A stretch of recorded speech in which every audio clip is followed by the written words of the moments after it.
Alright. Bit slow getting things together today.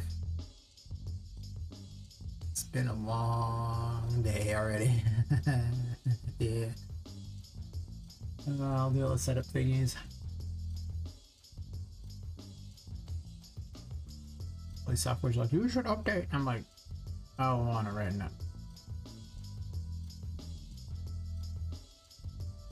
Oh. Get everything all set up. Yeah, I went to sleep at like 9 a.m. Had to be up. Got up around I think like 2 p.m. So 5 hours later, and then went to stream and got home at like 8:30. Fell asleep for like half an hour. Got up, munched some food, and here I am. Something like that. Maybe home at 8:45. It's hard to say when I did all that. I don't have a lot of I don't even know anymore. Like I did not sleep much. I had money today at least. That's always helpful.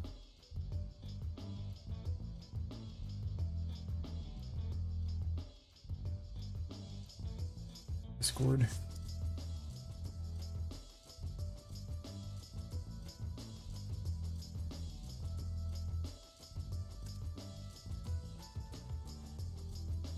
Do this. Post the link to both thingies in the Discord.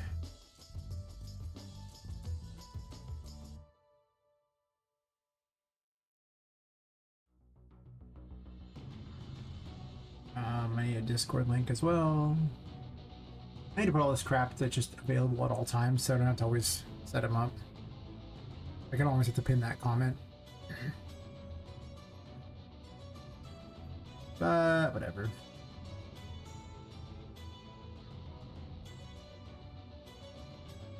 Oh, I forgot to start the Twitch stream too. That's how tired I am.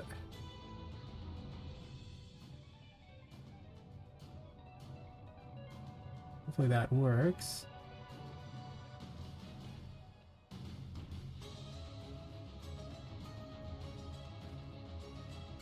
Seems like it.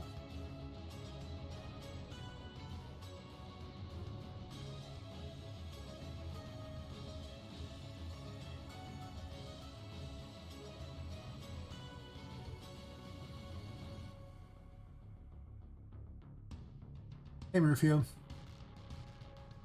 I'm slowly working my way to being useful. I guess I've been useful most of the day, actually. I don't know. Tired.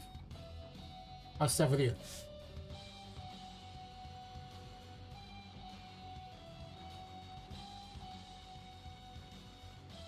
Links.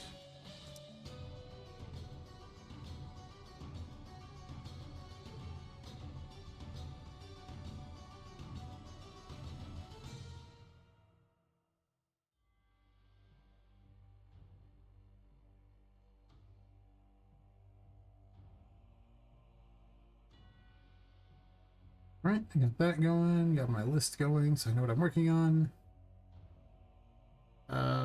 Oof.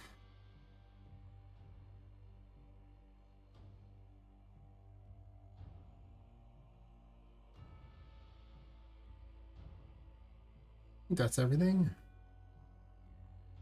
What is the control panel for that crash today? Questions.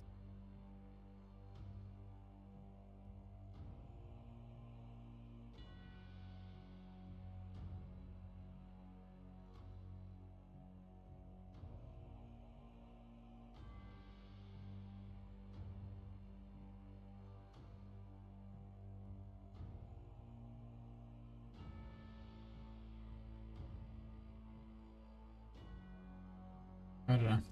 So for now, I finished my app layout earlier. Nice, nice. Had some default meshes. Found out there's some light issues. Isn't there always? Overlapping geobrush blocks, but there's slivers of light that pop up in areas that weren't there before.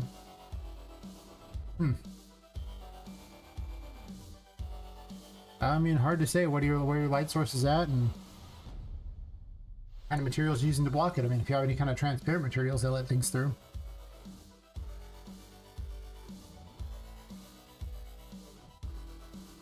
Usually the geobrushes are pretty good about blocking light. They don't always block certain things, but usually light they are accounted for.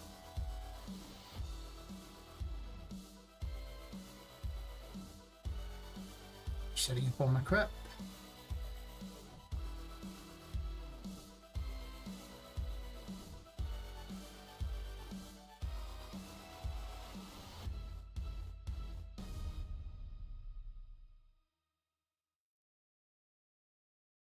I solved the mystery of this.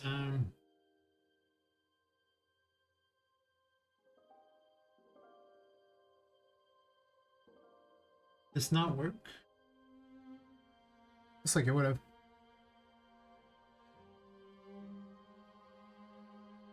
I mean, they usually just block light just fine. There shouldn't be anything special going on. Some materials will let through light. I mean, if it's transparent material, I can see light going through that. If there's like, you know, some sort of stained glass window or something that would have slivers of light or something.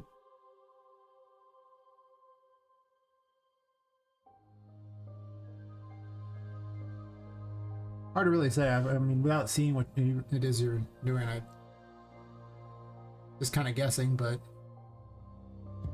typically geometry brushes just block light. They just treat it like an object. I mean, they're not very performant, sure, but they typically block light.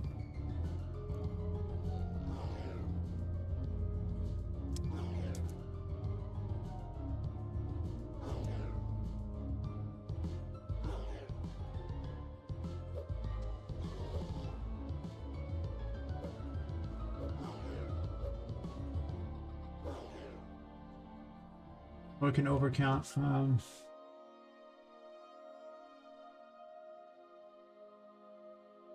Now the overcount should be fixable by just going back to what was normally here.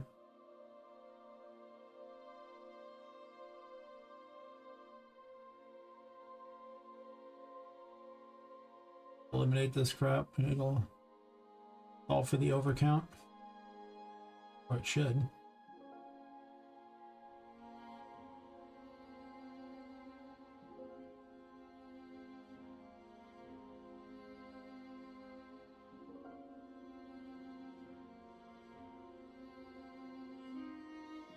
I mean,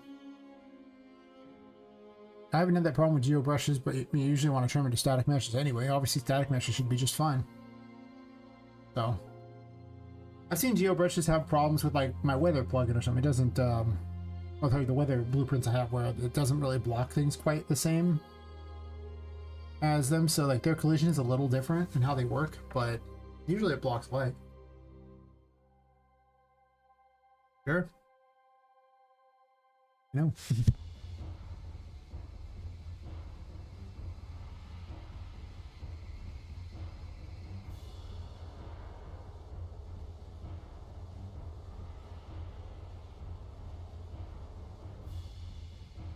Yeah, this nearly fixed last night. It's just I was so tired. I have no idea. I'm still tired now, but I'm less tired than I was last night. You get Empress too. Empress, not High Priestess, Empress.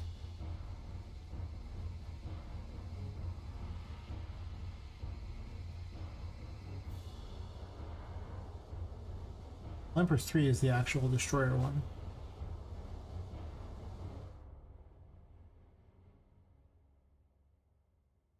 Should be an attack plant.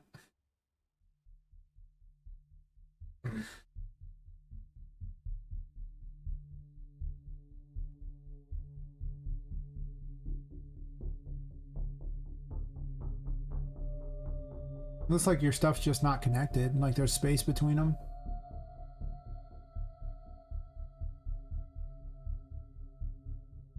Right? It just looks like it's two different things that aren't next to each other, like there's a tiny bit of space. So, you probably just have to push them closer together.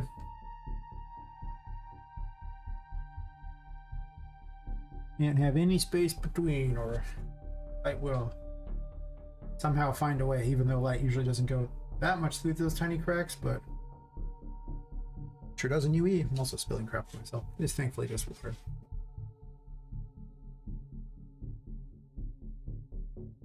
Don't really want to be wet. Not especially, no. Yeah.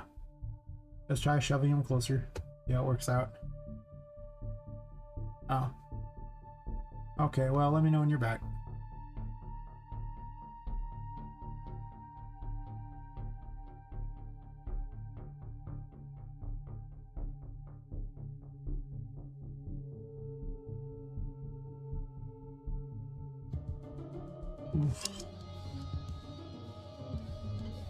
I'm here to test the Empress. I should test it. I wonder how it would look if I had these across the top. Like just two lines, and then you just went through them like that instead of having this thing. I don't hate this idea. I don't think I like the line up here, and then the abilities here, and like maybe a card selector here or something. Maybe. Okay, welcome back. Well, that doesn't pause anymore. This does. But yeah, as I was saying, it looks like you just need to push them closer together. It just looks like there's space between them.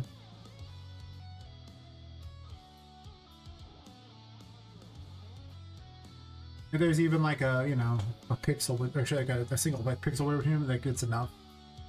Light gets through a little bit, you'll see a line.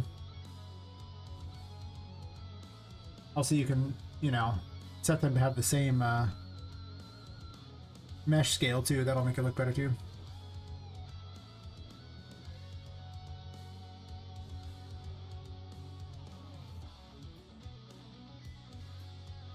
I mean, have you tried setting them just completely overlapping each other? I mean, it shouldn't really be the case. You can also just turn them to static meshes too at some point as well. Because you're going to want to anyway. So unless the light makes a big difference right now, I don't even worry about it. Well, I mean, if you want to, I don't use one. I just ended up using a whole bunch of ones all over the place in my game. They're just everywhere. Can I turn the thing? Can't turn the thing? Oh, it's because this has control of my keyboard. Let me test this real fast and then I'll figure that out.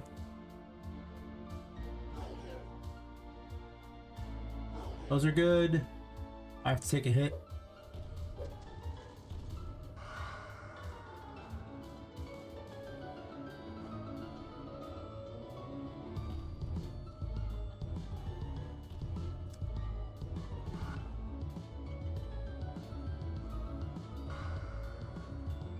No, it's 100 of 100, so it looks fine to me. But, I mean, I use just individual ones too. I later convert them to static meshes. But I mean, let's test right now. Let's click here first before that. Wait. It's easier just to click here. It's just geometry.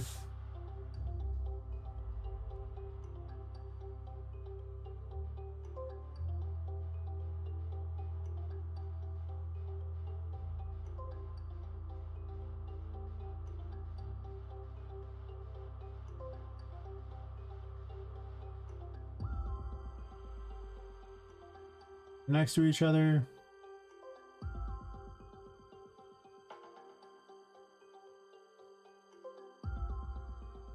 And let's do like 29 or something, so it's pretty close. Let's migrate it a tiny bit forward for my little test here. Let's make it attractive. Okay, we have that. And then just to block a wall off on the other side, I guess I can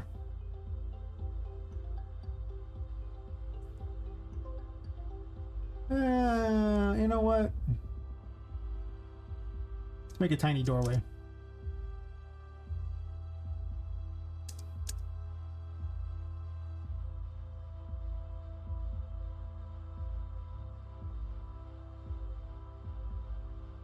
Pretty far into the ground. Fair enough. Let's turn the lights on.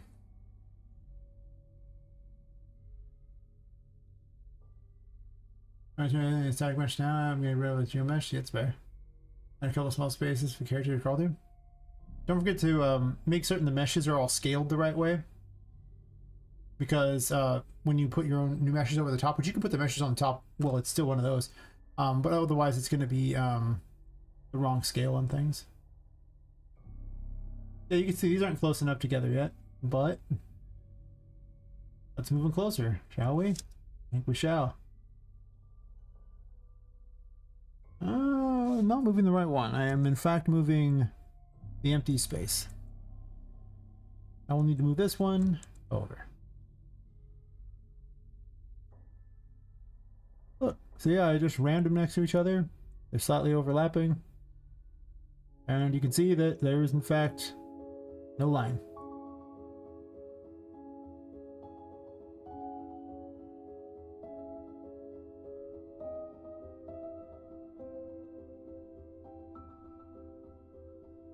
So just push them closer together.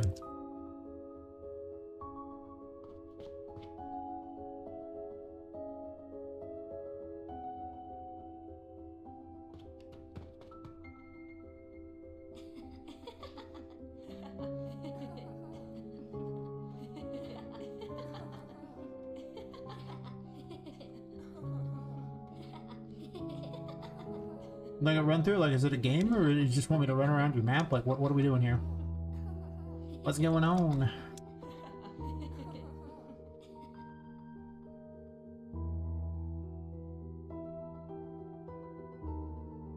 I mean, I'll run around your map if you want.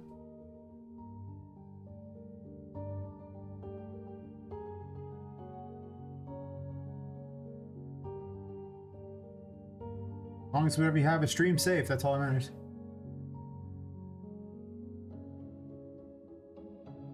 Oh, yeah, sure.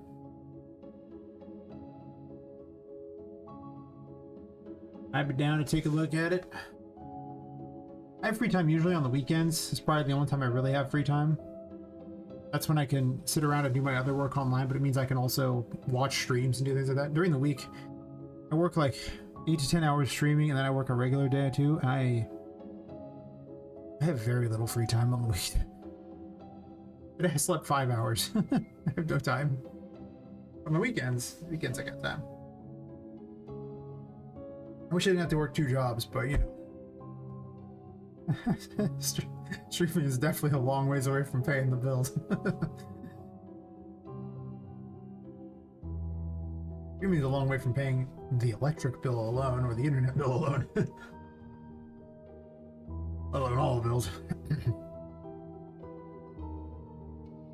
But yeah, I would definitely try just pushing the two together like I did, because you know, as you see right this, when they weren't next to into there, you could see a line. I gotta push them farther apart again. How far apart? I don't know. Right here. At this point, they're not on top of each other, then you can see a line.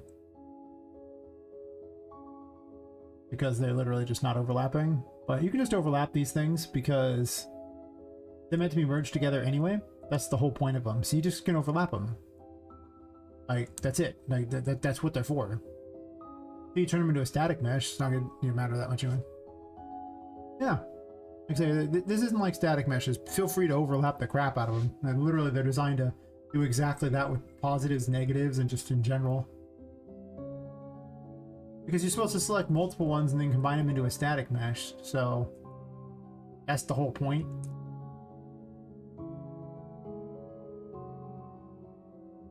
You'll get all those things and you just merge them together, and yeah, good times happen. Let the good times roll. Is there a nav mesh out here for some reason? Am I looking at that? Is that a thing? Why are we... I don't know why it calculates a nav mesh out here. That's weird. Yeah, you should be fine. No worries.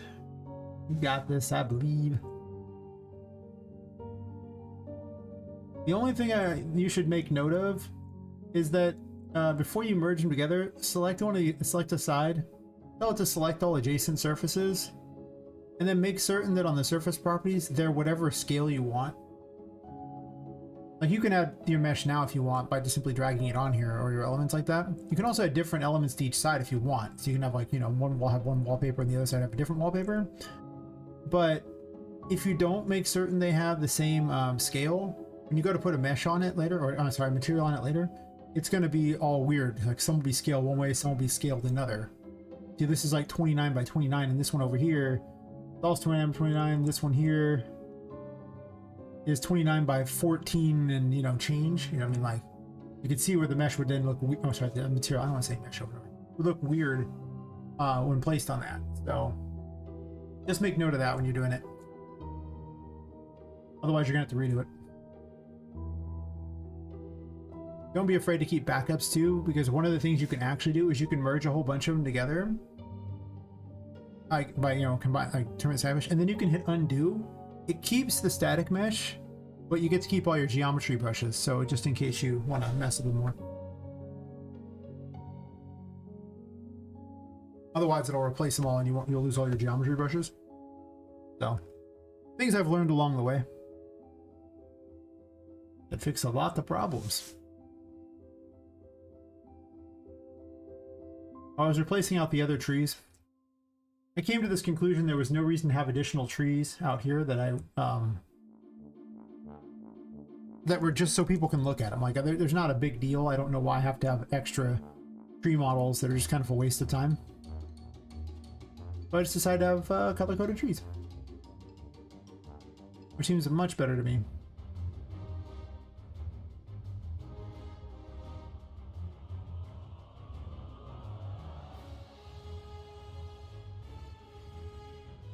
Definitely worth cutting down on the amount of assets I have loaded. Oh, it's a green one. I don't really use any of the green ones. I don't. Actually, no, that's purple. I think it's green at a distance. That's weird. Is that true? They're green at a distance? Wait a minute.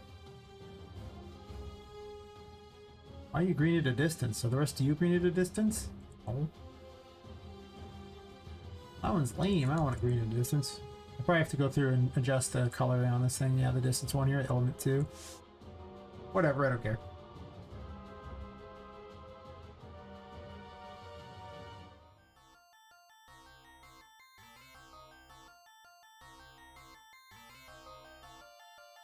I'm assuming they're color coding them like this just to look all cool. Might feel a bit limited at this point. Make sure it's good. I'm sure somewhere along the way I turned a wall into a decimal mistake and just went with it. That's fair. I mean, I've made plenty of mistakes with them, so, you know. It happens. It's fine. World's not going to end. I mean, it might, but if it does, it had a good run, I guess. Kinda.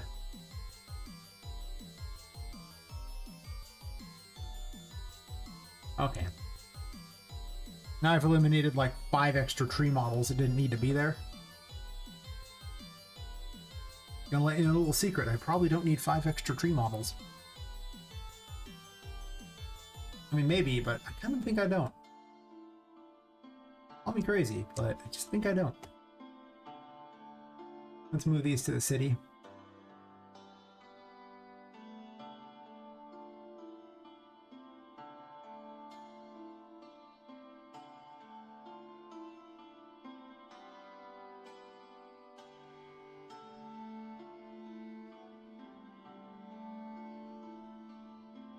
I fixed the Empress. I did the tree thing just because I forgot about it. What else is on my list of dumb crap?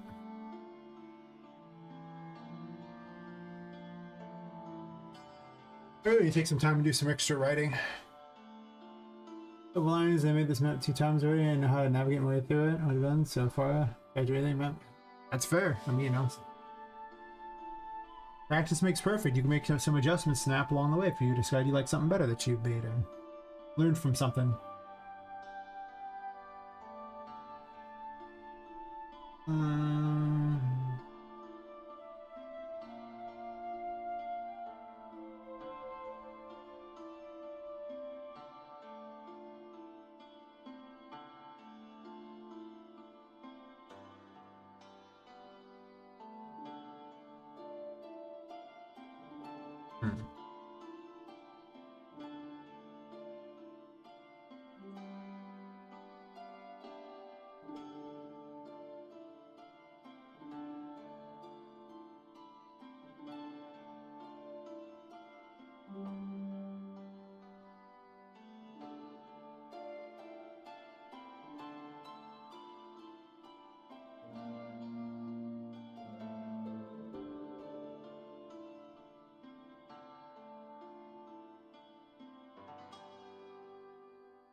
2784.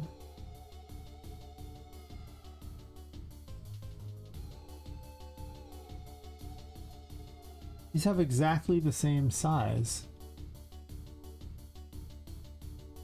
So somehow I must be defining them as smaller on the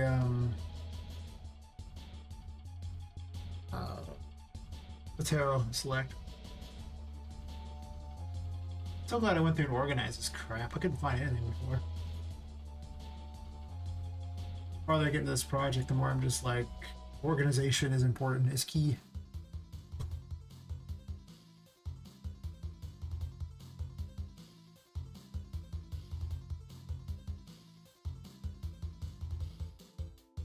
They're not even squished in here, they get squished by the code.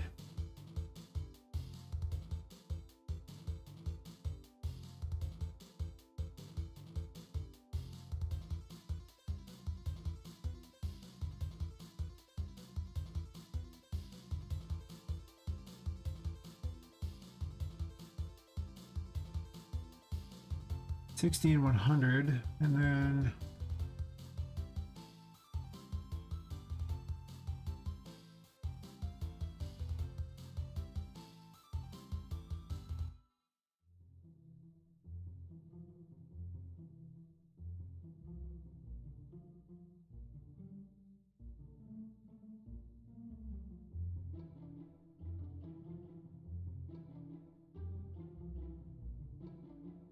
wait a minute. Why am I setting an empty brush at all? It's only going to set there, otherwise it should default. I'm just doing extra dumb crap. I'm also about to fall from the sky. Gotta point that out. There we go. That's one problem figured out. I haven't figured out the ability problem yet, but isn't that great? I just had a completely stupid moment and, you know. Oh, okay, we have fixed the phone thing real fast. It's going to sleep mode. Let me clear this out and then launch it again. I'm not going to deal with that all night. I do not have the patience to deal with the phone being stupid.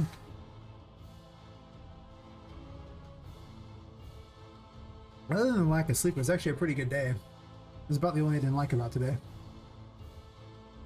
I had fun all the way up until going to sleep, and I made lots of decent cash trading, or at least, you know, enough to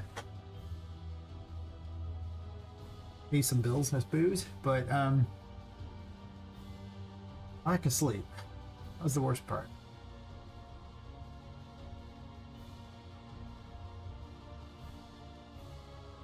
Alright, so what went wrong on these abilities?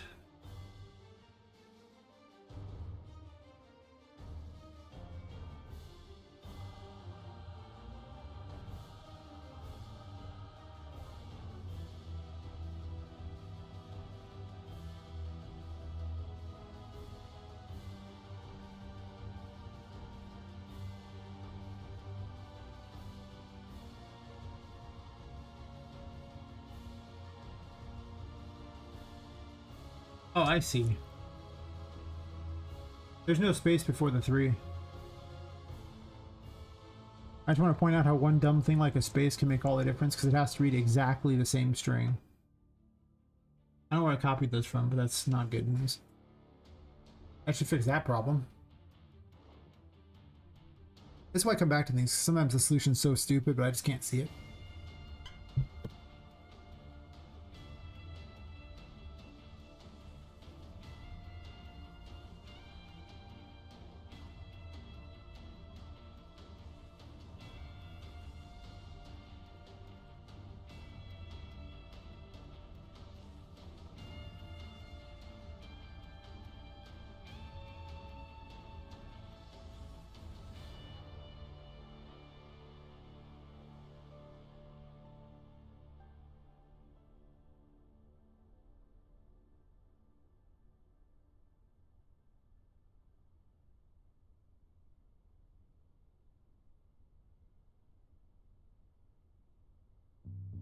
Bit of a sneezing fit.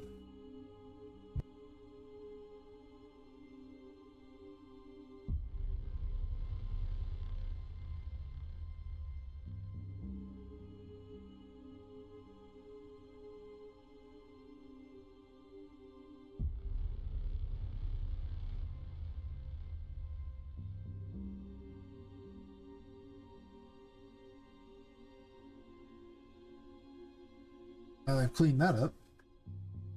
Don't sneeze all over yourself, it's messy. I'm allergic to game dev, evidently. Oh, the game laughed at me. It knows too. That did not work.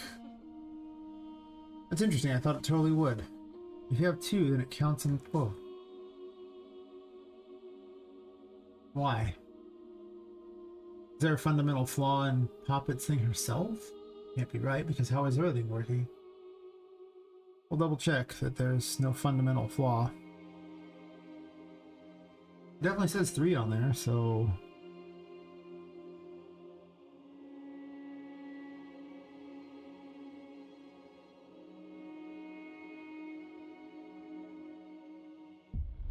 Yeah, this is 3 here.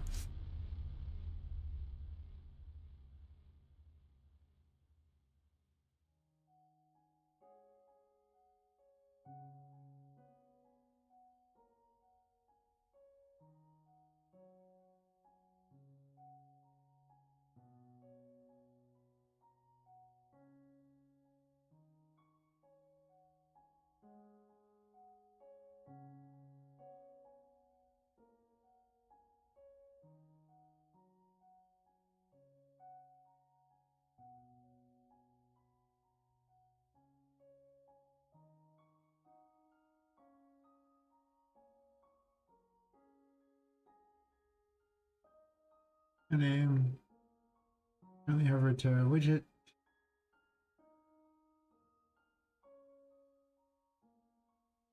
Active, active 2, active 3.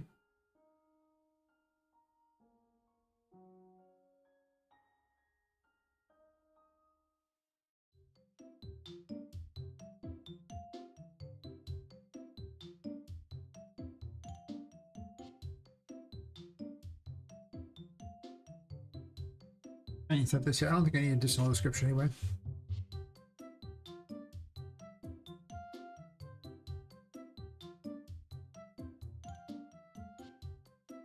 Okay, nice neck pump. Ah, cheap viewers bot already. Well done, cheap viewers bot. You showed up exactly as I was looking at it. Got banned faster than probably anyone I've ever seen. Credit where credit is due, cheap viewers bot. Credit where credit is due. Seems a little cray-cray, but who am I to judge? That's right, your pappy. That's who. Your pappy is mad.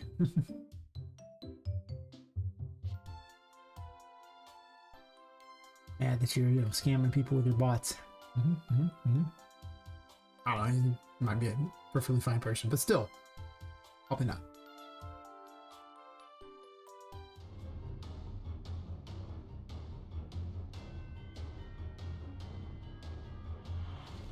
Okay.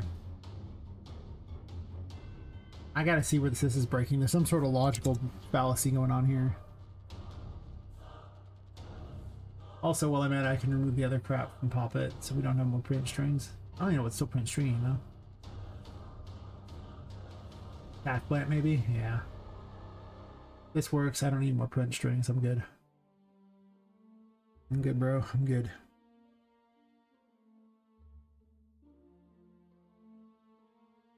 The only one left? Sure. I don't remember where I put those things, otherwise it's really annoying to find it later.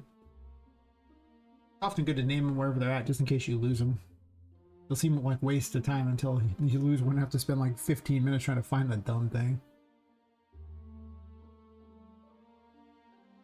But it happens. It does happen.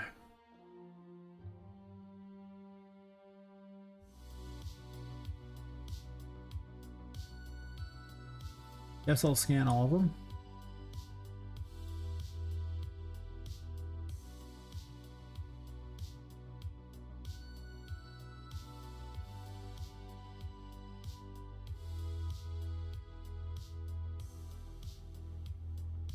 Set ability text. Okay.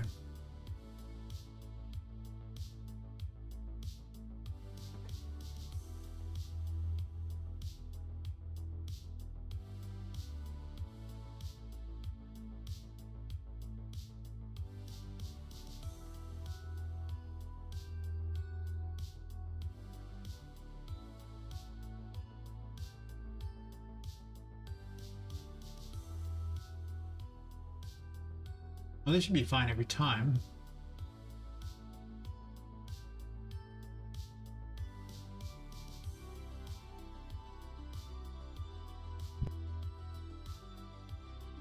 What dictates if it's active? Event on Terra hovered.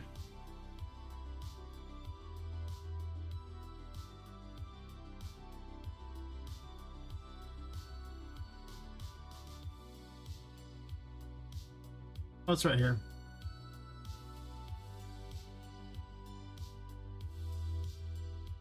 I figured it was just something stupid I did, because such a result is one of those things where you know it's the result of stupidity somewhere in your code.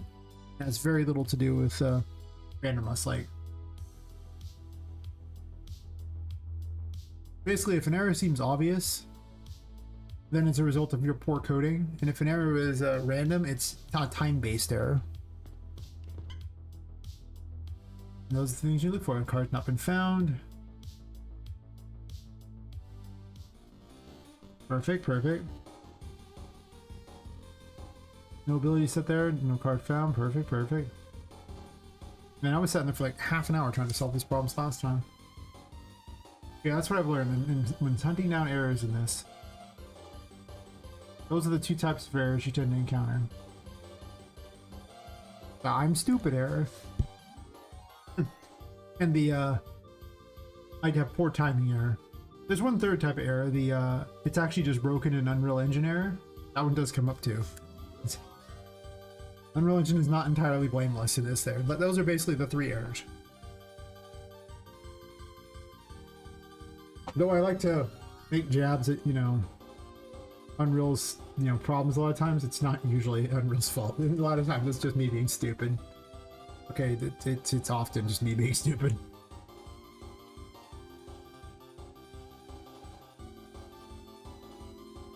Well, that got fixed way faster than expected. I thought it'd be harder. Both those got fixed very quickly. I don't know if Oliver needs to be fixed. I don't know if he's going to even be involved in my demo thing that I hand to Epic. It will probably almost certainly be up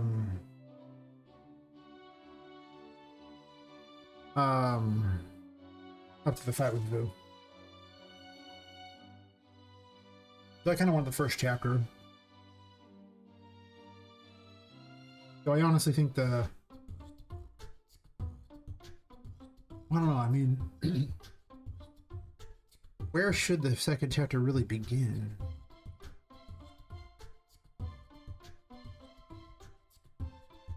I'm not even sure if I'm going to put a chapter indicator on there. I've been debating on if I should. I did name the chapters. And they do give away something big that goes on in each one.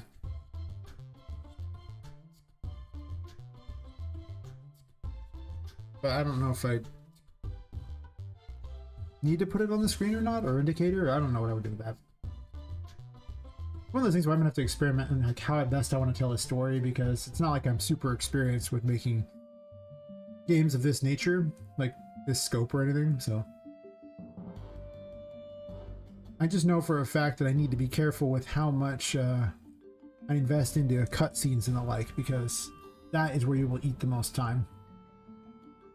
That is a huge time sink. That was, I saw like Hell of a Boss did an announcement that they were going to be doing it on Amazon too, and the thing they said at the end was that they're like, and what do we all say? Animation takes time. Yes, yes. I tried doing a little bit of the animation thing in this, and it takes a long time. So I get it. I was gonna put one of these over here. Get rid of that.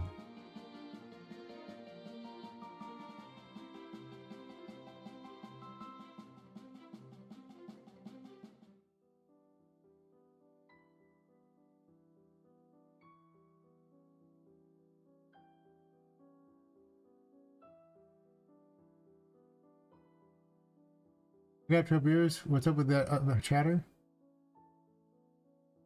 Oh, I get those periodically, the cheap viewer ones. The bots. Basically once a night at least I get a bot.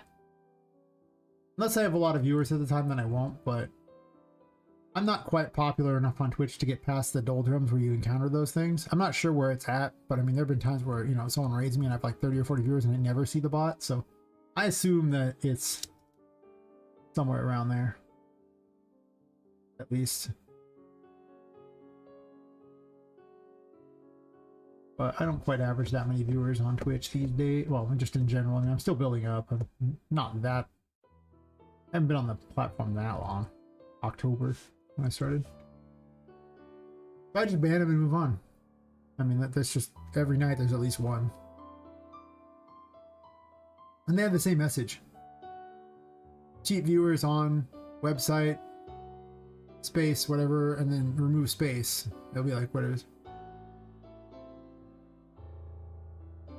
Hey Gerald Love, I'm making a 3D Metroidvania that's inspired by things like Little Nightmares and Alice Madness Returns. I'll give you a bit of a showcase thingy, because I've just been fixing errors at the moment and improving things, because I'm actually fairly far along.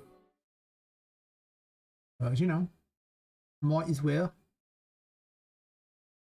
Early in the stream. I was gonna do a full playtest later. Probably not right now, but I'll probably wait till a bunch of people are watching. So, Doll Poppet Quest. You're playing someone who's been killed and her soul's been put into a doll. She's trying to escape the Whimsy Wonders toy store. And this is Poppet, the main character. The main mechanic of the game is if you're in the darkness, you lose your sanity, but you gain curse power. I'm just gonna dash a bunch to use a something like that. And curse power powers like all of your abilities and stuff. It also powers all the toys. This is the insanity effect. When you start to lose your sanity, it starts to let you know. If you go back to the light, you gain your sanity back, but you don't gain any curse power, so you can't use any of your abilities for the most part.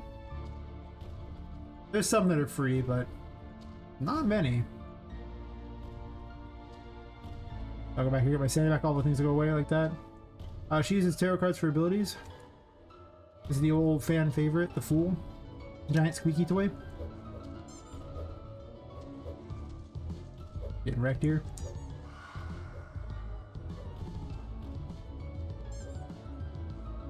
Hide from the cannon. Haha. No, where?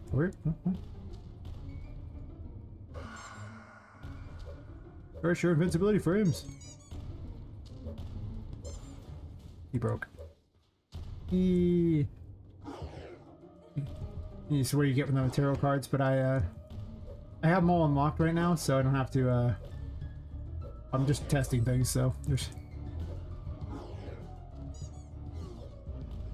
He died. I'll do the Emperor's next. I made some of the models. I'm the only dev on the game. I'm the guy who makes everything, sure.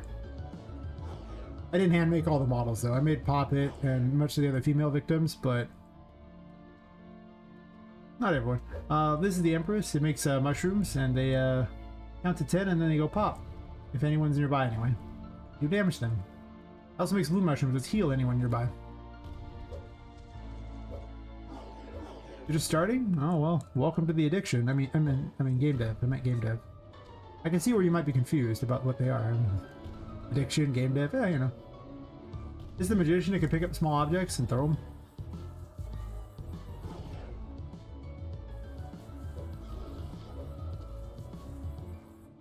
Can also manipulate objects in the environment, such as drawers, cupboards, turn on lights. Oh, close that door, I'm stupid.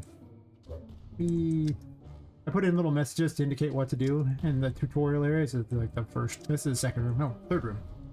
Oh yeah, it used to be the second room, then I added a room before it, so here we are. Turn on lights, hide back here. What engine you using? What you making? What are you doing? Oh my god, tell me things.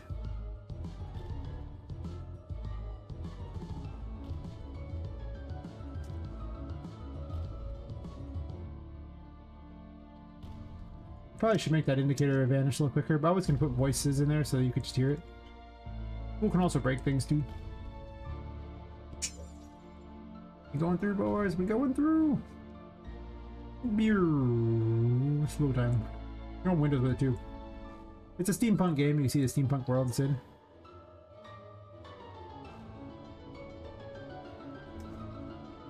Can't leave the building, you can only go out on the pipes because the curse that's on the building powers you too, so. Let's roll some dice. Unity? That's fair.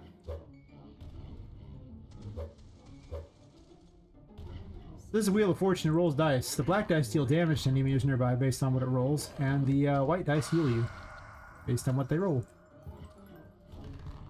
My new favorite weapon because it, you have to bounce it off walls to get the dice to land by things. I got bored and made a wand for it and everything like that. The wand I just made out of stuff in the game, like the hat I did not make, but I did put a card on it, I think. I don't remember if I did or not. Sure.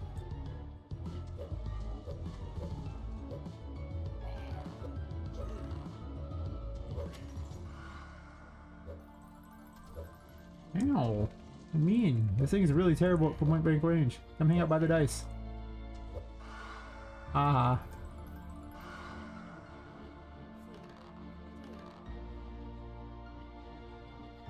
That's easy. Most powerful engine, cheapest engine, literally free to use. They give you an insane amount of stuff for free. There's over 1,000 free asset packs. They give you 3 new asset packs free a week. Oh, sorry, every 2 weeks. The Epic Mega Grant exists, which is an additional source of funding you only get if you use Unreal. The engine's easier to use than every other engine. I mean, there's really just no reason not to go with it, I think is the best way to put it, unless your computer can't handle it. That's your reason. Like, I get that people do not have powerful computers. I get it. And you probably can't run it if your computer's not very powerful. If you have like a laptop, maybe you can do Unreal 4 pretty easily, but Unreal 5 not so much. Unreal 4 is still pretty capable. Almost every AAA game you've ever played has been made in Unreal 4, so they're just now getting to the point where they're talking about making Unreal 5 games. Like Expedition 33 was the most recent one. I can't name any Unreal 5 games. Not yet. But I mean, Unity has like a fee to do all these things and everything like that, and Unreal's like, listen, you get to make $1 million for free. After that, we take 5% of thing over $1 million in a year. Like, if you make like $2 million in a year, they take 5% of the second $1 million. If you make $2 million over 2 years, they don't take anything. Satisfactory predates Unreal 5. They could have moved to Unreal 5, but Unreal 5 is not very old. It's like about a year old. It's really not old. Also an indie game, not a AAA game. There are some indie games that kind of used it, but all the AAA games haven't quite got there yet. Yeah, I mean, like, it's easy to switch. And there's a lot of reason to switch. That's true. Like, make no mistake about it. I don't even know I got that key. The store was already open.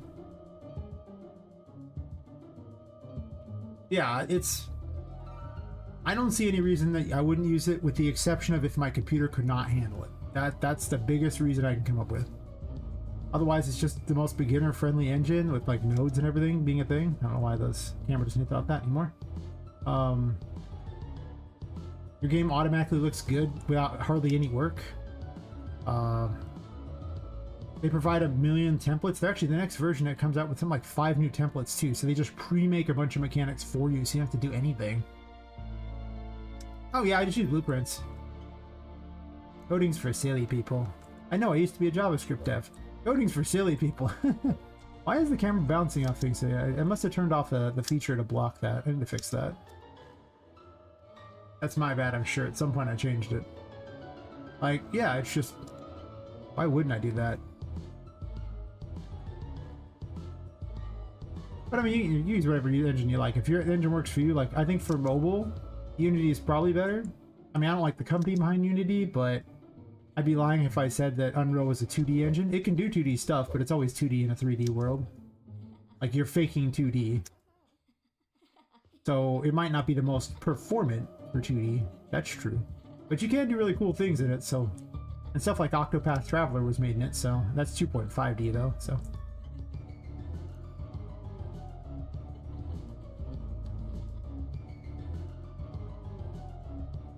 He's trying to make there's no reason to be in Unity 5.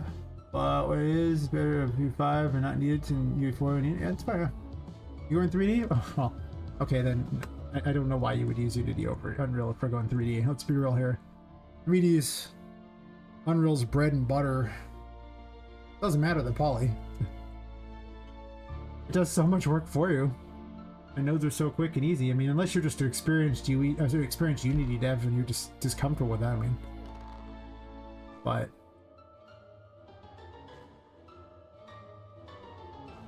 when it comes to 3D, no other engine comes close.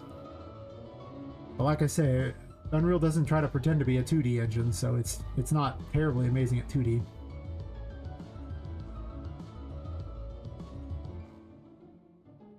I didn't put the little note on this yet for what it's supposed to do.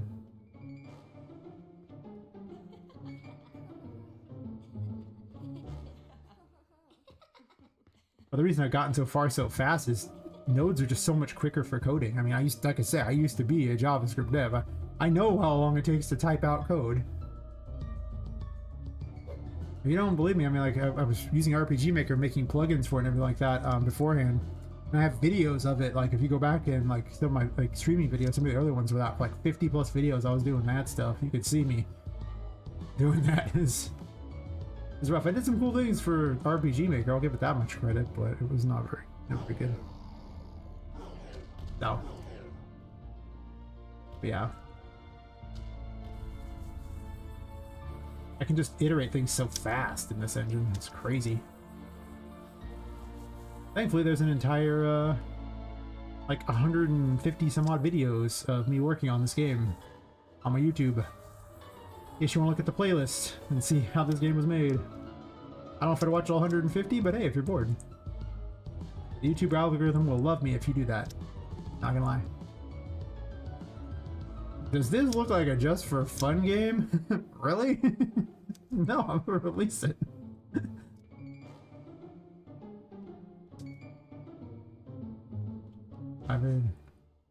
My plan is to try to release it by freaking bug up here. Awkward. October 2026 is what I'm aiming for at this point. I work a full-time job as well, so I do not have enough time to just do this all the time. But I do stream like 8 to 10 hours a day. Yeah. I was just being funny, but it's definitely not a. It is most certainly not a for fun game. I enjoy doing this. It's a lot of fun for me, but this is Temperance. It's a bubble wand. It's very fun. And I'm going to release it then. Trying to get an Epic Maker Grant probably I'm going to apply for it this summer. If I get that, I'll go full-time game dev. No questions asked. But I mean, I have a pretty good chance of getting it. I've seen what they approve, and my game is much better than what they've seen them approve.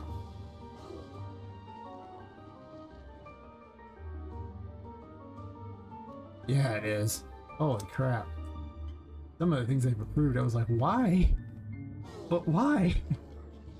This isn't even good. They don't always approve games. Sometimes it's just weird people's side projects that are like plugins and things, but it's like, we have this, only better. Hey, bird. Oh, yeah. Getting there. I was just showing off the things to the new person. I'm throwing the baby turtle in the water. Yes. Suck it, baby turtle. Didn't splash. You suck, baby turtle. You don't even know how to splash right. What the hell? We'll do the quick Empress run. Empress run! The other Empress ability. This is a Metroidvania, so it grows plants. It also shrinks them too. Though shrinking them is not that often very useful, but it is kind of for the platforming. There are sections where you have to shrink a plant. You wouldn't have double jump here, so I am cheating, but that's okay. But yeah, I really attribute my the speed of this game's development to blueprints. How fast I can make entire systems. I just could never have pulled that off that fast with code. I've tried.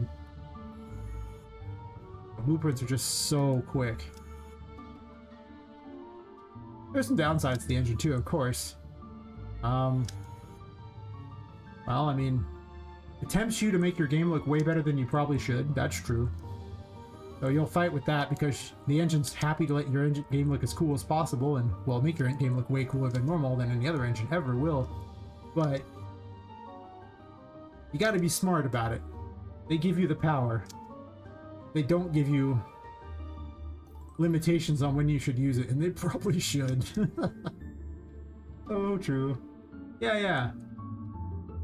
I really do think the big downside of this one is the too much power.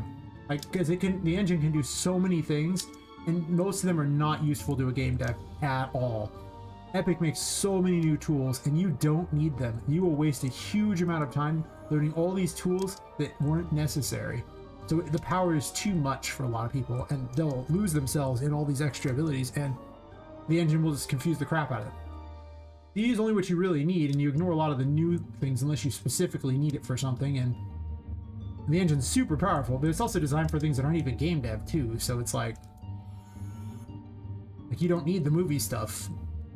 You don't need the architecture stuff. I mean, that's cool. You probably don't need their VR stuff unless you're making a VR game, you know? I mean, their VR demonstration things. There's all kinds of weird extra crap. I don't even know all of it offhand. That you don't need, but they make systems for it, and they don't really tell you, oh yeah, you don't need this. They just go, yeah, we made this, and you just go, oh, we'll try that out. And you end up down rabbit holes and waste a huge amount of time. Yeah. So that's my my big take on it. The other thing is, because Epic's so happy to add a million new features, they don't always make certain the old features work perfectly well. I'm gonna say it. But there's plenty of bugs and old features like that. Don't get me wrong, I mean, these things are so cool that they make my game better than any other engine was ever gonna hope to do. So these things, even in their experimental weird phases, are still better, but you do have to fight the bugs, and I'd be lying if I said otherwise. So those are some severe downsides to the engine. The engine is also very computer intensive. Like, you'll have to you'll need a powerful machine. Though Unreal 4 is pretty wimpy as far as what it requires and can do. I mean, they made Final Fantasy Remake in it, so I'm gonna go ahead and say that 4 is probably good enough to do whatever you want to do anyway. Oh, this is the moon, that's right. I'm dumb. Yeah, they're... The features are, yeah. I mean, I use a lot of new features. There's things that I'm even using to experimental that I could never have managed to pull off without the aid of the engine. Like, I mean, like, they made this stuff. Poppet moves like she does because they made a game animation sample. I did not make that. And thus I got the benefit of like 500 animations for movement, and now Poppet looks great when she moves. And I didn't have to do anything. They paid for all that for me. They set it up, and I just tossed it into my stuff and then put some blending animation on the top of Poppet, and suddenly now I have all these crazy animations. That's the kind of stuff Epic just does. So, like, there's so much stuff where they help out. And besides just their, you know, let's give them free asset packs. And this game would... I couldn't have afforded this game with other engines. I mean, not the game couldn't have been made in other engines, to be honest. But I also couldn't afford it in the other engines, so... I'd say I'm about $1,000 into it, and a lot of that was from the previous game I was working on before I came to Unreal Engine.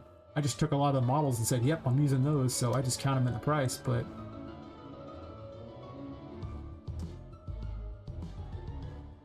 I'm not saying it's impossible to make one of these games in something like Unity. I'm saying that for a solo dev, the amount of extra work it requires is too high. So preferring cutting edge graphics, I mean, where it's censoring gameplay and progression. I mean, you can do that in any engine.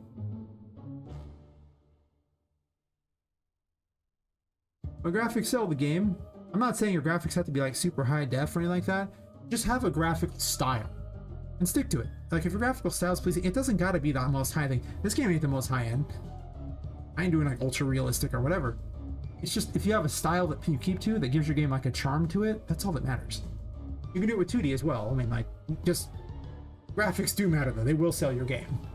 They just don't have to be this high-end insane thing. I think people misconstrue that. I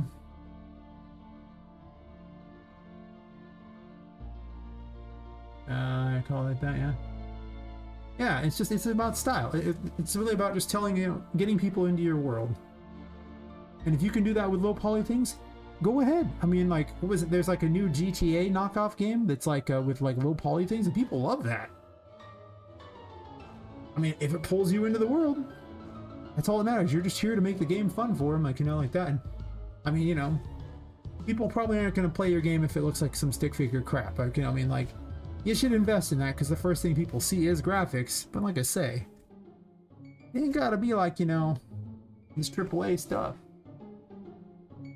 A lot of my stuff sure ain't AAA. I sneak all kinds of crap in here. Poppet looks really nice, but even she's not like a AAA model. Wow, she's pretty nice though. Of course, you know, her hair physics are pretty trash, but I've been fighting with her hair forever. Must be like what it's like for a regular woman.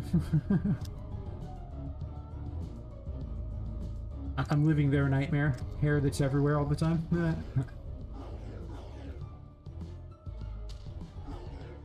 90s fictionalized Seattle. Well, that'll be an interesting style to set up. Bunch of skaters, I imagine. That's what I'm envisioning. Skaters everywhere. How about graphics? For crossing fears and fathom. I mean, when you're doing like horror, so first off, horror, you can get away with some pretty trash graphics in horror because people will jump scare just about anything under the sun. Also, because it's in the dark, you don't even have that many graphics in the first place. Like, if they can't see something, you don't need graphics for it, right? That's how it works. Yeah, Schedule 1, that's what it was. I couldn't remember that. That game has, like, terrible looking graphics, but they're perfect for what it is. Like, they fit its world. So, I mean, like, if you could, in a vacuum, terrible's the wrong term. In a vacuum, they wouldn't look that amazing. But, for the weird, quirky world that they've created, it's perfect. So, yeah, like, don't get hung up on graphics, but there are plenty of reasons to use Unreal Engine that aren't graphics related. Being the cheapest engine on the market is probably the best reason, I think, for a solo dev in general, but as long as your computer can handle it. The big caveat: is your computer beefy? Okay. Though Unreal 4 exists. Oh, use whatever engine makes you happy too. I mean, like, you know, if you like something, I would just use it.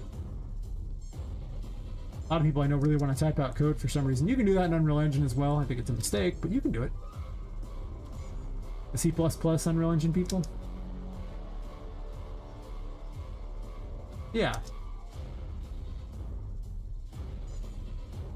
But I would definitely go with the, pick a style that pulls people into the world. Ow, I got bit. That was mean. I'll bite you. You jerk. Biting me.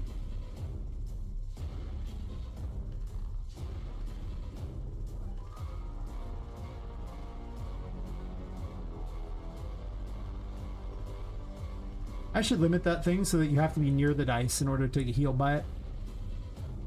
Almost certainly. It seems too strong.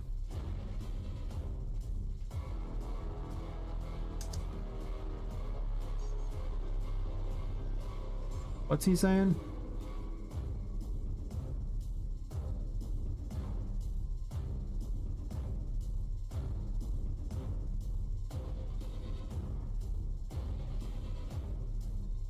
Fantastic.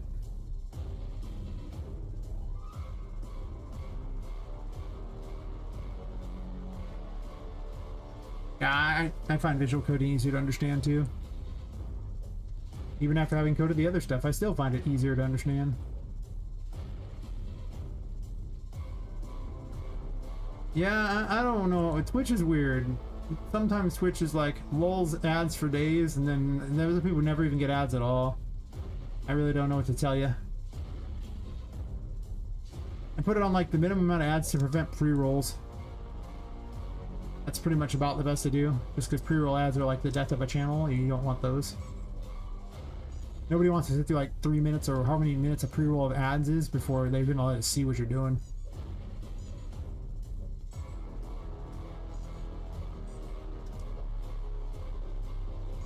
But if you need an ad blocker to watch, that's fine too. I don't know. I'd rather people be watching than not. Oh yeah, pre-roll. I won't even watch the channel if there's pre-roll ads. Like it's awful. I clicked off the game. Oops. It's still technically in windowed mode. So yeah, I just do that, and like say if you don't want ads, there's YouTube, there's ad blockers, you know, whatever. Sure, watching ads does support the stream, but yeah, whatever you gotta do. I'd rather you be here watching. and worry about whatever small amount of money the ads give.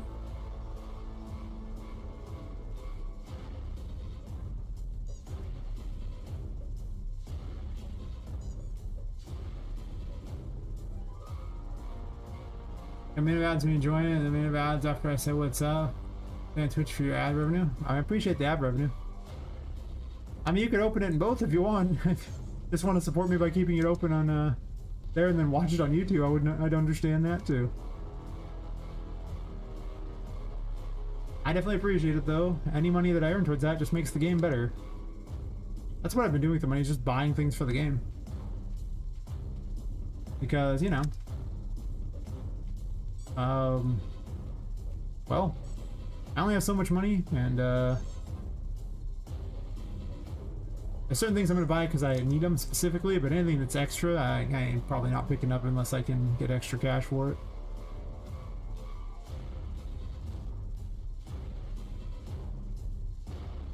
In a way, I kind of regret getting some of the early models I got for it because I haven't even used them yet, and I didn't need to buy them that early. This time around, I got sound effects and animations, because I found a bunch of animations for giant characters, which was important because a lot of enemies are much larger than Poppet, and they couldn't hit her. I remember like 15 months or so on it.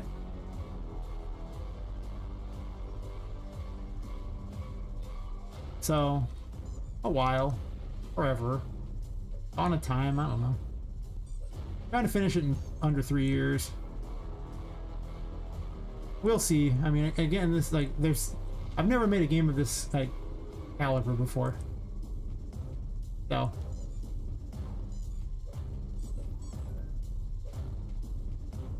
but Unreal makes this possible. So, oh, I hit in the face. Gosh, you exploding thingies! I should be using the Empress because this is the one you actually have for this fight. Careful not to heal Patrick. Doesn't heal him anyway, whatever. Get blowed up, Patrick. Or not. You're a jerk. Ow, I got blowed up instead. The Empress is pretty hard hitting with. Game dev doc? I do indeed. I'll have to show you in a sec. I find more mentions for carpet, wallpaper, ceiling. I don't fully understand how to load those into UE. Well, it's actually pretty easy. You just drag them on in. That's it. You just drag them in. You go to whichever files you want to, and you just drag them into where you want in UE, and UE's like, okay. It'll ask you some import information. You're like, okay. And you should okay, and you're good. As far as, you know, meshes for carpet, I mean, they're always giving away free things. Also, just troll the free section of the Fab Marketplace. You'll be surprised how much stuff is just free on it. You find environments and things like that. Really, buddy? You're gonna stand on that for me? Is that the plan? Almost got him. He died. A little slow in his death animation. You guys all suck.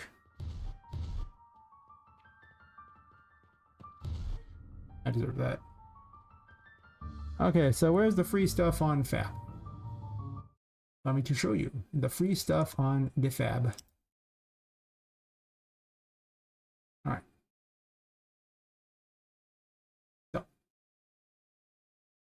from the generic Fab page, if you want to find any of the things like that, you can just hit the Unreal Engine button there. That'll do it. And then scroll down to where there's price.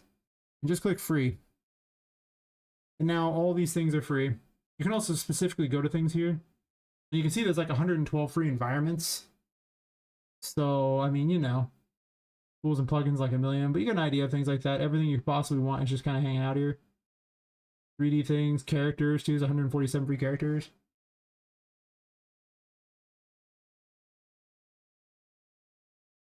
It's just fab.com. That's their new sales site. There's just it. That's all it is. I will link it in both chats so people can see, but it is, yeah, just fab.com.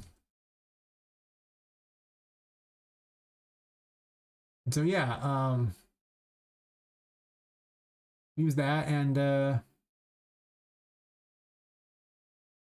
go to here, pick the engine of choice. It does actually have things for like Unity and stuff. So I mean, Fab is not like useless for the other ones as well.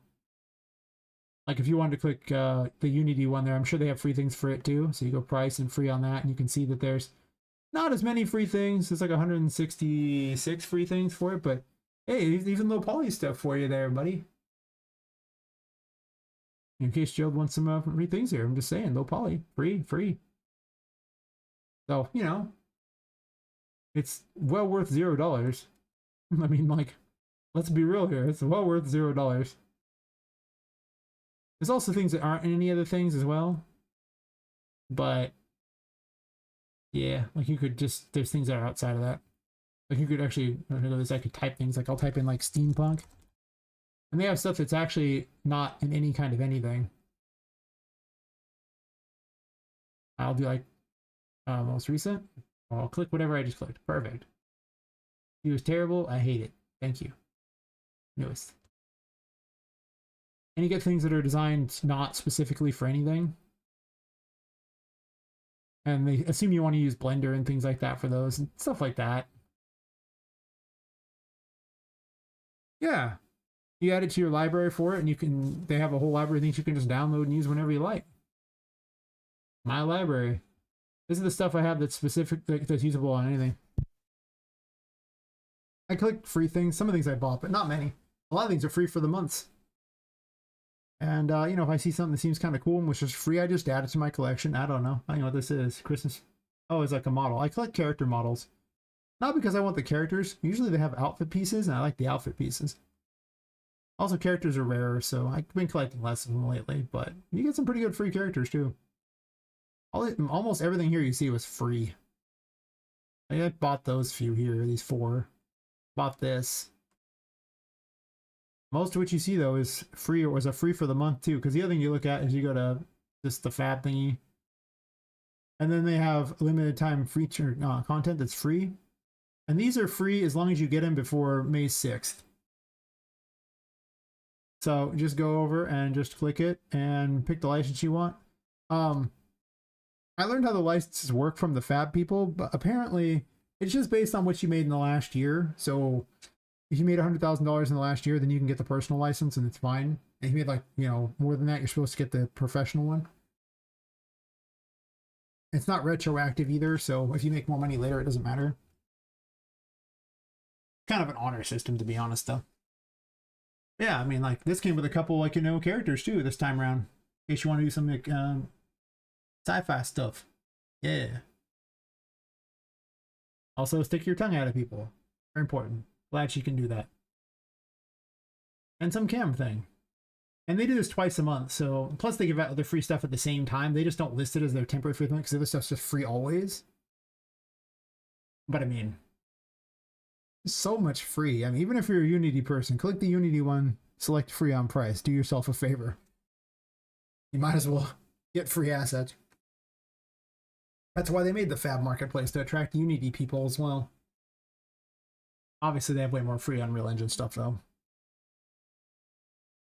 Yeah. Great place to go. 10 out of 10, would recommend. Most of my game is made out of assets that I got for free. Usually free for the month. Almost it. Most of the game. I mean, some of the things I put together and make some stuff myself, but there's a lot of stuff in this game that was literally just given to me. And I'm just good at making it look good. Yeah, awesome. Like I said, that's what brought me to Unreal Engine. The fact that so many things were just free, it saved me a fortune. And sure, I assemble things in weird ways, and also 3D text is amazing because these signs are made out of 3D text. These things too, you know, like I use 3D text on stuff. I put pieces together of other stuff I find in order to get these other things made. I mean, I build the walls using their geometry editor, which is insanely awesome. So I don't know about... Oh, that's the line from the door. So, you know, splines exist, so you can make all these crazy pipes and things. Like, I didn't have to pay for everything because a lot of it could be made in engine. So, yeah, like... This thing saves you so much time, effort, and just cost. Plus there's metahumans if you want to be a metahuman person, but I don't use them yet. So after seeing what they did in Expedition 33 with the metahumans, my opinion of the metahumans went pretty far up there. But I'm also not doing cutscenes and things like that at that level. Like that's not happening. And the metahumans don't make very good toys either, because you have to have, you know, meshes for them and everything. Or materials, I should say, to make them look good. They're designed to look real, so if your stuff looks real, the metahumans got your back. They're great for cutscenes. Mostly mocap. They're really good for mocap, and they are free. At $0, it's pretty hard to argue with $0. They don't have a lot of good outfit choices. You have to make all your own outfits for the most part, or you can get it from clothing packs. Hey boy, Otangue, how's it going? I was just discussing the why Fab is amazing. Even if you're a Unity dev, it's still amazing. And the glory of that thing there. Oh, I missed the jump. I'm terrible at this game. You good? Nice, nice. And get behind good. Oh, another healing thing. I was about to blow myself to bits. I think I need to increase Poppet's power in some cases. I think she might be a little weak. I did a lot of improving of the AI. And I have not upgraded the Empress in a while, and it does not feel like it's powerful enough at all. Like, I don't even switch to it. Or maybe the other things just seem too powerful. I'll do a run through the game later, like a full run. Because... well, I'll wait until there's like a raid or like a bunch of people to do it. But later in the stream, when there'll be like, you know, 40 people on YouTube and however many on Twitch, then I'll be ready. Oh yeah, sure, I had Easter eggs in here, little sneaky things. References to other characters, such as I have a case over here that's basically the Annabelle case. I have Annie bells too, I've made double reference to them because it was funny. I just sneak in things, you'll see, there's stuff. I like all creepypasta stuff, so... we double jump shouldn't even be in this game right now. Yep. Warning, positively do not open. There's not enough light here. I should get more lights. Yeah, she needs more lights in front of her. I'll probably put some in front. I think it's because the candles are blocked off partway. I switched them out from for other types of candles. If you have the magician, you can open doors. That's why was grabbing the key up there. There's other ways to go too. Slam that in their face. This is where you meet the ghost girl that runs the place. Her name is Charlotte. She is friendly. The only one to play hide and seek. She had a message over there too, but I didn't read it because I'm a terrible person. Taking quite a beating today, though.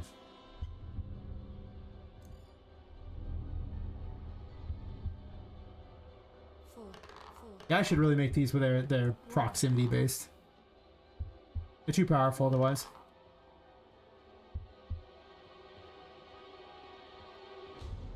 He crawls around in the smoke. There are secrets down there, so you may want to find your way down there. Not like this, though. God, no, get away from me. I don't know. Get away.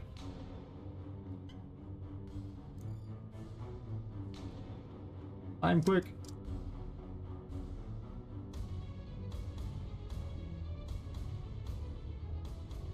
Where you at, lady? I don't know, but I don't want to be near you.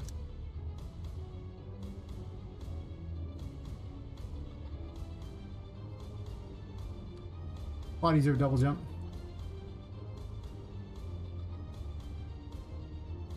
That's low on sanity. The game feels very different whenever Charlotte's around. But she's also adds a little bit of much needed excitement sometimes.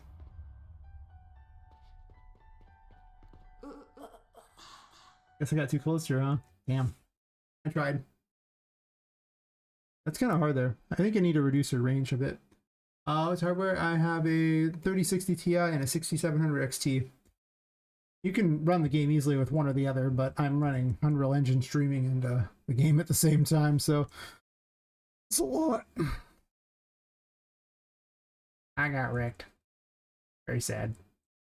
I may reduce the amount of smoke in here a little bit. I don't really want you necessarily to see the secret down here. There's a sign that says no secret here with a giant arrow. Very important. There's no secret there, don't go there. But right now I'm doing a lot of optimization thingies. But I may reduce the amount of smoke a bit. It's a lot. I might get rid of the traps. Because right now, like, the original way I had this set up, she only had traps that she could, you know, yank you into. But that was before she crawled around and could teleport between the smoke. And now I don't think I need the traps. I think the smoke is enough. She can be really obnoxious if she wants to be. And trust me, she wants to be. But this room's actually harder to get that secret than else. You don't need this. You want this, though. You want it bad. You know you do. But am I getting rid of that? Maybe. Yeah, she could be like a minor idea of what the game is like. I didn't go over every card, but you don't even have that many cards on this floor. You have but the Fool's super, you get it later. The first two Magician abilities, all three Empress abilities, and the Hierophant, I think are all you get for the entire floor. You could probably get one more. I could probably sneak one more in there. Depends on how many I want per floor. Because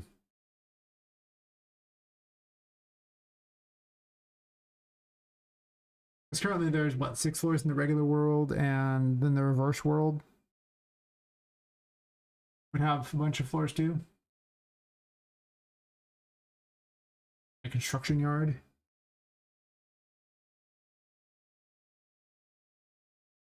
Which I'm baking up ideas.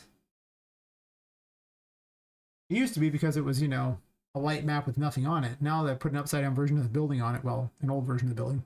Now it's not much of a light map anymore. Now it's actually kind of a heavy map.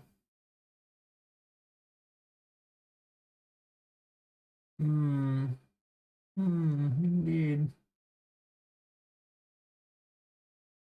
Yeah. I don't care. Seems really bright for some reason. Why is that? Why this?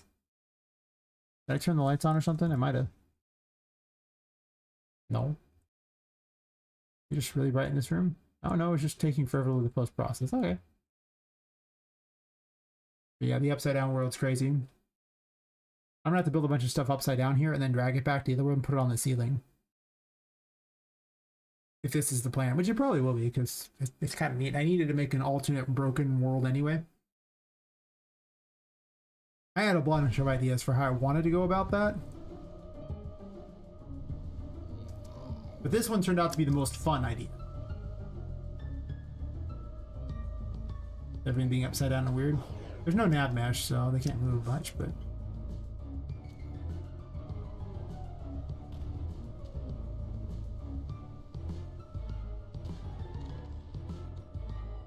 I don't even have the world enabled. Oh god, this place would be horrible without the world.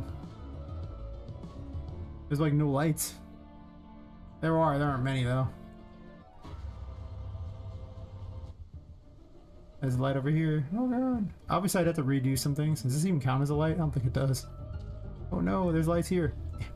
The lights! Step into the light, my child! Quick! I think there's lights.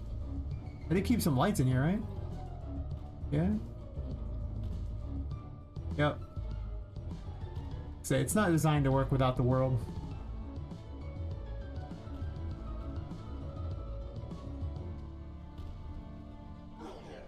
But the first world ability is super OP, so I turn it off because it's... You shouldn't have it. It's like flying, but, you know, flying is not active all the time. By the way, I should get rid of the meshes, textures. I'm putting on geo brushes before I convert them to static mesh. I don't know why you would. You don't have to. I mean, you can also swap them later, but you can... Like, I don't see how it's any better to have... Not have it on beforehand. Because you can always change it after. So, like, you don't care about that? I mean, because otherwise it's going to have the generic world mesh or whatever on anyway. So it'll have a mesh on it no matter what. I usually just put what I want and then merge it over because you can always change it. Yeah. See, because like I have this wall here and I can just change the mesh to whatever I like. I can be like this and now it's this. Actually, hold up. Hold up. I has ideas. Hold up. Instant Bung. What a terrible name. Yeah. Instant Bung? Instant Bung. Is it just me or does that give like a more screwed up feel to it? Like everything is worse. Like for like a corrupted world, does that do better than the bricks? Kinda. Kinda. Huh. Especially in the darkness. Hmm. I don't care if I ruin this map because it's just a temporary testing ground for ideas. I can always take the building and flip it upside down again with more updated stuff.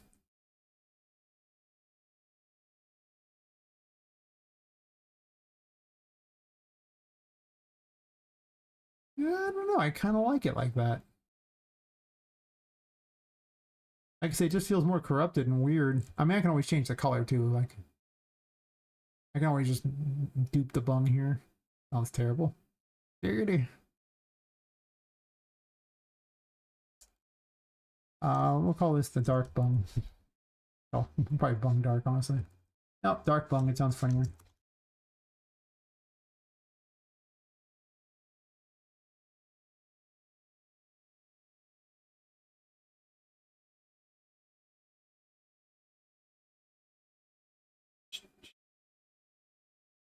Nope, nope, nope. I can color it there. Is there a better color option? Not really.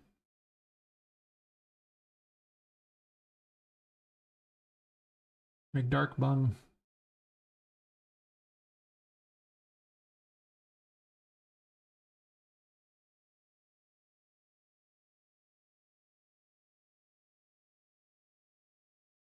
Maybe. That's such a weird look to it. I'm just slowly making things seem more corrupted and weird. You know? Like if an idea comes to me, maybe I do it. Maybe it's better. It might not be better. But again, I can ruin this map till I get bored. It doesn't make a difference. This map is not relevant to me keeping it. But it does give a good idea if I want to place things on the ground, and I'm going to do that. I do kind of like the wet look too, though, that the bricks have. So there's that argument as well. Like the way these bricks look all wet and weird.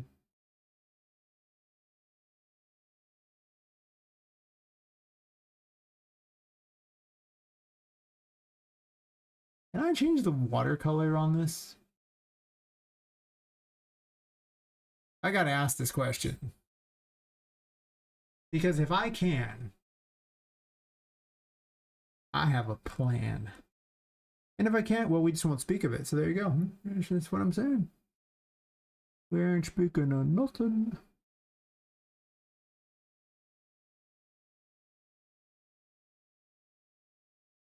You know, visual clutter? I mean, I'm here to sell the world. I don't know what you want by minimal visual clutter, but what you mean, but for a very artsy look. But what I'm really looking at here, green particle color multiplier. Ah, make it red, please. Ah, see now that's what I was aiming for. Because we thought about it, it's like, wait a second. If it's like that, why can't it just be blood, right? Wouldn't that be better? Right?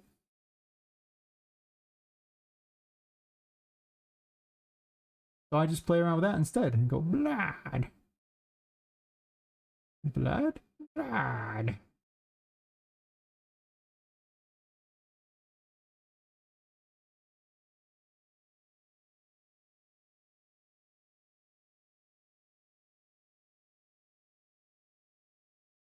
Maybe like puddle? Oodle? Oodle coverage? Oodles everywhere? I don't know. Sure. Yeah, it looks like it didn't really change much for the coverage. I was wondering. The fall buff? No. I guess it doesn't count as a puddle. What's interesting is I never told it to put puddles on this. I never ingested the material for that. So, but I do like that. I think I like the blood on the bricks better. Like enough that it just seems a bit weird and off.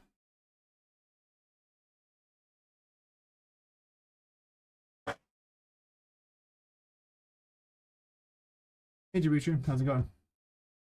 I most definitely do not speak anything but English though. Sorry.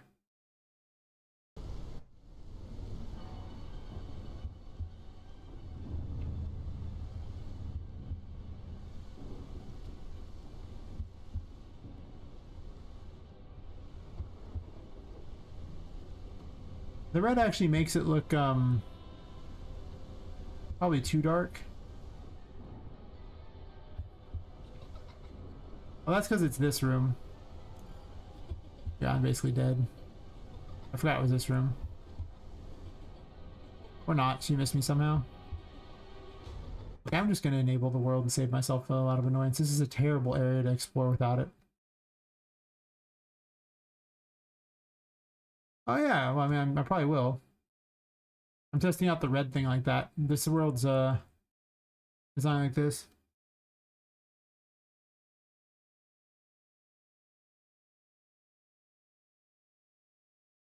Also for depending upon how dark your monitor is, like how good the black is on your monitor, the game can look really, really dark and impossible to see or not. Like on my monitor, it actually looks pretty good. Well, this room doesn't, but that's because it has an extra particle thing, an extra post process. But it looks very easy to see and everything like that. But I have another monitor where you put the same thing on there, and that is not the case. That is not the case at all, because the black is not as good on that monitor. So I'm going to have a contrast thingy, like a brightness thingy. But this world, I'm trying to have a corrupted thing. I do kind of like this. I might just stick with that coloring.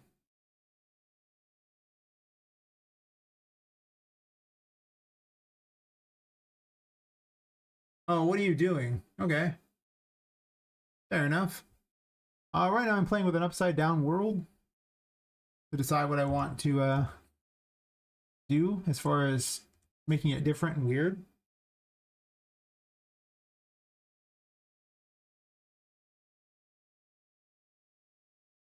It does. Things might change like that.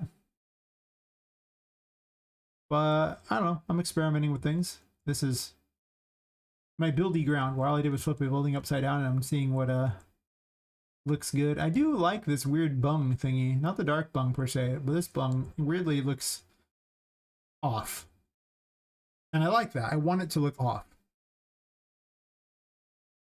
How off? I don't know yet. This is literally just because I was like, in Castlevania Symphony of the Night, they made their castle upside down and it doubled the gameplay. I need a weird broken world. I don't really want to make 5 new levels of whatever. Why can't I flip my thing upside down? And then you work your way up instead through all the levels to the top. I considered starting at the top and working your way down. Well, yeah, this is supposed to be a corrupted weird world. That's why it's not supposed to look necessarily appropriate.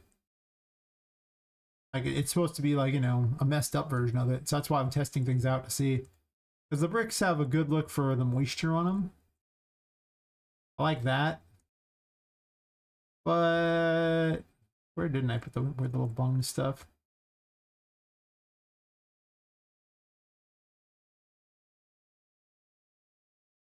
It's not quite giving the feel that I want. I do like that it's all moist and everything like that, and the red does kind of give it almost a blood on their look. When I change the water up. I want a cheap way to make it look, messed up, like horrifying. And rain that's red is pretty close to that. but I want to check something out.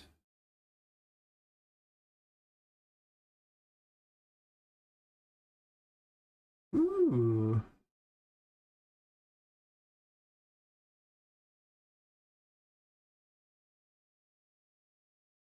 I'm just going to go ahead and add that to my library. Thank you, Fab. Yep. Back as always. I have some ideas. I'm just going to go into Fab, and whenever I need something weird, I go to Fab, like, hey, buddy, you got this for me?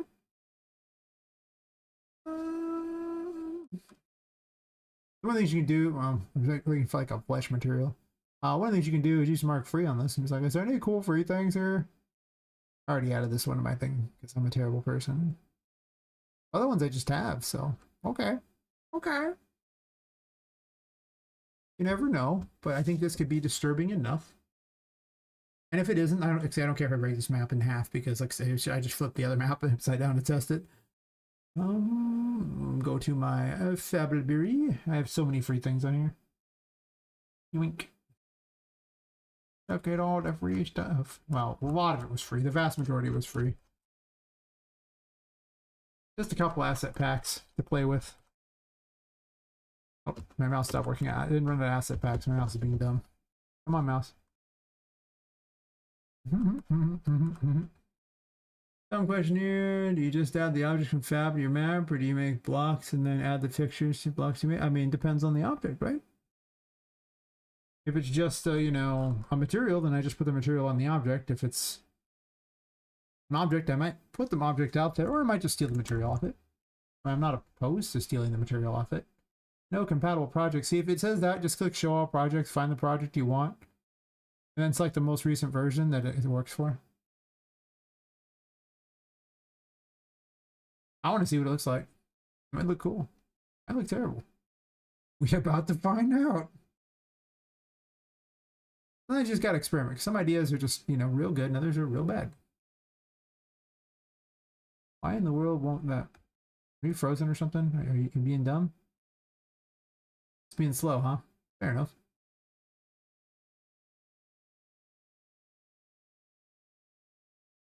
Go to Flesh and Stone. I just installed it there. Material Flesh and Stone. Give it a second to get its act together. Hey, sometimes you just gotta try. You never know. It might be cool. It might be terrible. I'll never know until I give it a shot.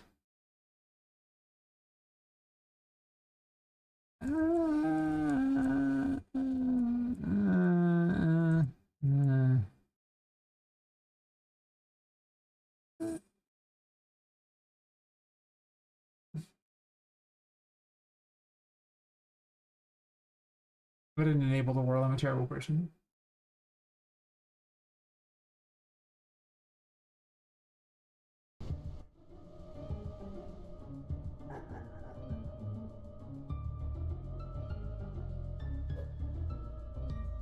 Nah. I'm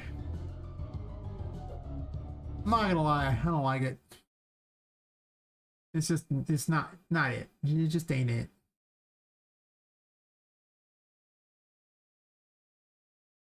But I had to test. Be gone from this world, foul one. Actually, let me save first. Be gone from this world, foul one. You do not belong here. Yeah. It's referencing memory, I know. Don't care. Yeah, it looks terrible. Very low quality. 0 out of 10. Do not like. I was curious. I mean, it could look good for all I know, but nah.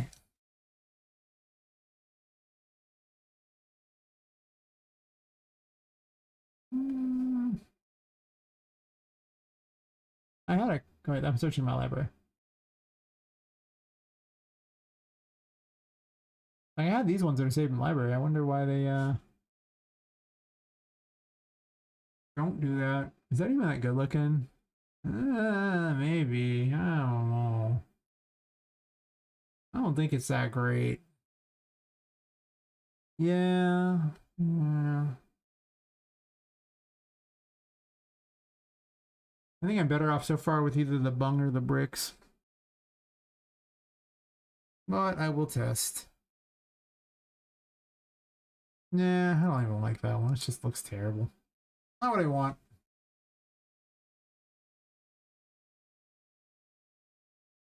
I may try some other ones, but actually this one seems a bit weird enough that it's almost good enough. The bricks are pretty decent. They are a little dark. That is true. I can play with the lighting though. I liked having the red. The red water is kind of makes it a bit dark. Like it blends a little too much, probably. Yeah. Like I say, I'm just experimenting because the bricks will probably be the one that I pick. But at the same time, you'll never know. Sometimes. If I go back to the regular water, look. I don't think that necessarily helps much. It honestly didn't change the coloring much at all. Unless you're in it, I think it would be different if you're in it. Oh yeah, yeah, because it is. Bung is cork. Just another name for cork.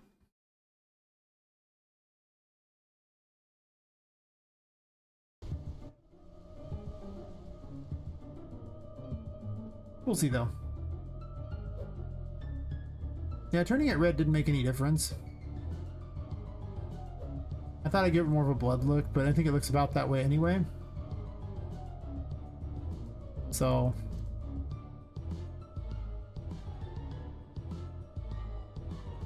because the red light.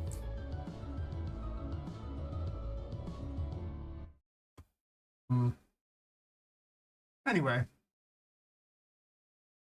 kind of getting off on a tangent for an area that doesn't matter yet. Exactly. Well, that means red lighting. I want it to look red because I want it to be like an evil thing. I'm basically coming up with ideas for how I want that to look in my testing thing. But I mean, if I do that whole system, it'll be like super far into the game that it even exists. So it's not really relevant. It's not like these rooms, which I'm actually supposed to make. It's just upside down version of this, but I've actually gotten it below 3,000 actors. That's pretty good. A lot of these merging of crap together has made a big difference. Reducing actors and speeding it up.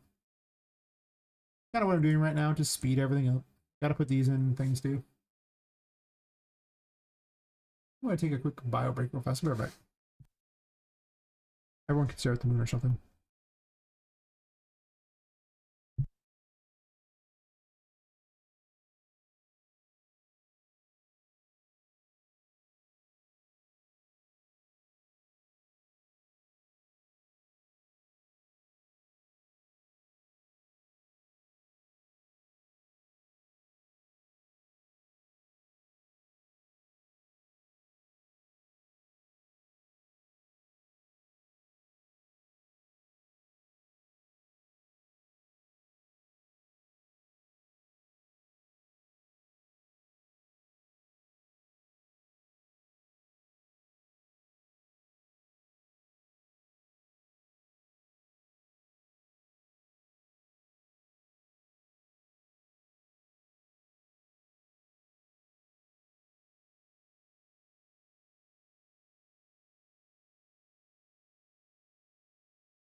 Right.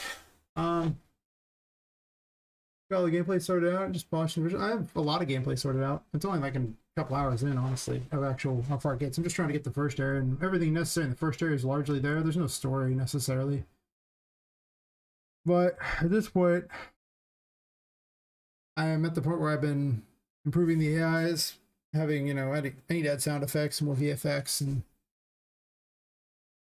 I've been improving map things. It's just stuff getting improved in general. I like having this here, but I'm not sure I want this here. So I might cut that out of the for sure. I guess I forgot that you have temperance. I guess I wanted you to have a different weapon as well. So most of the rooms are pretty good.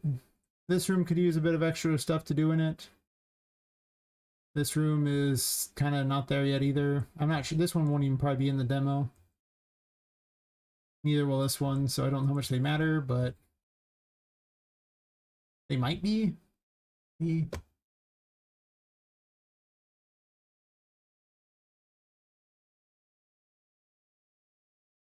But just having your gameplay sorted out doesn't mean much. You have to polish your gameplay too. There's a lot of things that go into it to make it good. Watched a video like on Game Feel, and that was probably the most informative video I've ever seen for just how much presentation matters for these things. Or from the fool doing like almost none of the effects to like all these crazy things. Same 3 attacks, but now it shakes the screens when it hits things. It has particles when it hits things. They have particles when they get hit by things. They have reeling effects on them. They make noise when you hit. They get flung around by the stuff. I mean, I did all these things, and at the end of the day, you're still swinging the thing with the same 3 animations, but the difference was night and day in that video. It was great. I gotta hit the other weapons too, but if they have a wand or whatever, they don't really hit anything, so yeah, I don't know. I think I only need these 2. Like, it's just 15 and 16. The 16 is there and 15 is here.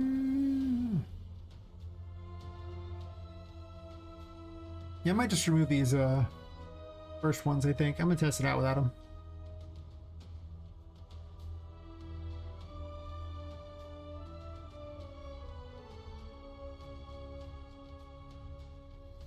Just the first 4.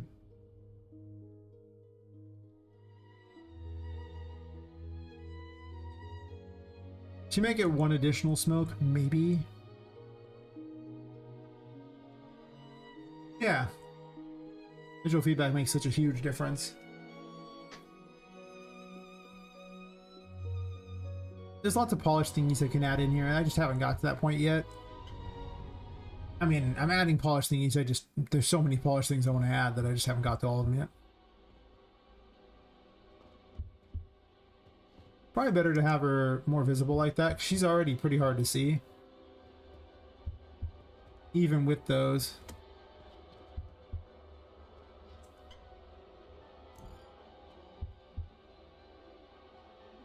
I don't think the grabbing thing is particularly necessary.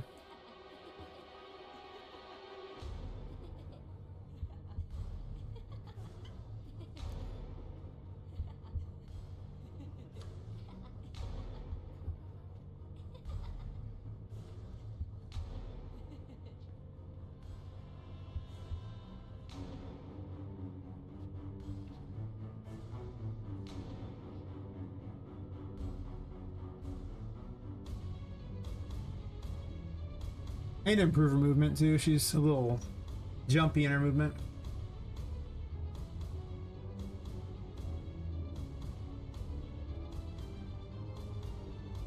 She's much more threatening in other places.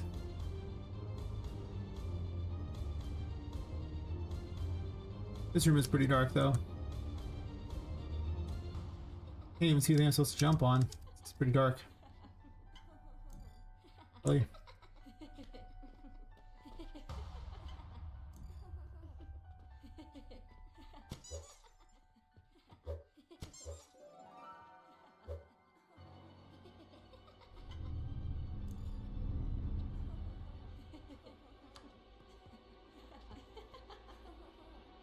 She's wandering in this room too.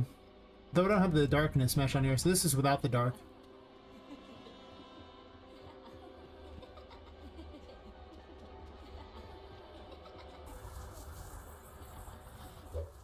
Run with the light. Run away. Run away. Oh, thanks. Yeah. Well, you don't have a piano anymore in this room to jump on. Unfortunate. I probably need a light so you can have a break area. Yeah, hit by a thingy. Like I should probably, I don't know what to put in this room yet. This room needed, I moved the piano out of this room to the music room instead. So I have more things I need to put over here to just do something. So maybe some kind of other secret setup.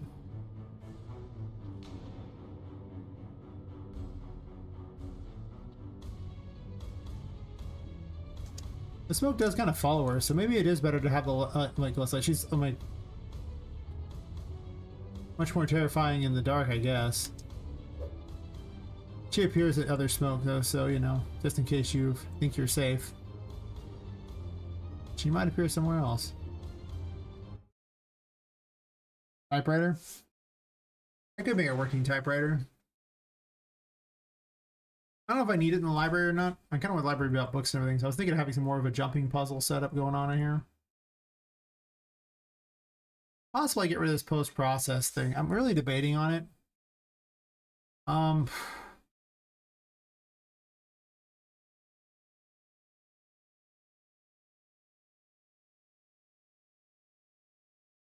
First off, I can make the whole game darker, but like on one of my monitors, this does not look as good. But on the other, it looks much better. Yeah, it'd be really annoying in the library. It's kind of an awkward place for a thing. The problem is, it's the problem I have with the piano, right? And that's that I had to make the keys absurdly big because, well, Poppet's really big. So I made the black keys huge on this piano, like, you know, like almost like little kid huge. Because Poppet is small, but she's not hop on the typewriter key small, right? So it's hard for her to step on just one key. Because look at how big these are, it's hard for her to step on just one of these. I've set up a thing for it, which what it does, and as you can see, it's hard for me to jump on one key. Like a flash dimension, I need multiple ones, and it's like, oh, cool. So I like the idea. I just don't know about the physics of it. Because, I mean, it really, that's the problem I had here. It was a stream I was remodeling these keys. And I changed someone else originally modeled them, and I made new ones out of geometry brushes because I was just like, well, this won't work. This does not work at all.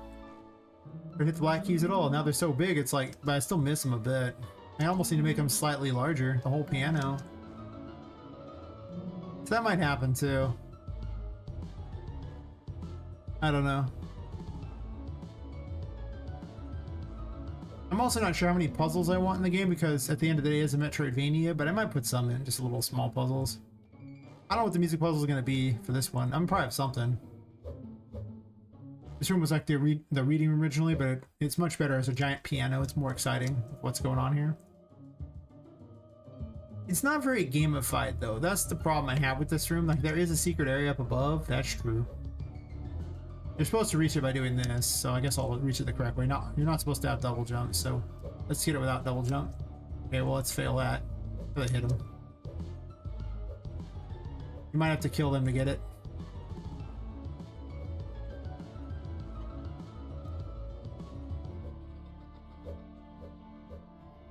Turn the light on? Okay.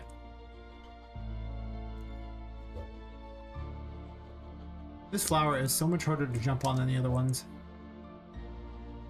Really hard sometimes.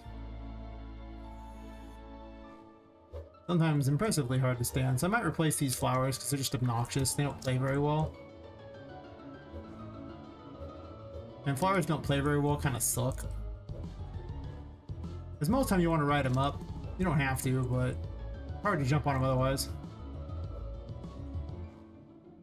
Yeah, this one just bounces me off. I don't like that at all. Okay, it's getting replaced.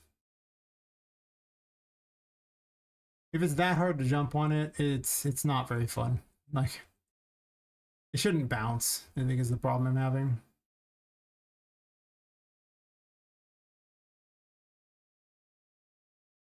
Ain't nobody like a bounce like that. There's some kind of bouncing I'm all about. This ain't it. With the blue flowers, because these are significantly easier to jump on. A lot of it comes down to the collision of these flowers is really weird, so.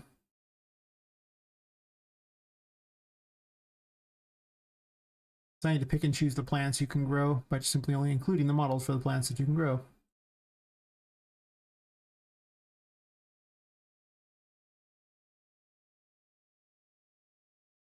Oh yeah, like, I mean, it might be something like that. It's possible. I haven't decided yet on if it's going to be a puzzle or not. Like, I started programming it, and then I got caught up doing some other things that were more interesting at the time, I think. I jump on, flip the Empress. But it might happen. I don't know, maybe. Not opposed. Yeah, this one's so much better.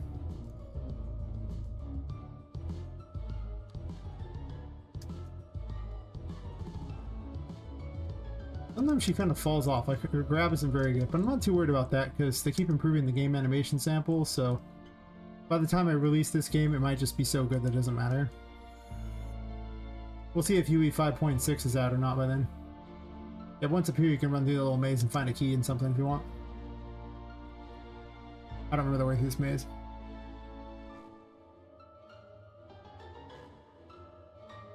I don't think it's much of a maze. I think it was more of a maze until I changed up the way the level was laid out or something. Now it is not.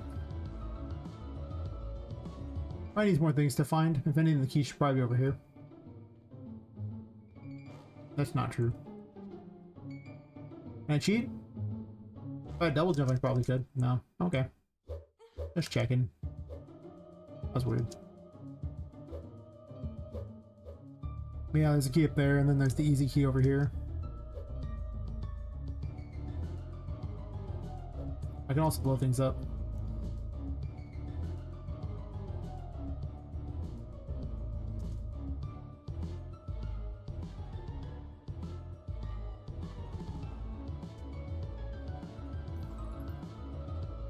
Yeah, overall, it's coming out okay. No point really running around the room at the moment. I need to mess with this to do something. I don't know what yet. Like I say, this room I probably just need to remove all these things temporarily. Or set up a thing that randoms the colors out or something. Or picks the colors in advance off of a thing. I don't know. I mean, they're very exciting. Definitely one of my favorite visuals in the game now. The head's all looking at you.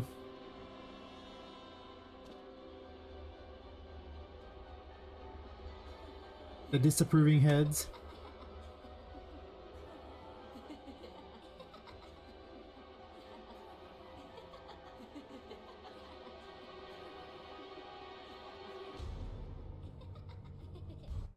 But I need to set them up so that they don't all work off of that, and they probably need to be spawned in because you really don't want to leave blueprints anywhere in this, like just not at all. Yeah, they're great. The heads are awesome. So it's possible I want to first off program them to work off of the AI thingy as an enemy character. If I do that, do I make them an enemy outright? I don't know if I want them to attack. I think I like the heads just doing nothing but watching you. You got an idea for puzzle game? One so far? That's cool. Know what? You don't like them attacking you? Like I said, I'd like them being creepy myself, so. Well, I do have some heads that attack you, but they have guns on them, so. I'll have something known as a Wally. I bet you can guess why it got its name, too. Should be really blatantly obvious why it's called a Wally. I'll put some in here.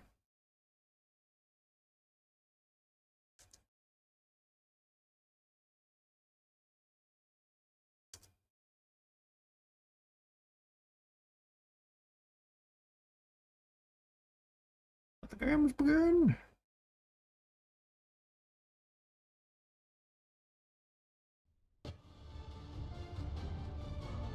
Yep, these are Wallies.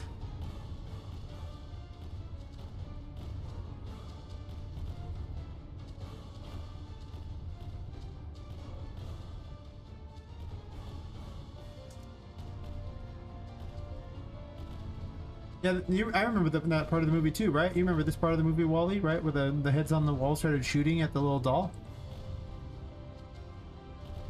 That was totally in the movie. It's fine. But no, they live on a wall, therefore they're a Wally. Duh.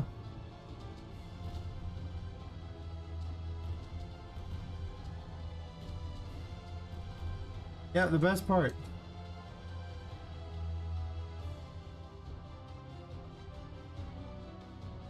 Poppet needs idle animations.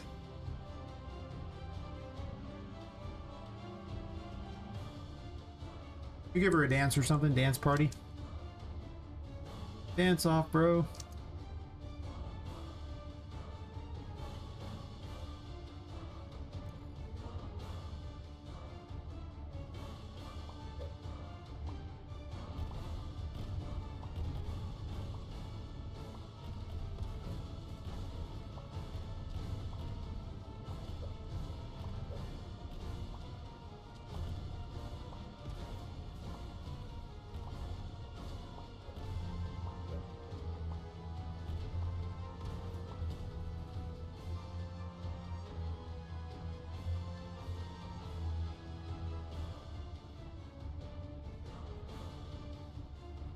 I like how the washroom just has the most epic music. But to be fair, I was doing battle royales in here to test out the new AI. That's why it has the music.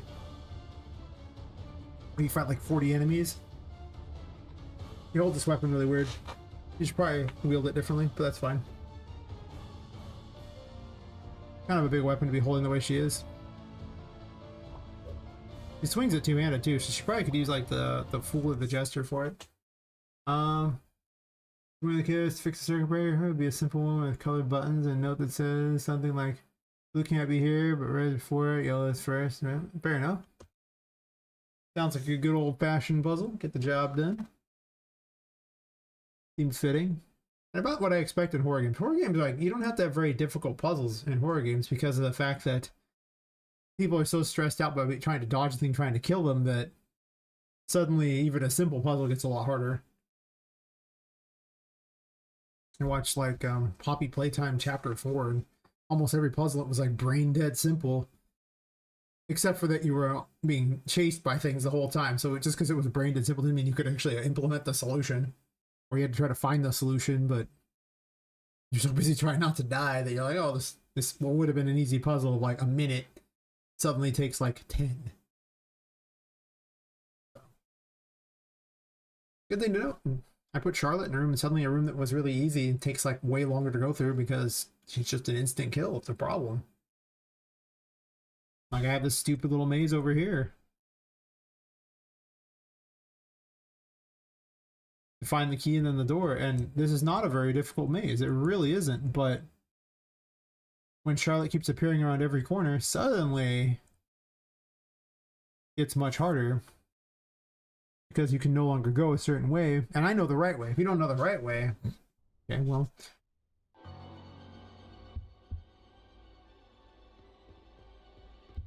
Oh, she's down that way. Well, guess I'm going this way.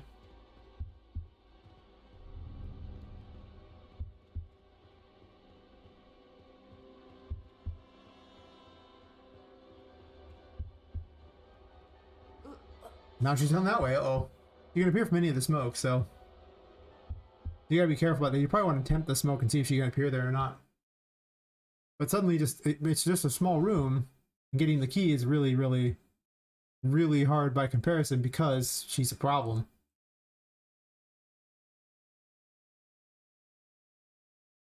But in reality, it's run to one corner and then run to the other corner. It's really not that hard.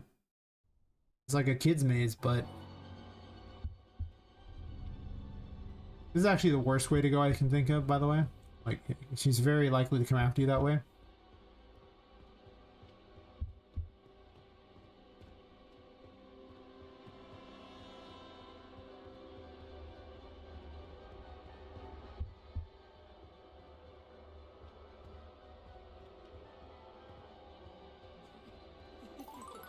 I could probably make this harder too.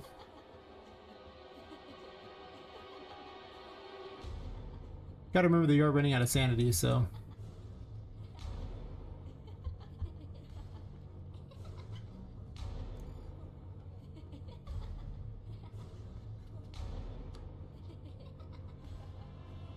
But there are safe spots. I might move the safe thingy in here. In fact, I'm going to. You can easily see it when you jump in there. It just says safe behind the light.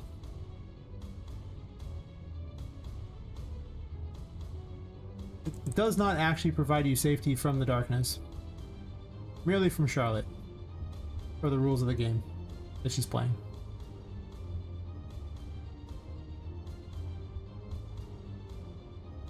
But I mean, it's not a very difficult room, but every time she's there, it's a problem. Also jumping here is suddenly really hard. He's unlikely to come after you over here. I count as being in the light? How? What light am I in the way of? Is there a light bug? No? Somehow I count as being in the light there. It's weird.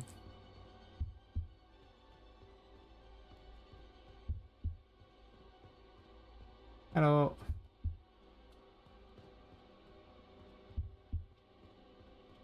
Should be a lot creepier when she actually has voice lines whispering after you and things.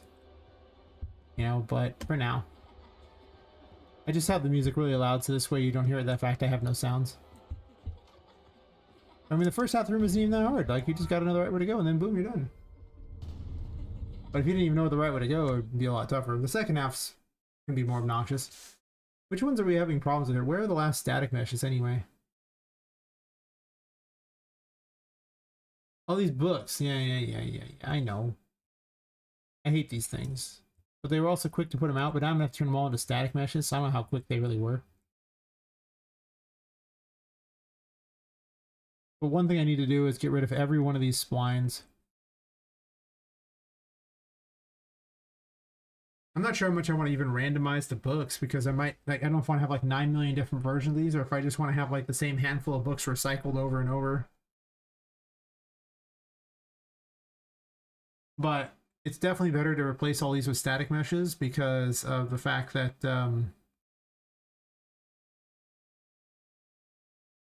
it has to deal with all these, you know, the blueprint every time for every one of these.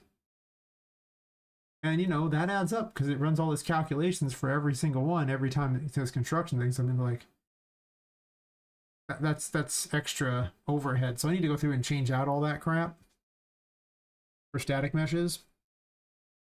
Also, you can't instance a blueprint, so other than that, I'm like, okay, you can't instance a blueprint. So you go through and change every one of these out. I was thinking of putting some puzzles in the bookshelves, but I don't know if I care. Like, I kind of want to, and I kind of don't. One, there's already a lot to do in this room. So that's a thing. Two, I've spent so much time designing this one room already, and I don't know what else I want to put. There's already enough secrets in the room. Like, I don't want to give out too many more rewards in one room. I mean, you spend a lot of time in the rooms. There is, you know, a key up here. And the corner up here, wherever it went. Left the room. There's a key up there. There's like another key down here. 2 keys. I mean, geez, it's already a lot of keys.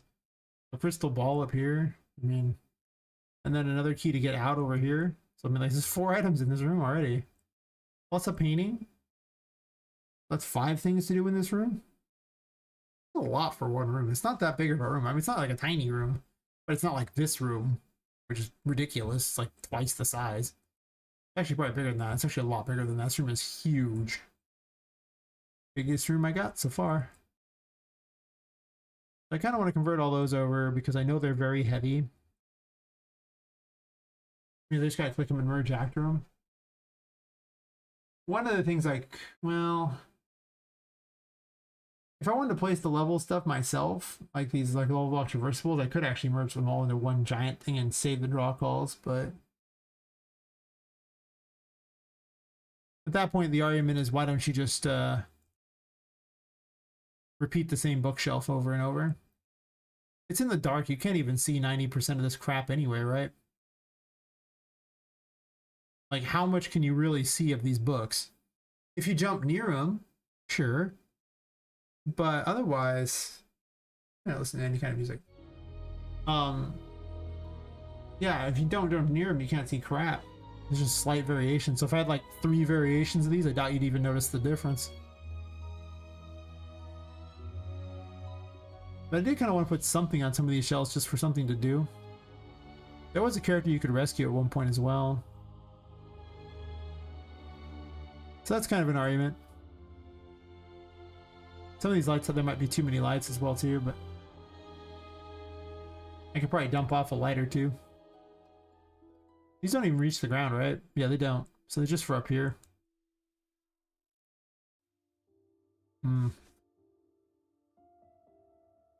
Something to think about. Originally I wanted everything interactive, so I just kind of made everything into blueprints, only to discover that might not have been the best choice. Some things have to be, like these windows have to be. Otherwise it wouldn't be work very well. These are also still splines as well. They ain't gotta be.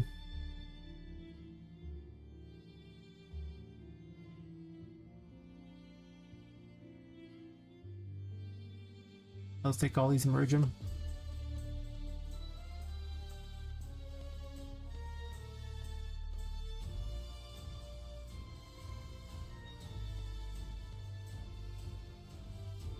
That's probably the biggest optimization I can probably do at this point, removing splines.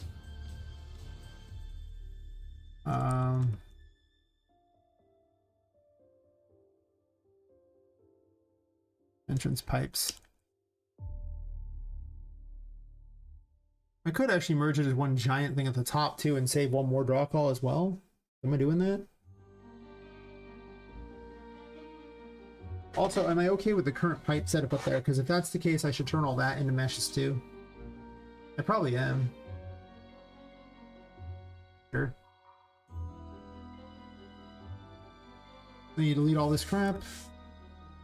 Do not delete the folder library, thank you. Delete all those and replace them with this thingy. The better version that is way more performant. You see the number of actors that are getting removed from this too. There's so many actors on these maps and they just won't be here anymore. So when I go to flip the place upside down, it'll be super easy. Then the question is all these pipes, which I already went through and checked the nav mesh in them already, so it should be fine. Like there was nothing that was stopping them, I don't think. We double check there's no stoppages. That's fine. Let me reduce my speed to 3, so well, I guess 1's an option too. I'll do 3 so I can stay inside the pipes.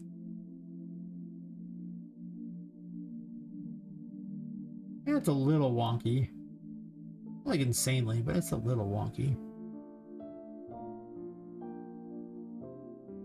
Not horrible, but wonky.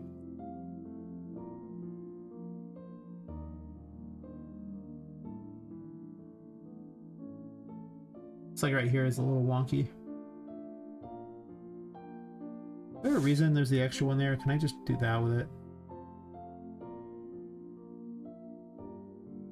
Can I click this one, thank you? And it's just stretched way out for no reason.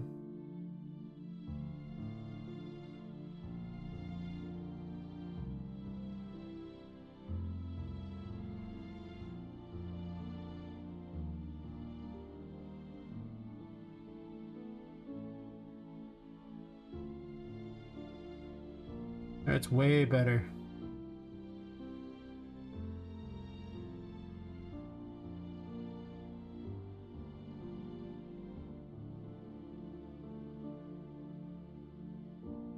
Now things crawl through the pipes after you.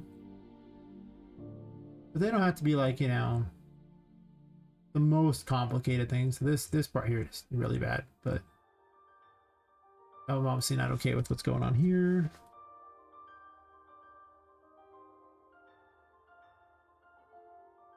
There we go. Wait. Are those broken there? Okay, good. As long as they can bypass it. Like, it's not gonna be perfect, but that's okay.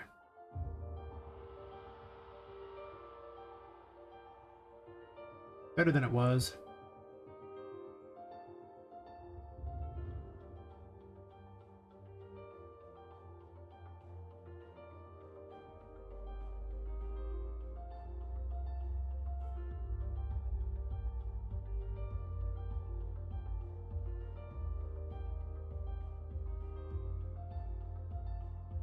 Fine.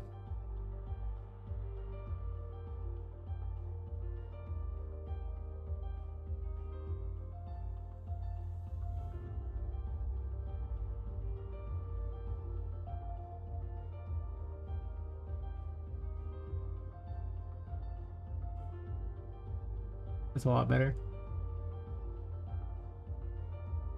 That'd be perfect though, but you know. That is not okay. That right there is not acceptable.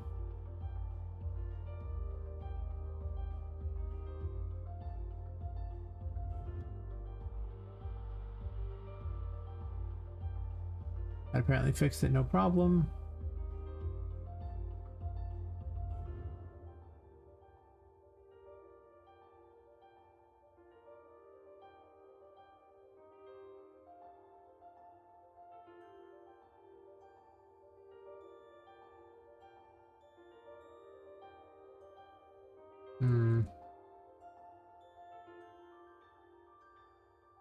I guess I'm okay with that. It'd be a little hard for me to get through though, but come on. Grab this, move it over a little bit. Pretty bad.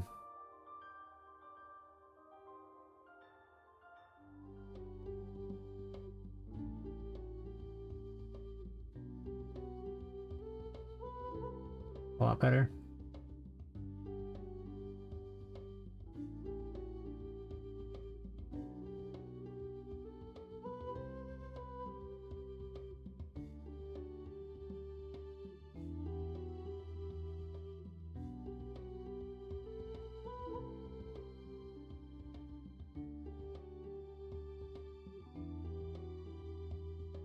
Like 13 actors selected. Nice, nice. You just get every one of these and then merge them together here. Do a weird pipe monstrosity.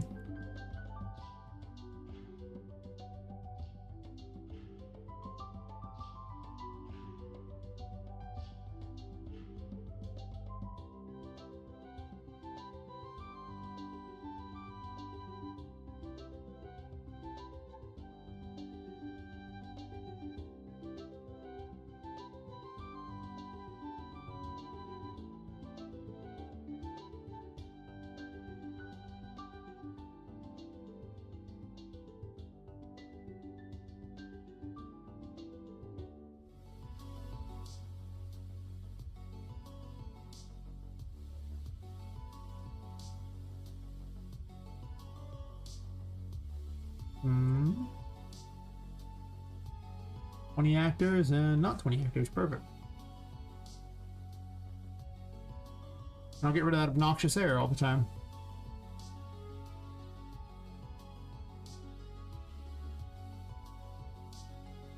And library, pipe maze.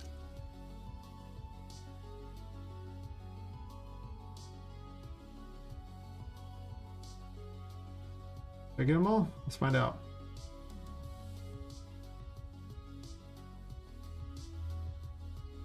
I guess I didn't get that pipe, but I think this should have been part of this anyway.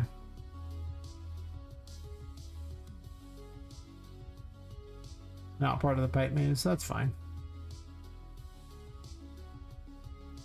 I can still merge it into that too. You can always merge them later.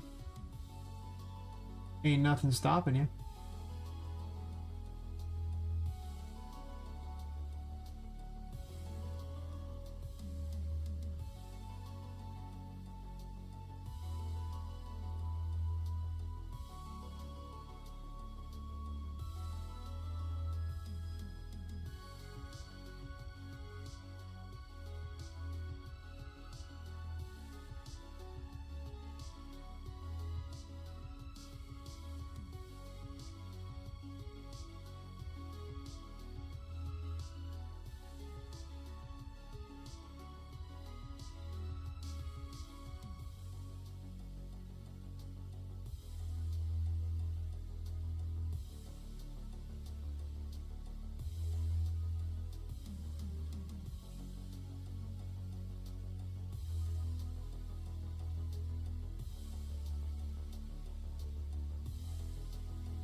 like that.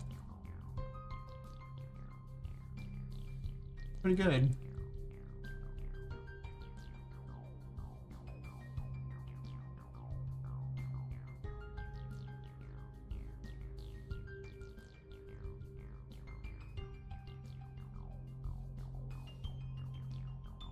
Turns out reducing the hundreds of blueprints on your map will actually improve the performance.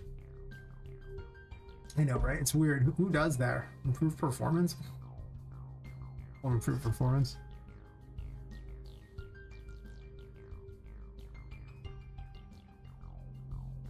Oops, I tried to save the Twitch backend instead of saving Religion.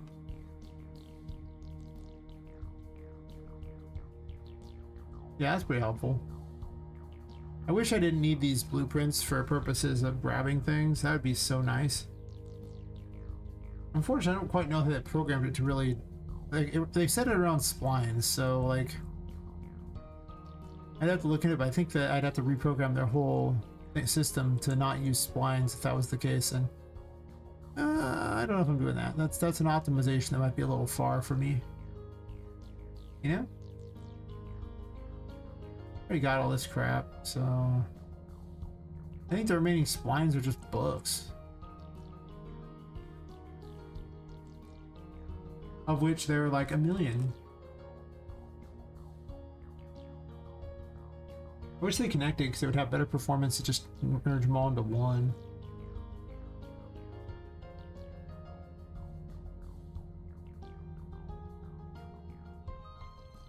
But if you see how many nodes these books are, these books are heavy.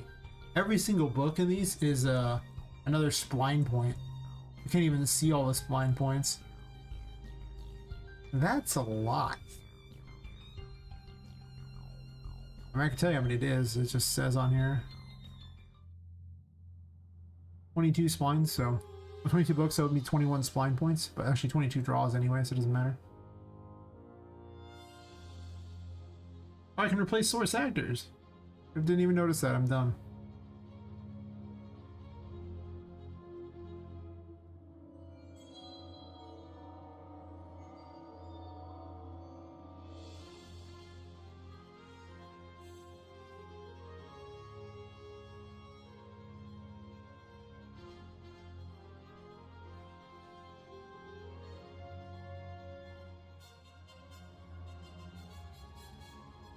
Just to check it doesn't look like crap in the light, right?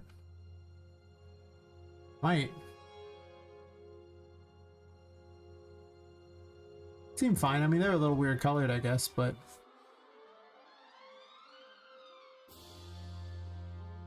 Not gonna lie, not the worst.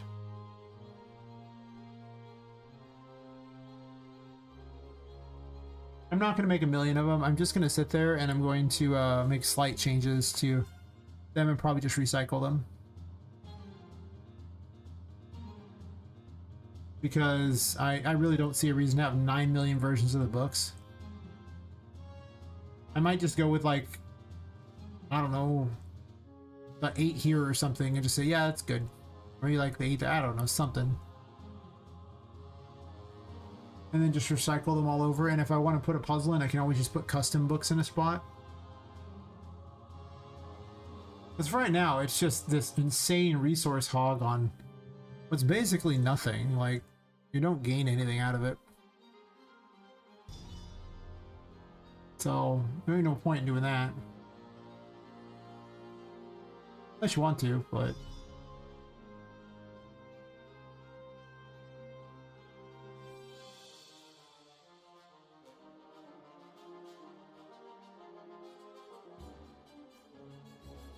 I wouldn't be surprised if my FPS goes way up after this too, because their blueprints on a map, each one has like 22 meshes. I mean, that's huge. That's so much. You know why I didn't grab my customary alcohol? That's sad. I'm gonna go grab it right fast. I'll be right back.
Good stuff. Good times. Without moving, is that lip overlap I see on the floor on the bottom left? Oh, are you talking about this here? This is not a lip overlap. This is a box. You can hit G to see game mode. This is what it looks like in game. Hit G again to show it. And what this is I have a bunch of boxes here that, you know, when you hit them, it spawns things. So that's what you're really seeing. There's actually 3 of them in this room. There should just be 1. There's just so much going on in this room.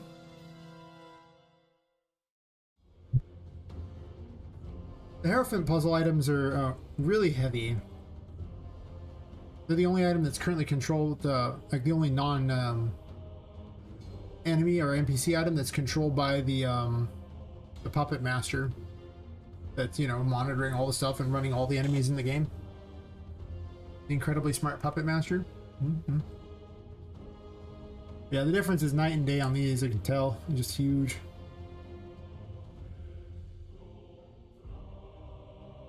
How many of these am I going to really use? Do I really want to have like 9 million of these? Do I even care? I don't think I care. I think what's about to happen is I'm going to go ahead and just delete all these. I'm just going to dupe this across the board. Again, you can't really see them.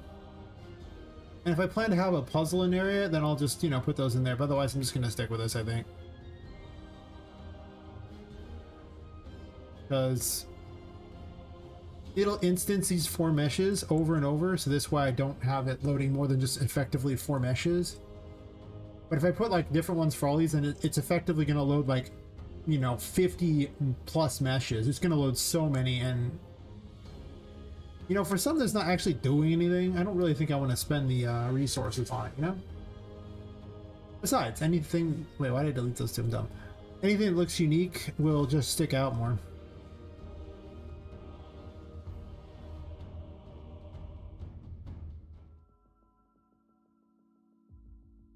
It's just supposed to convey that it's books.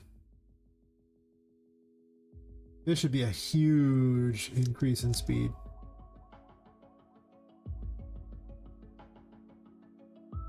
My only regret is it's still a lot of draw calls. In a perfect world, I would merge it with the mesh of the bookshelf itself, but again, I might want to use it for something, so. Also, these are not even... Are you at the same height as those? I don't even know if that's true. Maybe these are floating in the air the whole time. I don't think they are. I think this one's just at a different height. Let's check. No. These are in the air. Shift end. Shift end. Oh, the train's going by. Hey, train. How you, buddy? How you? These didn't really move down, so it's just the... Oh, no one did. The top ones are too high. Okay, well, remember to copy the ones that aren't too high in the future. But yeah. I'm definitely thinking that's the right call for now. And later on, if I want to make some changes, I definitely can. It's nothing stopping me from doing that. These things are just a quick little blueprint that just makes an army of books. Courtesy of a very recent free fab thing, actually. I was like, ooh, free. And it does books? I'm so in right now.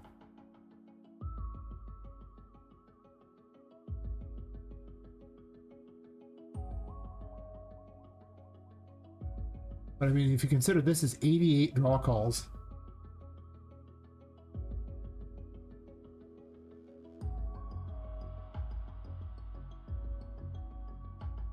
So many. Oh, you know what?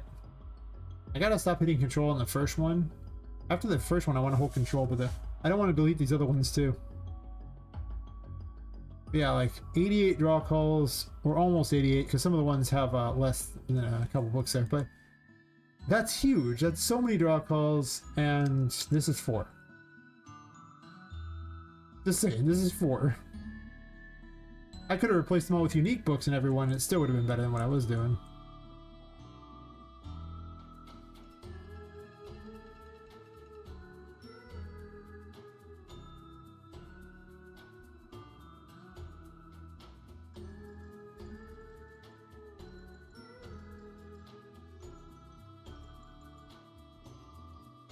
Oh, I'm getting rid of these things. These are just... I was originally gonna have you jumping at the bookshelves. What I've found, like, in testing, is that is not fun. Like, you might think it's fun, because you can kind of bounce on things sticking up, but it turns out to just be kind of hard to see where you're going, and the jumps are kind of awkward, and it's not what you expect it to be. It's so much less fun than I was hoping for, and I was like, oh, cool. Right, this is so fun. It was not fun. It's like crawling through pipes. It turned out to be less fun. It's not awful to crawl through pipes, it's just less fun than I was expecting. That happens a lot. Things that sounded really fun weren't that fun, and things that didn't sound fun at all turned out to be great. I'm not opposed to taking mechanics out if they suck.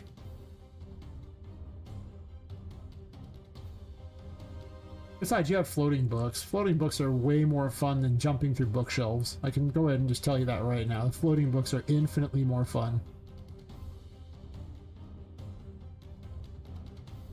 Anyone who says different has never jumped up and down on a floating book before. That's all I gotta say about that. Do they even know what living is at that point? I don't think they do.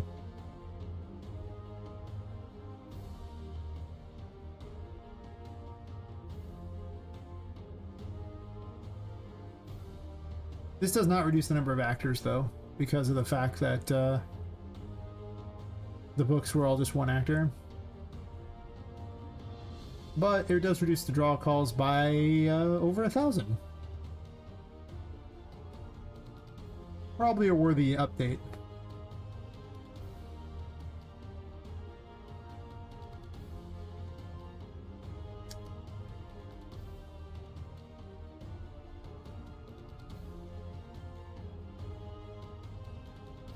I do have it, you can grab the red here, so you could get onto these if you really want to, though. I'm not going to stop you. I might hide something amongst some of the books, just because, you know, everything looks the same, and then suddenly you encounter some that aren't the same.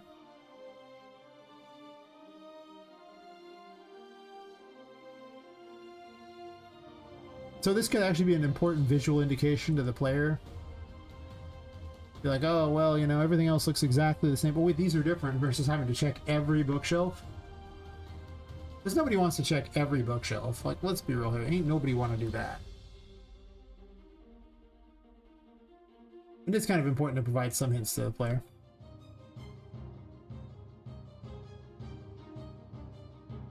But only hints that prevent tedium. Like, if something would be awful and tedious, I don't want you to have to do that. That's nobody's idea of fun. Well, there might be some masochist out there, but that person's just ruining it for the rest of us, so nobody likes them. They don't even have friends, but not anymore.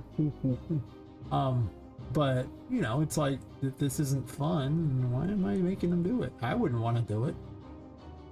And since I'm the big playtester for the game, you know, I definitely think not wanting to do something is also a pretty good solid reason not to do it. Or not to add it, because I'm going to have to do it a bunch of times. I don't do tedium.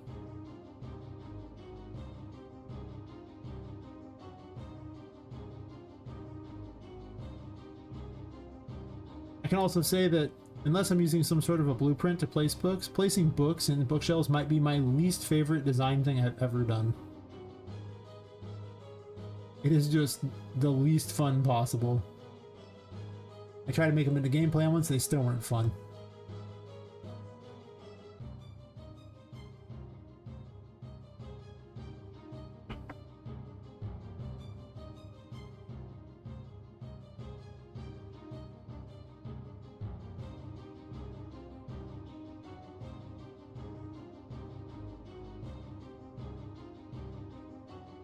What are you saying?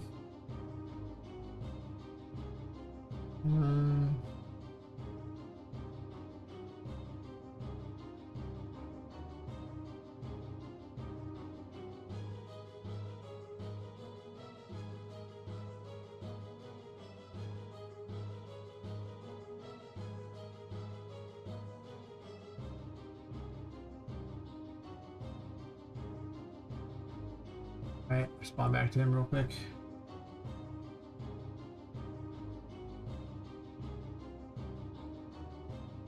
I'm curious to see how much faster this room is going to be by the time I'm done. I imagine incredibly faster.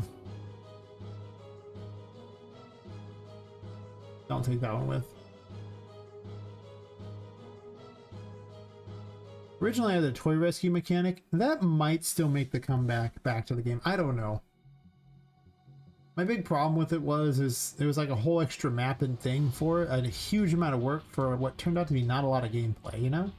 Like you build a little city, but I kept thinking of the, you know, Assassin's Creed Shadows, oh look, you can have cats in your city, woo-hoo thing, you know? It's like, yeah, or your town. It's like, yeah, that is kind of lame. Like, I'm here to kill things. I'm not here to build the town.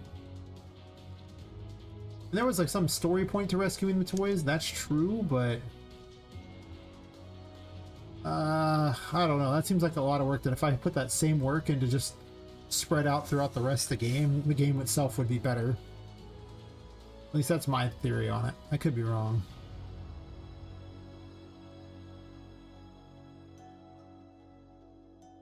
It doesn't matter if my flooring looks bad outside the map with a player with no reason to be in. Like my flooring was uneven, but in the playable, who cares if the player can't see? I mean, only speedrunners will ever know the difference in you, right? Like if it looks terrible where no one can see, like if a tree falls in the woods, right? It's like, okay, cool. This area that nobody goes to looks like crap. I had plenty of areas that nobody goes to looks like crap. Don't believe me? I mean,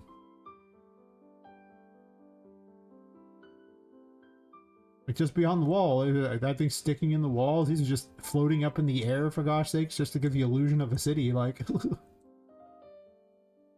a great city out here, huh? I didn't even bother to, like, the road sticks out here. There's this big block that sticks way out here because I didn't want to remake it, and I had made it really big. This is way bigger originally, and like, you know, don't. If you look behind the curtain, you know, you see the Wizard of Oz, right? Like, that's what happens here, you know? I mean, you find out the magic.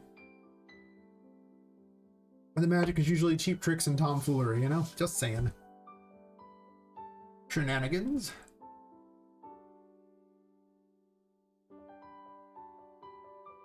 I think I cover that by people watching me make this. You see all the shortcuts I take all the time. Just like, yeah, it sounds great. Shortcut, shortcut, shortcut, shortcut.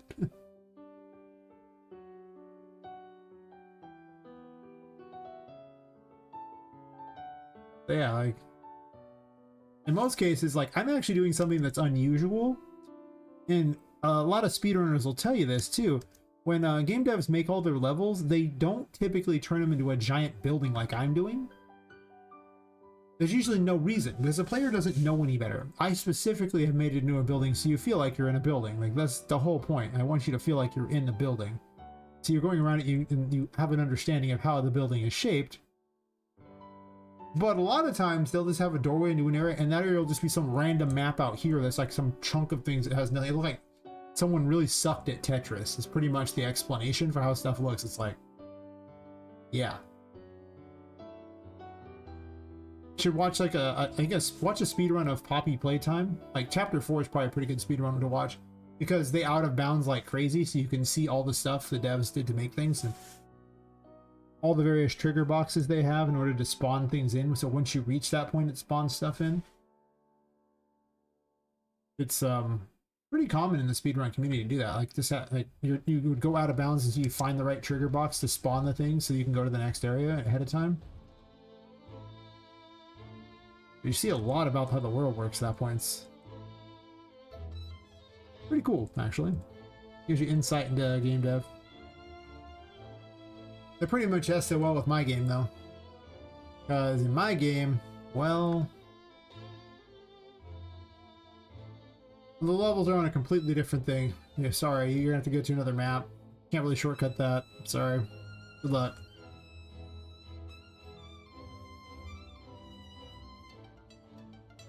Something hurt and really reduced the draw calls to this room by, you know, several thousand. Yeah, no more of this crap. These are all blueprints. There's nothing interesting about these. Not a single thing. I'm changing this out. There's okay, I don't even know what these are doing up here. The shelf clutters up here, but this is clearly stupid.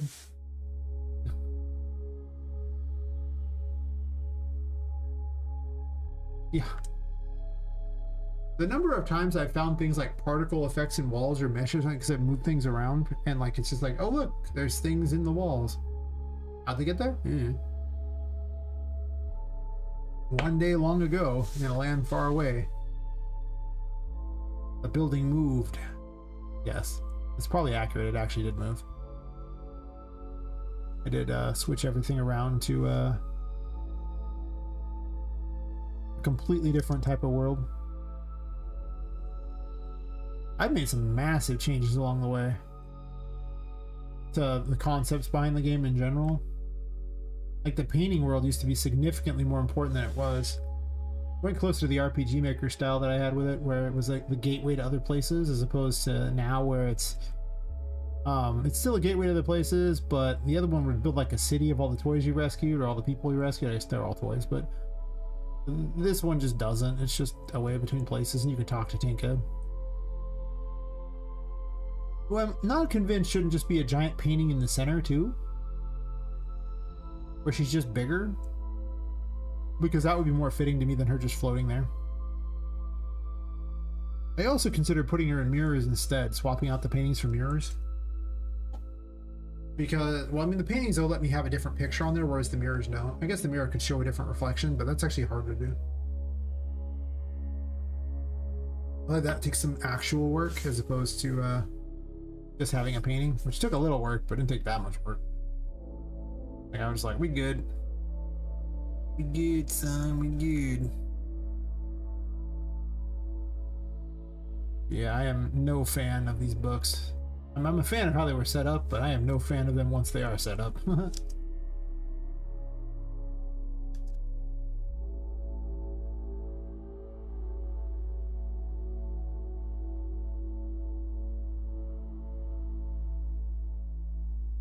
That's what I've learned. Splines are amazing. You can make your whole game out of splines.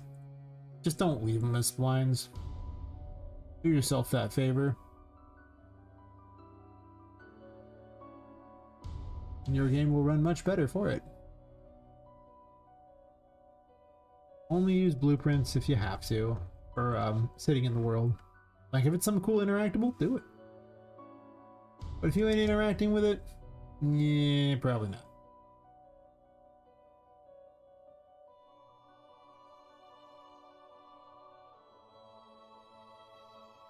And as far as I can tell, draw calls matter more than the size of the mesh. Like, they both matter, but the draw calls matters a lot more. At least in all my testing, draw calls are just bad news.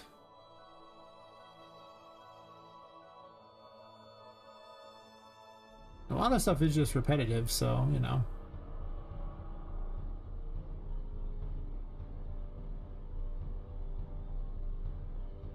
That was kinda unnecessary.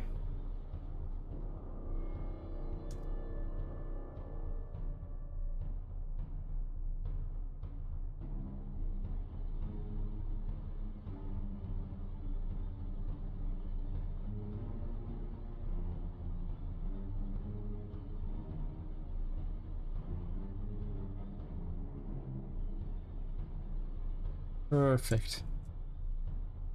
And now there'll be almost no draw calls in this room. Wow. There'll be less. There's still draw calls, but I wouldn't be surprised if that was tanking the FPS when I after hitting the merge actors and just seeing how many things were emerging and how it's this giant thing every time. That's a lot. That was a lot.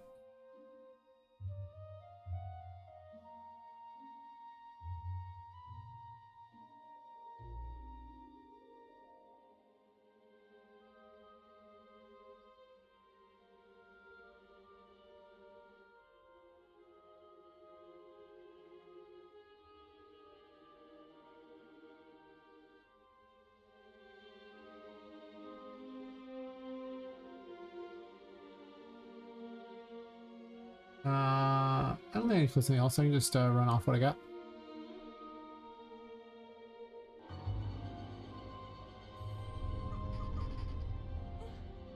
It'll be kind of bad while it's loading everything in, so we'll see how that goes. That's up in the air. I need to move that down. So good to know. I mean, now we're sitting at like 40 FPS in here. I mean, every once in a while it goes up, down, but right here it goes down a lot. I wonder why.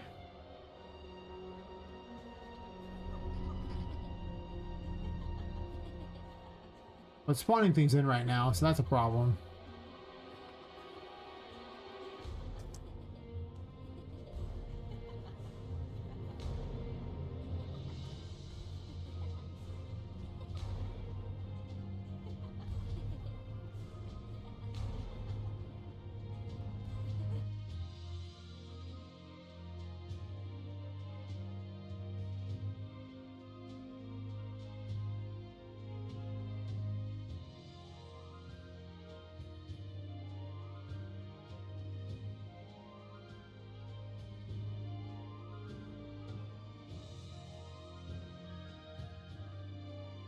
I thought this wasn't on the ground, but I guess it is.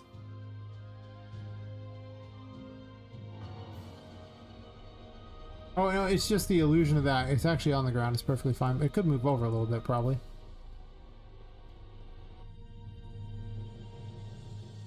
So it ain't in the wall. I gotta want that pipe in the wall.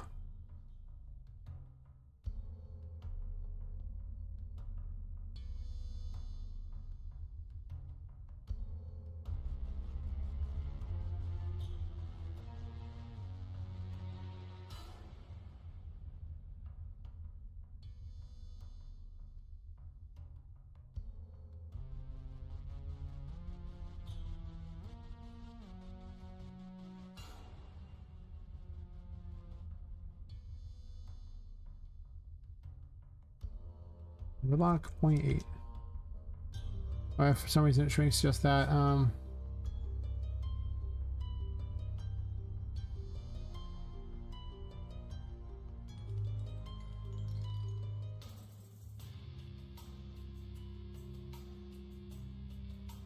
guess my question is, do I even need this one here? And I think the answer is not really.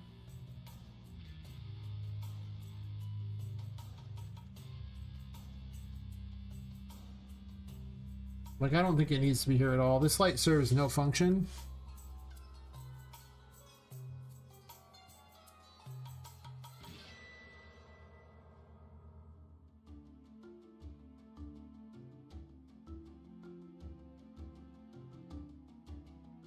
There's still stuff I can do to this room to make it better. The spawners are pretty heavy in the room too. There's a lot being spawned into this room.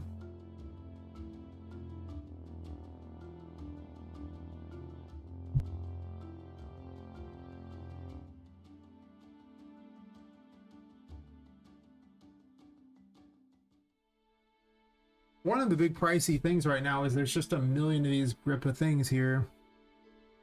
You're ripping all these shelves.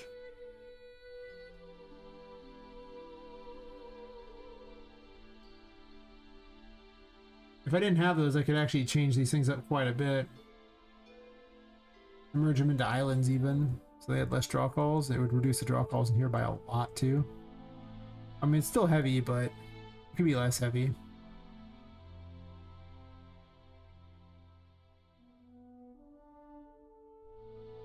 That's quite a few actors, though. All the pipes up here probably need to be reworked too, because these are all splines as well.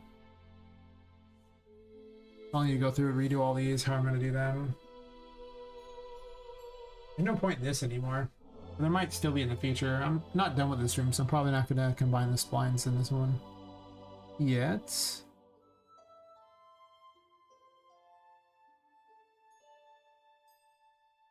Honestly, I should probably just have Vu drop this. The Oliver prison key. Like, it seems kind of weird to even have it in here, just like these weird statues. Like, then you don't even see them. Because the room... So, look at that. The room is so focused on what's happening in the center that the outskirts don't matter. Is my estimation of it. So if I give the Oliver prison key to her... and I remove these.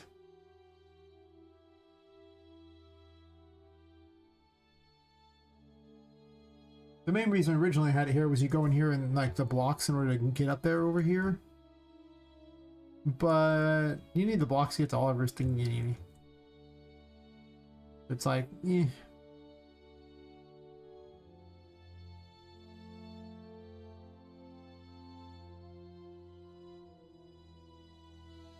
It just seems like you should get it for killing her. Instead of just access to some crappy blocks that you have over there. I gotta have Ruby like a jailer.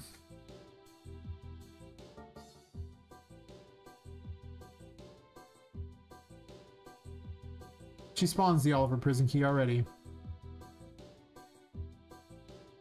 And why is this even here?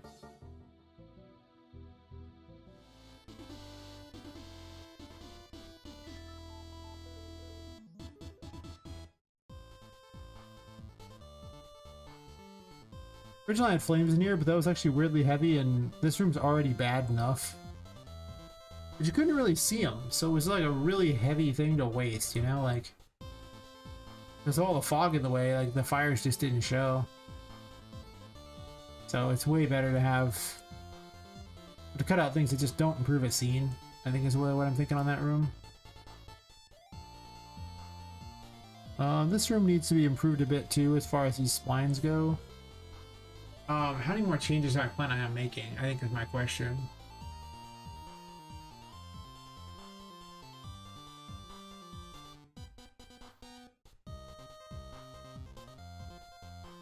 I'm largely okay with the back. That's probably fair.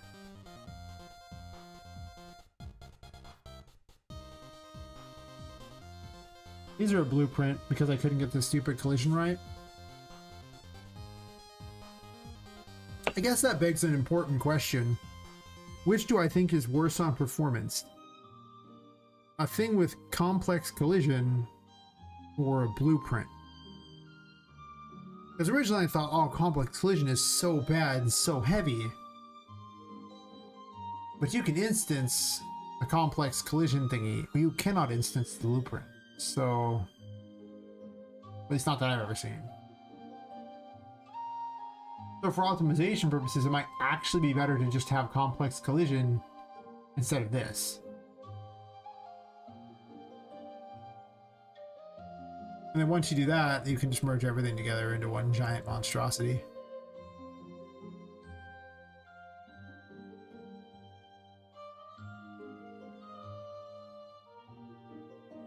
You know,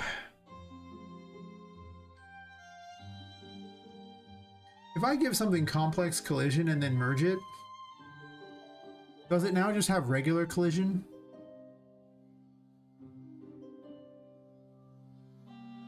Because two things, you can't have complex and simple collision on, I guess you can technically the same thing, but they aren't both active. I guess they could be, couldn't they?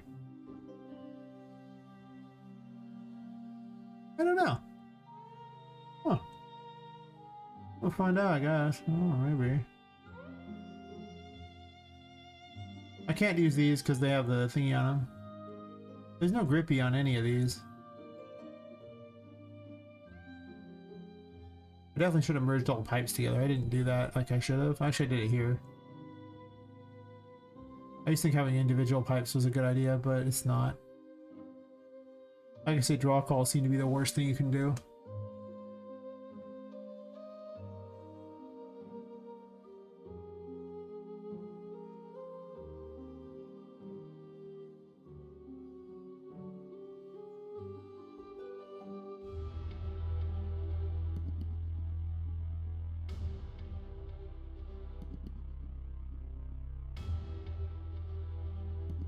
One second, I have an idea.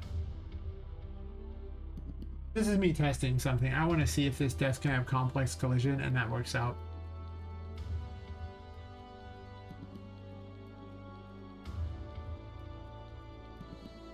So let's say I do this. I'm not going to replace the actors here. I'm just going to merge them, and then I'm going to run around and try to hit them and see what happens. Just for my own knowledge here.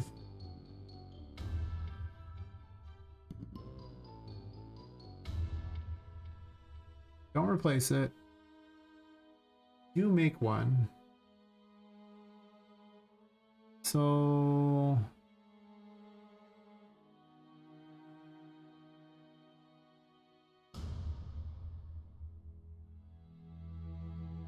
Oops.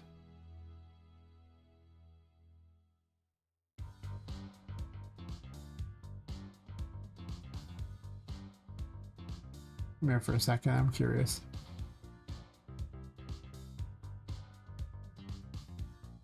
I don't need to be curious, I can just simply go into here and check.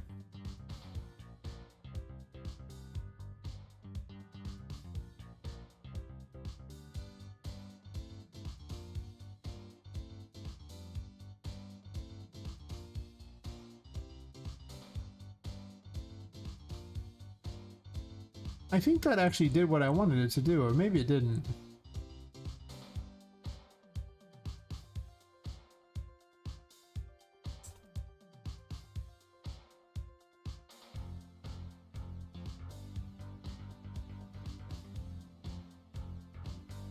It might have.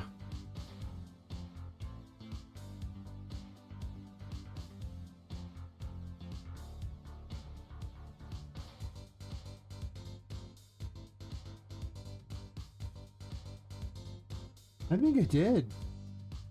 I think it merged every single one of the thingies.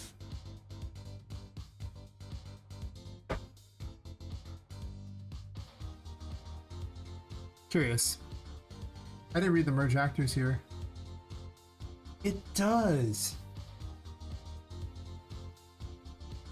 Okay, so if you want perfect collision on something without using complex collision, you can actually make it in a blueprint, put all the collision things you want, like, you know, all kinds of little individual collision thingies like I did on this one. I put individual collision at each of the legs and things like that. You can do that, and then if you use the merge actors, it will merge all of those into it, thus creating the perfect collision for it. Or, well, this one's not absolutely perfect, but it's pretty close for what it is, so... That changes the game so much. That changes the game so much. How often am I going to do that? But there were times where I'm like, well, I guess I'm stuck with complex collision. But much of the walls of the building are not they're complex collision because I couldn't get the stupid auto convex collision to ever pull it off. So it's like, okay, well, I had no way to really get the collision without making everything a blueprint, which I didn't really want to do. But if you can make it a blueprint and then convert it over,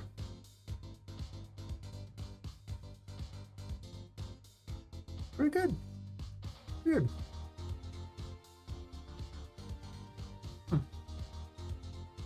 Learn something new every day.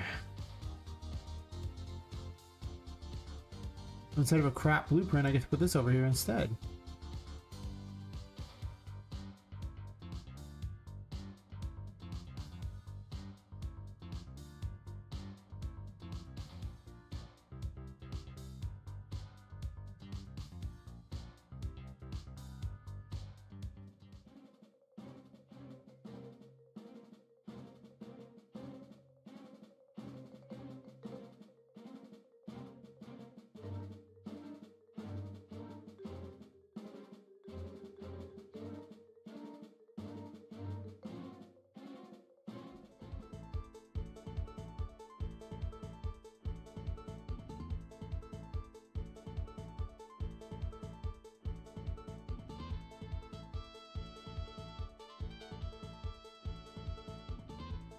Does this even look that good? Well, first off, it looks worse if that's the case, but the problem is this sticks through. So I have to kind of question that that doesn't look good at all, so. Maybe like this, and then I move this over somewhere.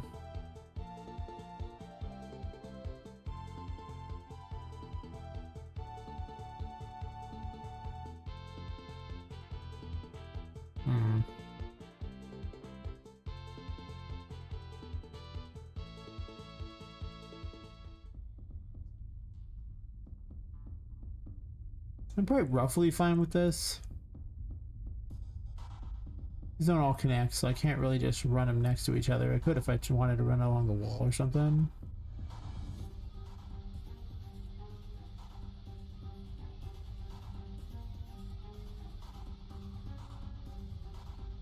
That's true.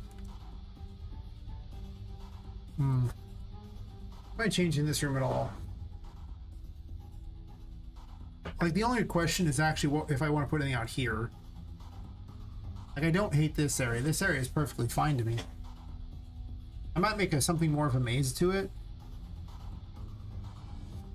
But for whatever it's worth, I can always add more stuff, so...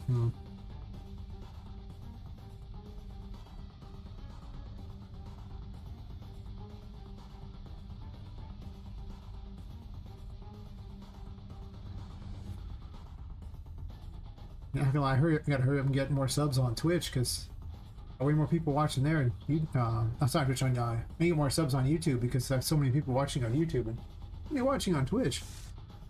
I get monetized, so I can get Big Daddy YouTube to pay for this. Who doesn't need a sugar daddy? My sugar daddy would just be YouTube. Imagine my perfect world. Way more money for voice actors and the like. Any money for voice actors?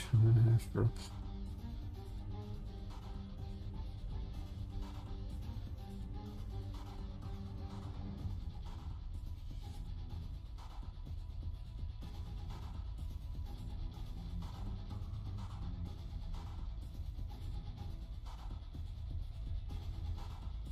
These don't even connect, actually. Oh, they kind of do, actually. That's fair. As long as they connect in some way, shape, or form. This does not need to go through that. I can go this way a little bit. I can do whatever it was doing. That's like the same thing what I was expecting.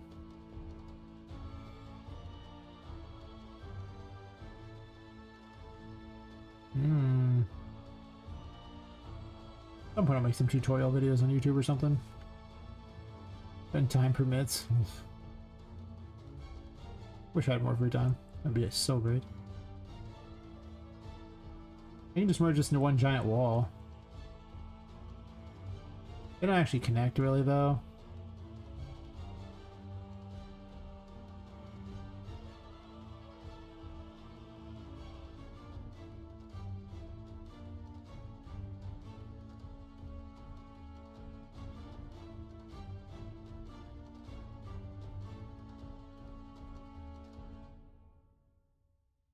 I don't want to merge every other little thing here, but I really do want to merge out those things.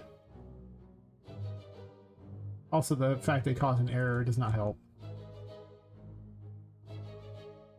Like, if they didn't cause an error every time, due to the new way they handle them, it wouldn't be so bad, but they do.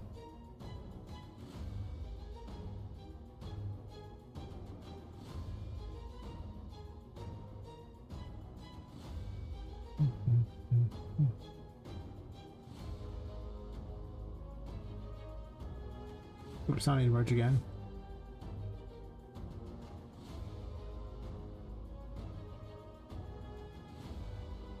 I replaced these out already, so those aren't a problem.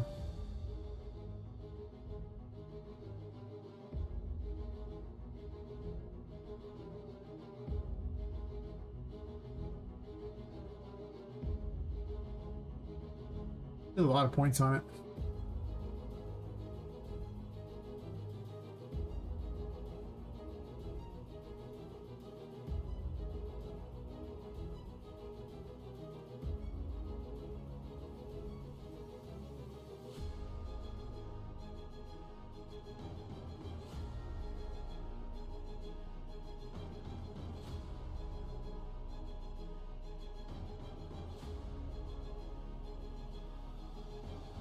+1 in there though. That's awesome.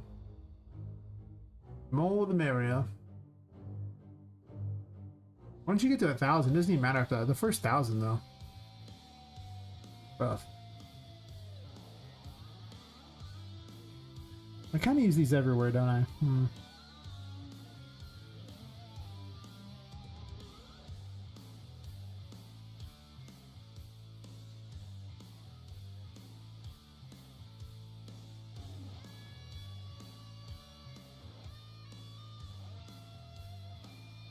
I've only spent like a day doing this. Actually, almost 2 days, I think, doing this. Oh yeah, adds the S. Look at how many SMs are here.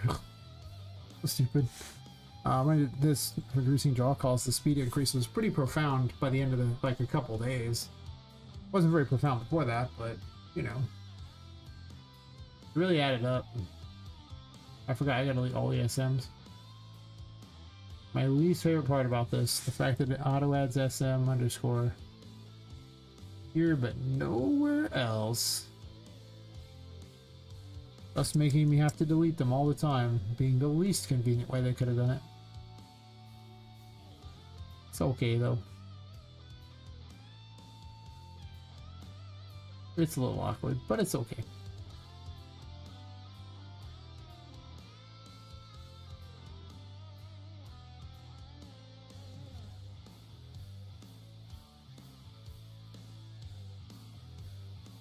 Just for my sanity. The SMs have to go bye-bye.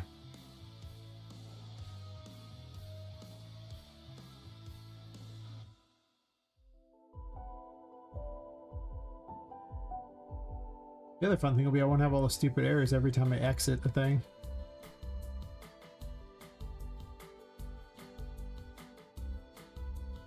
I could, in theory, fuse all this together. I don't know how much that helps. It can help some.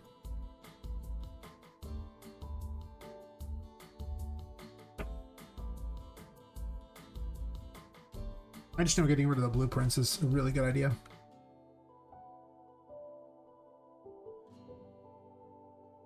No need to calculate them every time. We can just calculate them the one time.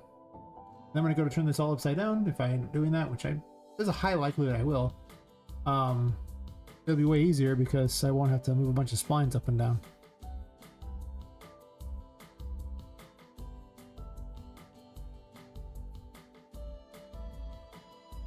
Which is heavier than what I am doing right now, which is not that.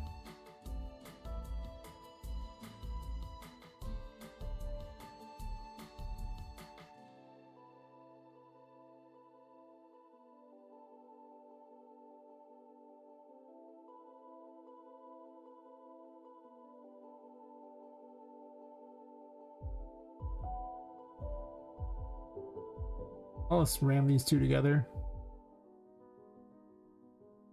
I think is a better idea. In all these weird directions, I just want to move one direction. I'm just going to turn the lights on for this. I'm having a hard time seeing things anyway.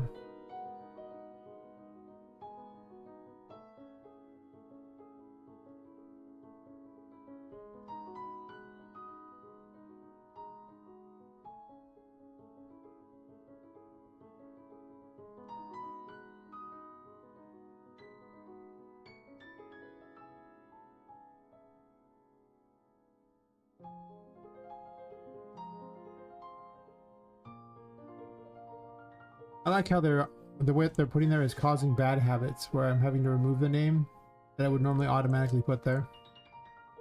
Pretty funny. Like anti-help. Terrible. I believe that's the last one.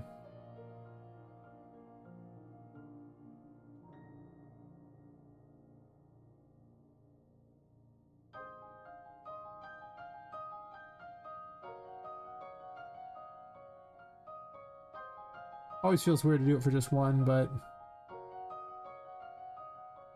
whatever.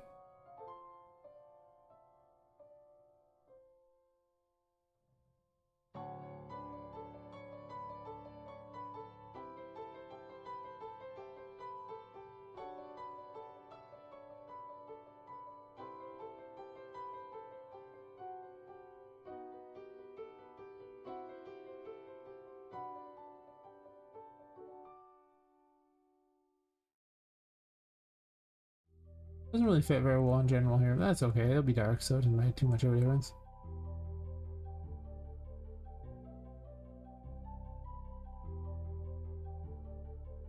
Yeah, I'm pretty sure that's every one of them. Except for, I think there's ramp here. There's the thing.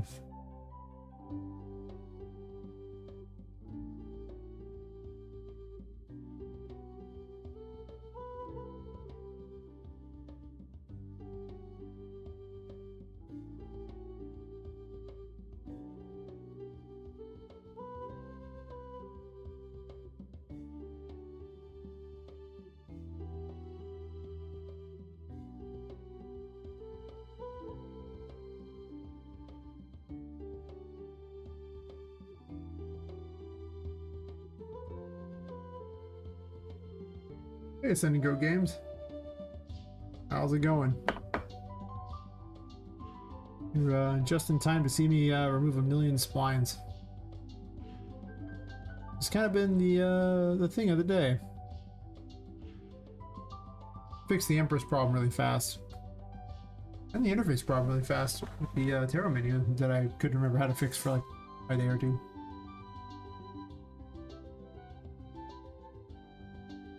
Oh yeah, there's all these up here.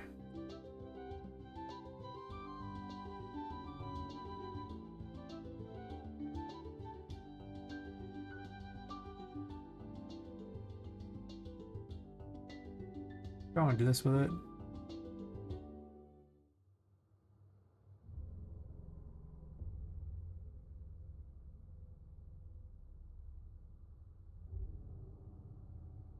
This is still a spline, so I can do this.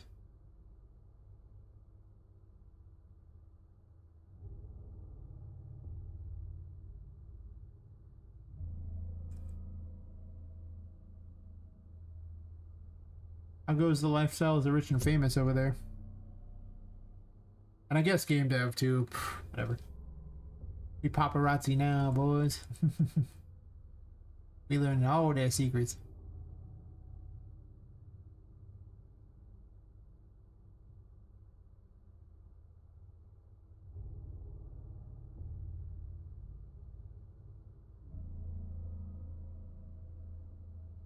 Oh yeah. Found desk 3. One sticks in the walls. I guess it kind of has to.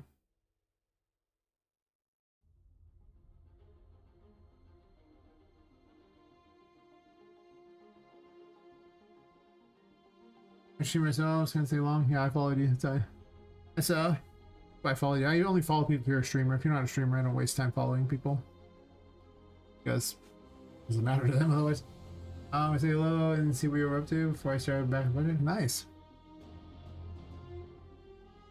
Well, pretty much going through, I discovered a really interesting thing that changed a lot of my ideas. Things like that.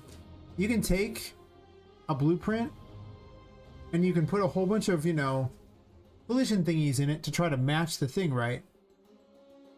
And then you can merge them using the merge tools thing, or merge actors thing, into a static mesh, and the static mesh will have the collision of all of it. So you can get like basically what amounts to perfect collision on things without using complex collision. And staying in Unreal Engine, which I mean obviously you can go to like Blender and do it, but I just didn't know you could do it. I was like, oh. Basically merge actors merges collisions inside blueprints.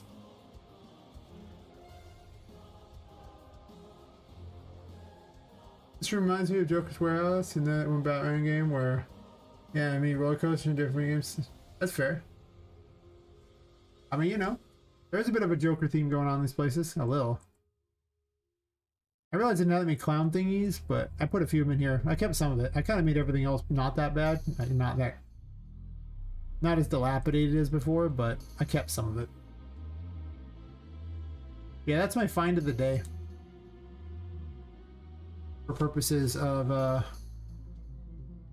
perfect world here. Is this the same desk? I think it is. I guess I can make my life easy and just redo the same one. That's true. Yeah, I just go click this and I go, yeah, this is super cool. I go to merge actors and I'm gonna replace the location because I'm being lazy, merge it. I'll make one for Patrick's room. Can't put the there's already a Patrick's room, my bad.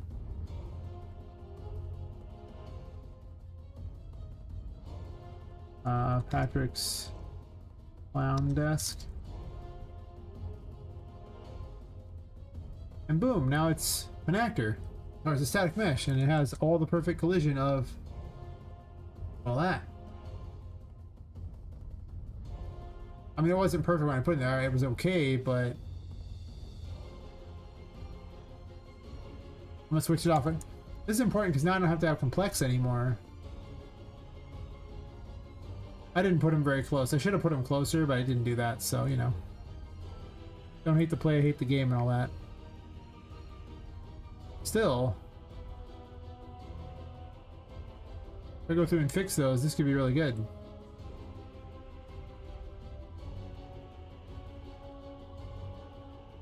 Because there's a lot of complex collision in my game that doesn't need to be there. And the most thing I was looking at is these walls, because the walls basically have complex collision because I couldn't really get the collision to work inside these, but I could actually remake the walls to have normal collision.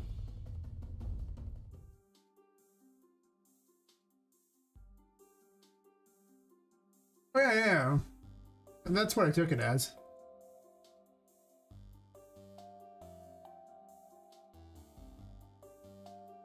That's exactly what I thought you were saying. I was just commenting that I originally went for more of a dilapidated look and I've been slowly changing it out because I don't have enough assets to make that happen.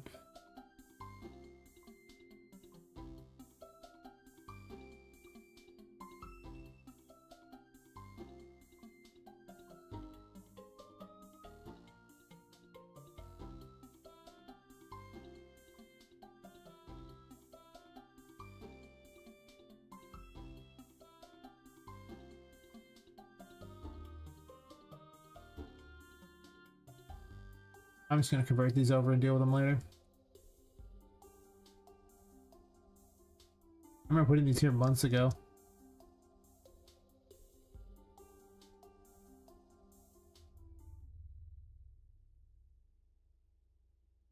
But you gotta do what you gotta do.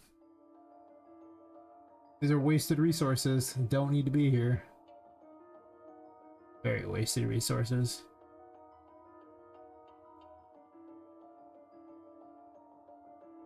Let's fix that.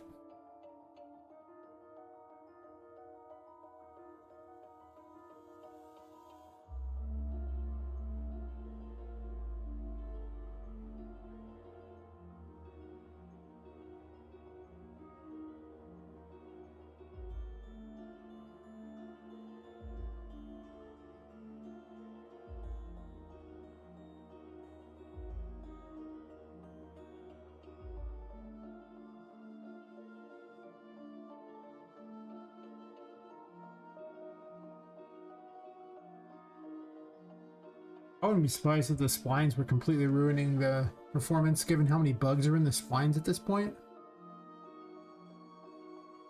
Like, I mean, they're fantastic and very useful, but I'd be lying if I said they didn't have problems that are real bad. Probably also merge all these boxes together. I mean, how many boxes are here?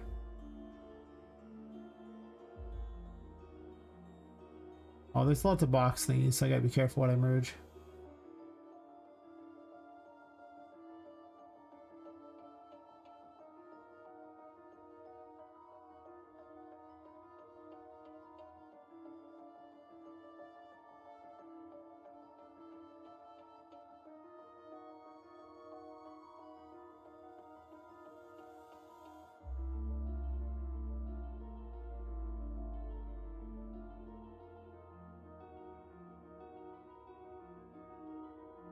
I think that's all of them.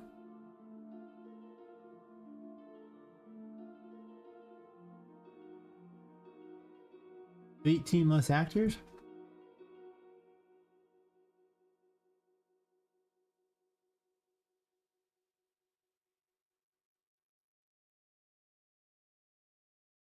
I keep telling people there's all these things I could do to optimize, and they're just like, you gotta do it now, blah blah blah blah blah blah blah. I'm like, it's fine, I can do it later. It's not gonna hurt anything to do it later.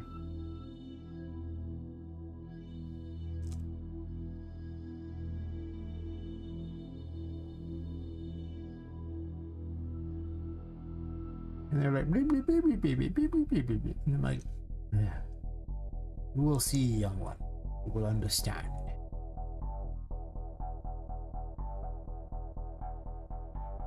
Tell them you are very young. You will understand eventually.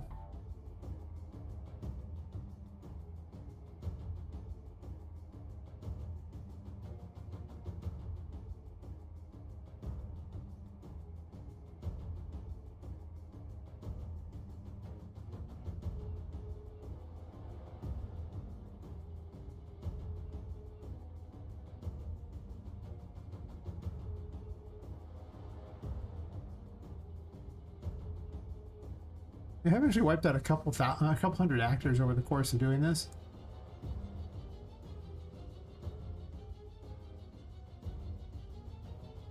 Be surprised how many actors you can just wipe out.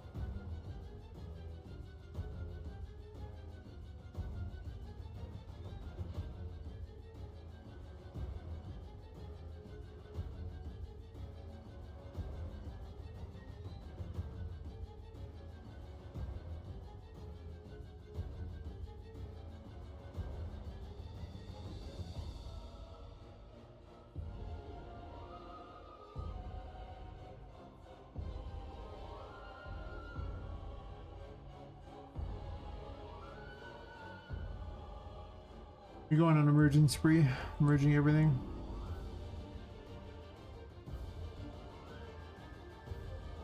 These can never be merged because they are, in fact, interactable.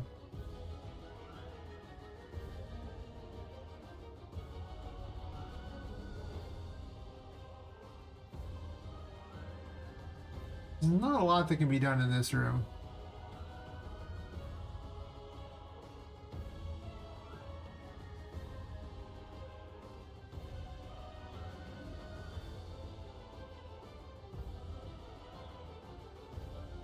I already merged the floor. These are currently tied to those, so I'd have to put them on top if I wanted to do that. And then I could technically merge all these together and make one giant wall, which would technically reduce draw calls quite a bit. That's true. Like if I just merged all this into here, it would reduce draw calls a lot. You'd almost the entire wall except for this one little bit here. Then I have to go through and replace it with like level thingies everywhere. I don't.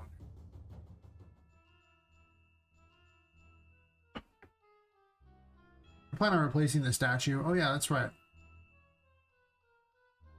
Bugaboo's candles.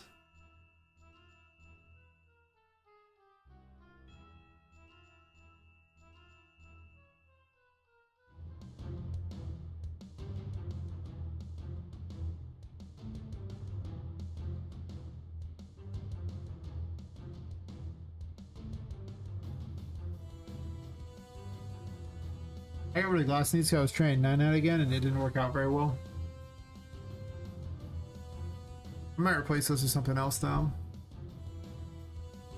It's, they can't open them, so if I can't open something it's kind of lame, but I also want to put secrets in literally everything, but I guess you could just open stuff just so you have nothing in there. Which is probably fair.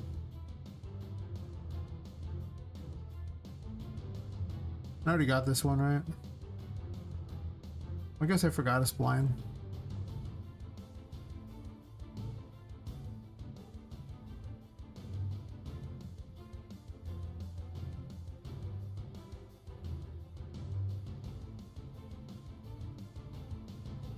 These are both splines.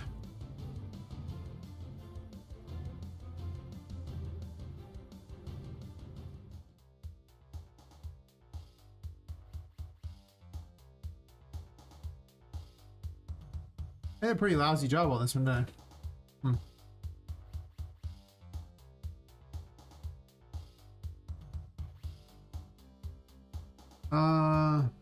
Between there's no such thing as an original idea.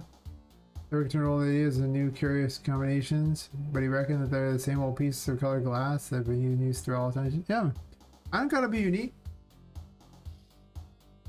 There was a D&D guy I watched before he got canceled. And Arcadum, yeah. He did that. He used to have a whole world that was inspired by all these things like that. And the thing I learned when he was doing these things was that if you pick something that already exists and inspire yourself, like stuff on that, you attract people who like that thing. So, you know, if I take like Alice Madness Returns, like, you know, or like, you know, the whole Alice in Wonderland thing and riff off that a little bit, people get all excited because they're like, oh my god, you know, I have this thing and I'm already attached to it. Little Nightmare, same thing. Like, or all the creepypasta things about dolls. People already, I already have an inbuilt fan base with that. Whereas if I make my own completely unique thing, I'm going to get, you know, nothing. I like to use the Cthulhu example of, okay, I put this giant monster thing, like monster god, like squid thingy in the sea, like some giant god squid in the sea. Woohoo. Okay, now I tell you it's Cthulhu. I get all the Cthulhu fans. Suddenly people super like it because they like Cthulhu. Did it functionally change? No. Did it matter? No. But you got a bunch of fans because you picked something that they already knew, and you can still play off that. You can make your own mythos. By the way, that's also in the public domain, so you could use Cthulhu if you want, by the way. You could legally use it.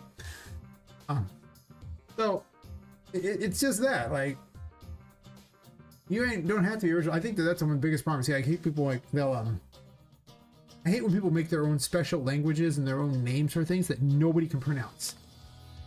And you try to talk about their thing that's like, did you say that again? That's what I thought. I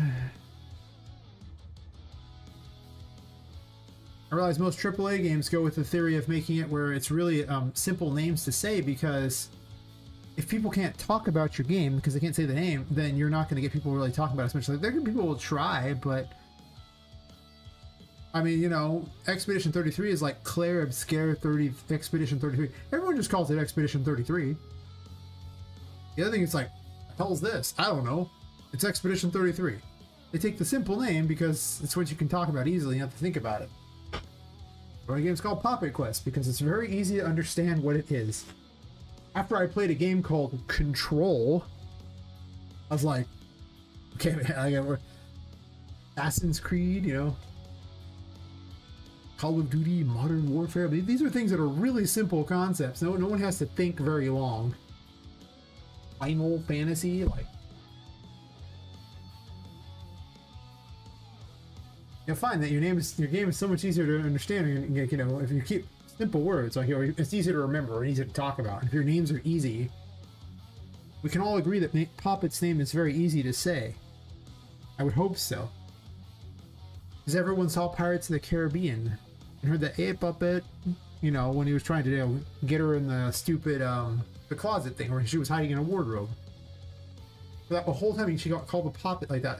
I swear that's got to be the most common reason why anyone knows the name Poppet now. Still, pick something that's easy to say. Instead of that weird, what are they saying? I don't know, I'll just try to fake the name and it'll be fine. I've done that plenty of times. Later on they make a show about it, it's like, oh, that was the character's name all this time. I had no idea.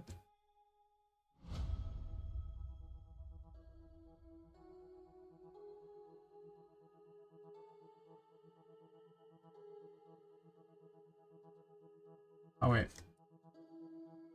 Right, they're gonna put that anyway, so I'm not gonna add it. Fence. I'm just gonna call it fence, I guess. I don't know. I don't really wanna mess with it too much. I'm unlikely to replace them. So yeah, I mean, there's nothing wrong with drawing inspiration. I mean, One Piece is known for drawing inspiration off basically everything under the sun. Every religion, everything. Right now they're doing Norse mythology, and like their main enemies are like basically Christianity. Like, for all intents and purposes, they even have an Adam and Eve tree and everything, like where it's like the Garden of Eden. I mean, like, they're just going everywhere on it. It is what it is, you know? At some point you just go, yeah, that's fine. There's nothing wrong with that.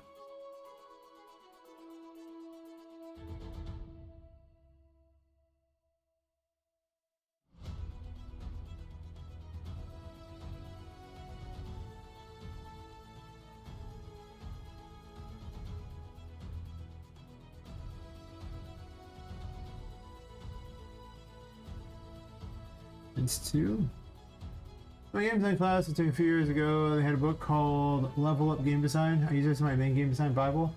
It has a lot of great design theories in general. Even she says in the first chapter, if you think you have an original idea and you haven't paying close attention, yeah, I mean, it's true. You really have it. I mean, I think that there are original ideas. It's just that they aren't necessarily good. Like, there are ideas where you're just like, okay, well, I've never seen anyone do that, but I think there's a reason. Like, maybe it's not an original idea that no one's ever had it, but no one's ever implemented it. Because why? I'm going to bed though and stay as late as I could tonight. Well, thanks for staying up and hanging out. Catch you later, Murphy. Always happy to see you hanging around. Sleep well.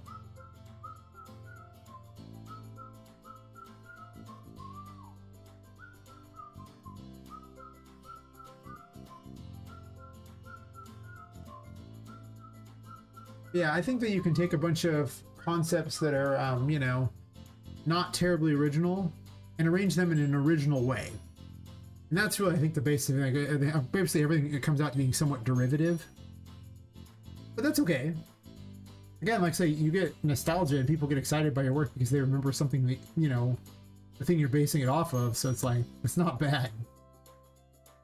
If you go completely left field, you know, that's fine, but you kind of, well, doing exactly that, left fielding them, and that doesn't usually work out that well. Too weird, one normal? That's probably fair. You know, someone asked about my game design doc earlier, and I forgot who, and I was going to talk about it, but I got to playing my game like that. If you're still around, person who asked, let me know and I will show you. Because it's like 77 pages. Not all of it's even accurate anymore. It got changed up. It was pretty funny. Kept adding to it. It got better and better and better. But yeah, you have to keep things in a somewhat grounded thing. Like you have to have something for people to work off of, right? I mean, you can establish whatever rules you want in your world, but there needs to be, like, you have to keep to them first of all. Like if you like you create a normal in that world, and then you can have weird baseline, but you can never change the normal. Like if you establish that gravity is real in your world, you can't suddenly not have it in a scene. That doesn't work.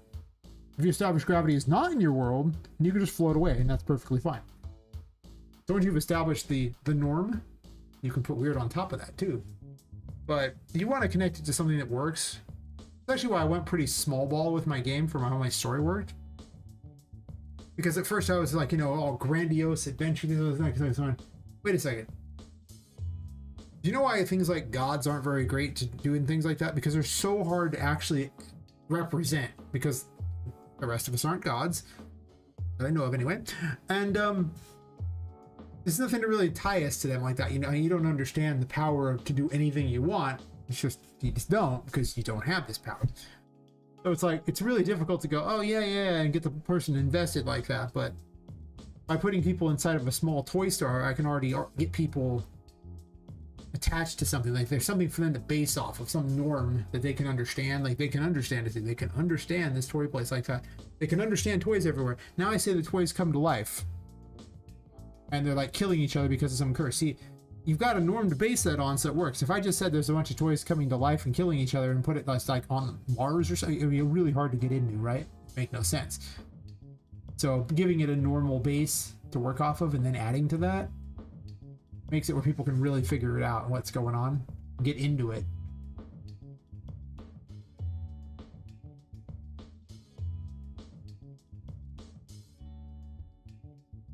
Because, you know, I'm keenly aware after hearing, I don't know how many people tell me about their RPG Maker game about slaying God, that it's really hard to get into some people's concept things because they have no basis in anything, and it's like,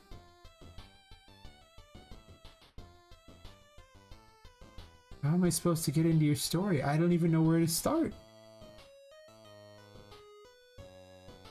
The less, also the other thing to note is the less you work off of reality, the more you have to explain things. Because, you know, if I say, you know, this floor is wet, you understand what a wet floor is. If I say this floor is made of blood, okay, now I gotta explain why the floor is made of blood. Like, okay, like I didn't say bloody, I said made of blood. Like, once you start putting really weird crap, you have to explain every little thing because it's out of the norm. Like, that doesn't make any sense. I don't have to explain why the trees are blowing in the wind. I would have to explain why the trees were blowing against the wind, because that's not normal, that's weird. Kind of a cool idea. He's fighting the wind. So yeah, it's, you gotta have some normal to base off of.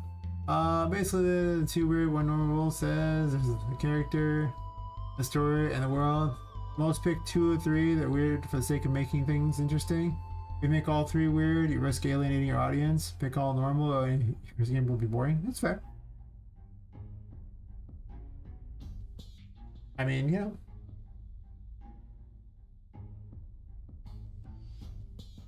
Sounds like the isekai thing. You have a boring character that everyone recognizes as a boring character, and then you have a crazy world and crazy people around him and everything. I hate isekais. They're so terrible. I always have the most boring main character. My own personal beef with them. I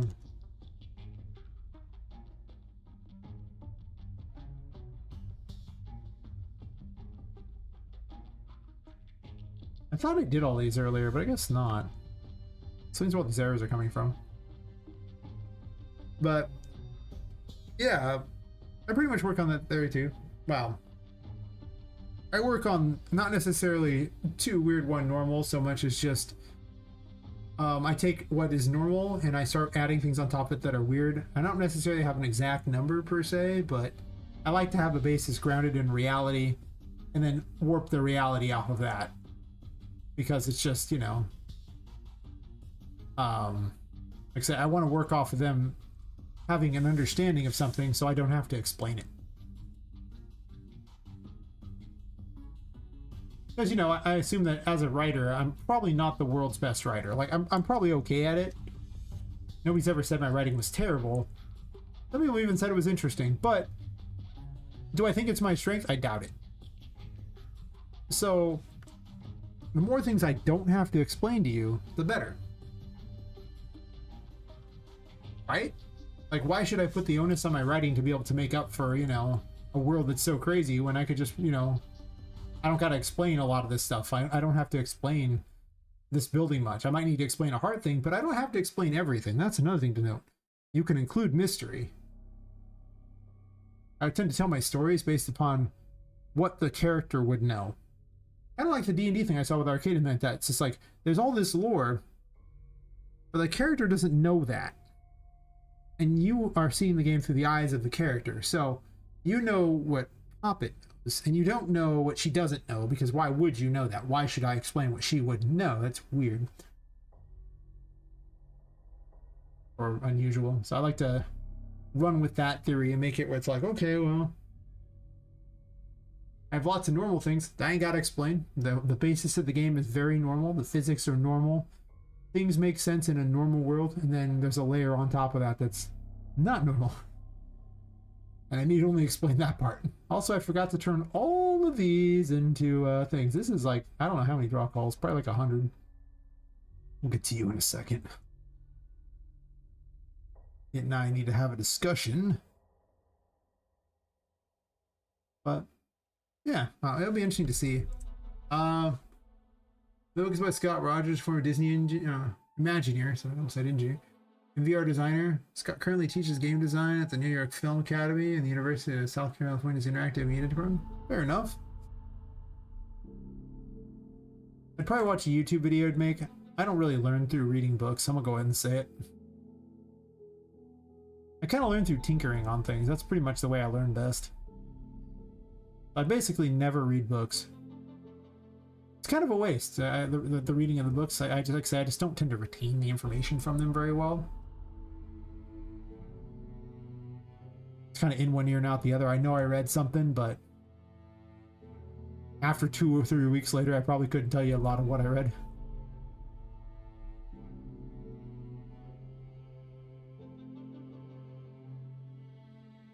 Does this say how many components this is? This is so many. Holy crap.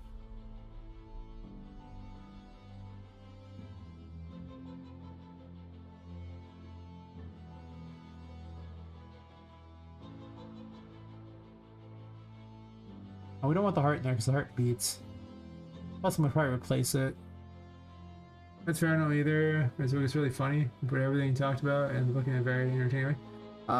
That's probably fair. Like I say, there's something about I just don't tend to remember what happens in a lot of these things, so I just don't tend to do a lot of reading of them. For that very reason, it's like, well, I could read this, but I doubt I'm going to get much return on it.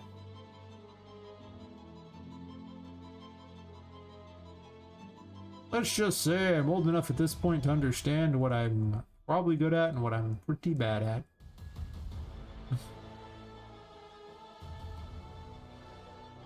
And apparently what I'm pretty bad at is keeping these things out of the walls. Probably fair.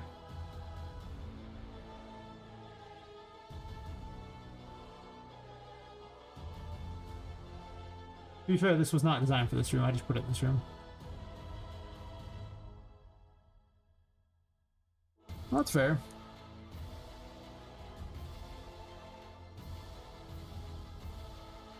Well, you see, as a victim of the American public education system, I never learned how to read, so therefore I cannot read books, sorry. So true.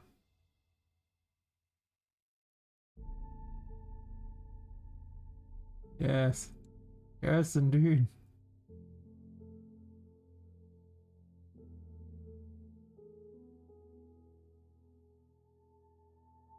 These strategies talks about and fair enough. Got audiobooks. There you go. I understand audiobook much better.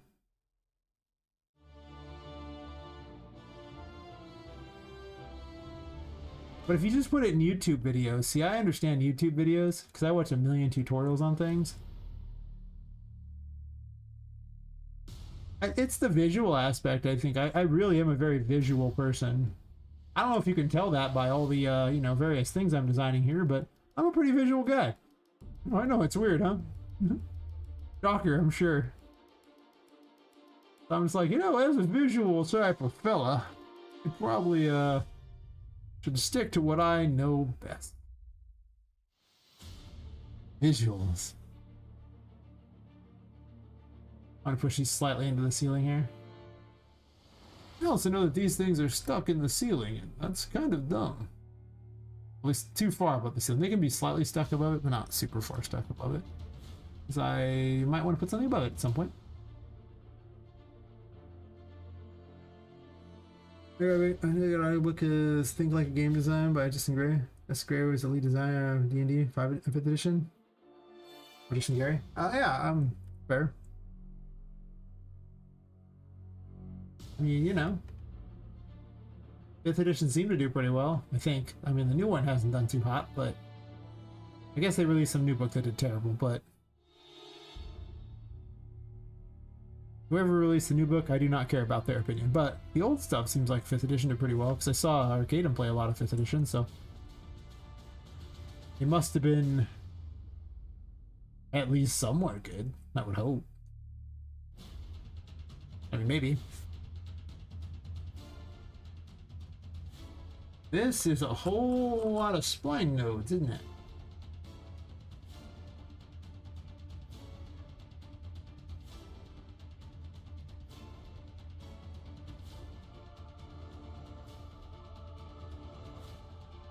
Art pipes. Did I get them all? I get them? Did I get them? Sure seems like I did. Oh my gosh, the amount of actors being reduced here is insane. Okay, at some point everything got moved over to the side. No, remember that wall got moved. That's what happened. I was trying to realign the wall, and the wall is far off where it needs to be. Those gears should not be inside the wall.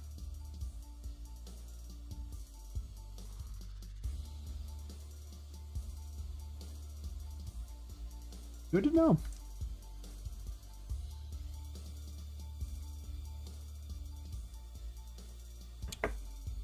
Yeah, I'll probably look up some things like that. I already have a game design doc though, so I watched Thomas Brush's video explaining what he would do if he was starting over, like the mistakes he made and everything, and he was talking about his game design doc method in there, and I was like, I'll do this too. And then I saw what Alice Asylum did for theirs, and their game design doc is the most beautiful game design doc I've ever seen in my life. Like, if you've never seen that game design doc, it's worth a look. Also, if you're just a fan of the American McGee's Alice it's worth a look. It's like 200 plus pages, and there's so much cool art and everything. It's amazing. Practically tells a story in its own right. Wild. It's also free on their Patreon.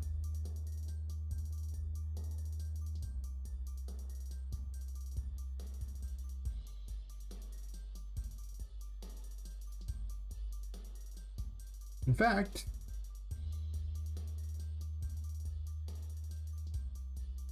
I will just link it as it is free on Patreon. So anyone who is a fan, now's your chance. And if you're not a fan, really cool. It's probably worth it. Let's see what it said here.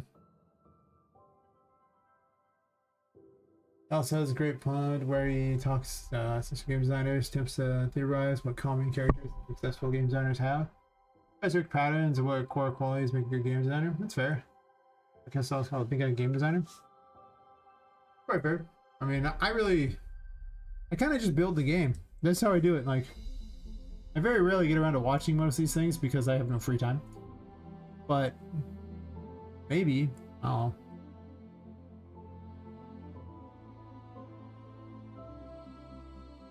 I do believe there's such a thing as overstudying. I'm just like, I could watch all these, but I just designed the game.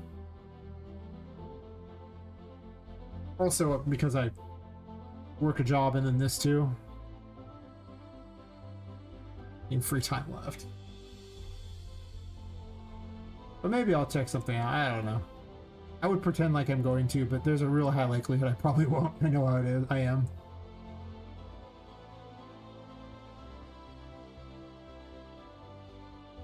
As exciting as these things are, fully realize how little free time I have. So instead of researching, I usually just keep working on the game. And working, and working, and working, and... Okay, I work a lot. I need to... honestly. I should replace these with ones that aren't stretched and terrible looking. Oh, that's fair. Ah. Why am I blanking on his name? I should know his name. Richard Garfield. I had to remember his magic card because he has a joke magic card in a set. Or in a joke set. Or he's a card in a joke set, I should say. I don't need to specify that beyond that. It's kind of already covered, doesn't it? More spline meshes. These are everywhere. Holy crap. They're everywhere. Well, that's why I'm doing this. The amount of actors I'm reducing in this is incredible. Isn't optimization fun? Can't you feel the fun? The most fun. Hey Fox, how's it going?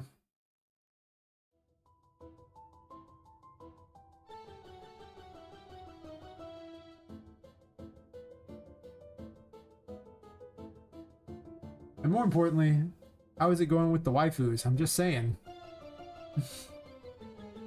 You beat the game yet? You know the secret of the waifu? The waifu painter? I think pretty good. I'm optimizing. You're at the final boss and you stopped? Wait, what? What? Really? Like... Oh... That's fair. I mean, you know. I could see that. I could see it. I could see it. The, I know the final fight too, so... Because I watched the final fight. Well, part of it. I mostly skipped through it. I just said, yeah. I'm a terrible person. Don't hate. Or do. I probably shouldn't. I'll beat it. Had her close a couple of times. You'll see. Well, because I already looked at the ending. I already know how it goes. Well, I didn't watch the full ending. I just know how the final fight goes. I was more interested in the EX fights than I was with the actual final fight. The final fight I didn't care about. I couldn't wait. I just spoiled it. I don't really want to say anything about it because I don't want to accidentally spoil anything. So I'm just like, oh yeah, yeah. The EX battles are pretty cool though you're gonna have to level like crazy for those if you want to beat those. I know of at least 2 EX bosses, but it sounds like there's a lot and there's a huge amount of outfits you get off those, so it's already worth it because of the outfits. I'm just saying. You might think it's not the listed outfits, okay? For the waifus. Important. A real reason we play the game.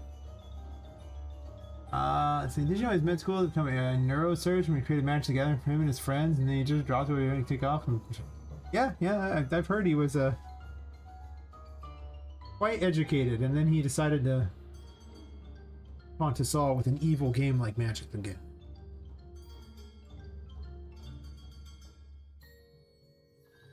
Which was super addictive. Anyway. There's a little bit of animosity there. Wants to be home attention for a while. Got a dev. That's fair. I mean, listen. But by EX bosses. I don't know, like I don't want to spoil the names EX bosses, but one of them had some of the best looking visual effects in the game. I was like, holy crap.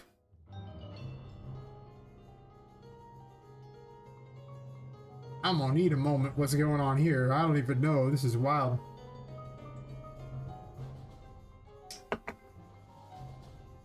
That's fair, but the real question is, are you gonna make your own game just like it? Huh? Imagine, you know, not making a game just like Expedition 33. It's weird. We wouldn't do that.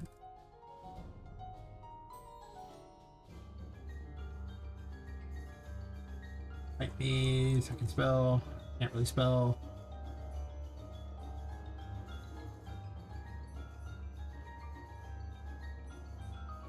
Or a fab pack, that's fair. Your fab pack, I mean, you should just build it. Meant to be.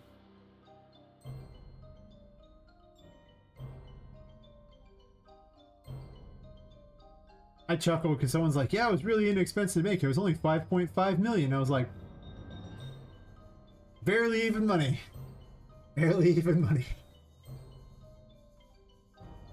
Just 5.5 million. Justin actually mentions almost every episode. There are 2 games that he has found usually ignite spark and seem to make good games. Anyways, great games. MTG and D&D. I mean, they've stood the test of time. Definitely the best. Oh, we got a fab thingy. What we got? What we got? Fab. Oh yeah, I have this one too. Oh shit. They gave it away for free at some point. I don't remember when, but I, of course, religiously like the free stuff. Yeah, you should do that. That would get you ahead so much faster than everything else. And then you just toss the mechanics on top of that and boom. I mean, people are like, oh, blah blah, and I can. Well, listen, it saves months of dev time. Yeah. Why make it from scratch? You ain't gotta do that. Yeah. Just a little bit of fancy art. You just need a whole squad of art people like they had. It's a very pretty game. I gotta admit. I don't know about the 5.5 million thing. That's a lot of money, but yeah. I mean, now that I've made this, I don't plan on ever I'm just gonna keep building off of this forever. That's my plan. Like I'm not starting over ever again. Like every game's gonna be Metroidvania and I'm gonna keep building off this. Preferably Poppet Quest 2 will be one, if that's the case.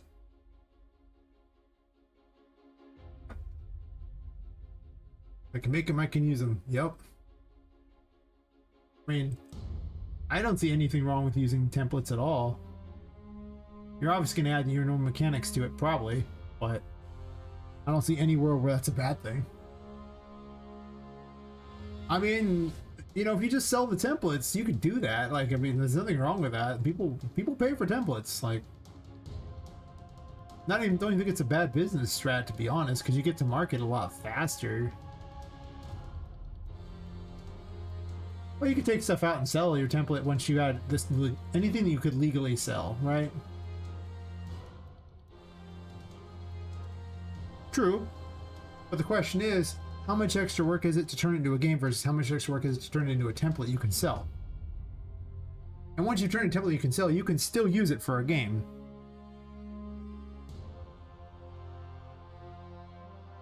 It's just how quickly you're trying to get it to market is really, I think, the question you have to ask. And, yeah. How badly do you need money? That often dictates a lot. Reducing the number of actors and draw calls in this thing by thousands at this point. It's crazy. Oh, rest in peace, ads. Okay. Yeah, that's fair. They happen. That's okay. I gotta take a bio break. We're passing over real quick.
What was winning the fight there?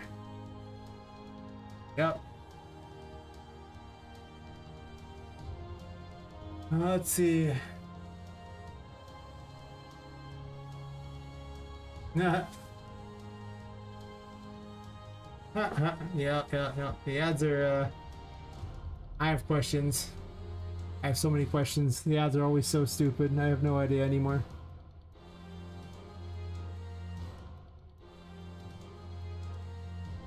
But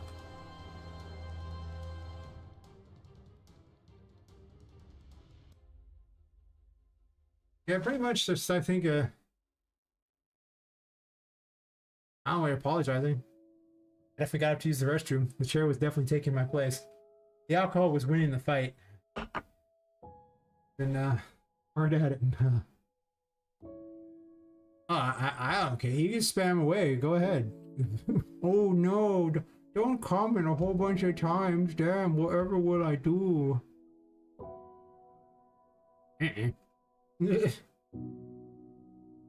No.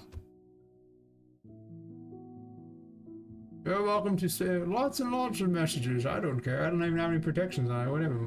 Talk away. Have fun with it. Works for me.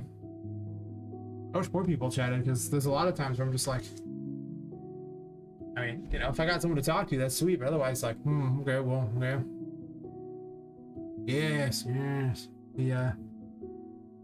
The too lazy to shave. Actually, I trimmed it recently. I finally decided I would treat it like a real beard and not just I didn't bother to shave plan. It's just, kind of usually what I do with it. I'm like, shaving, that's for other people.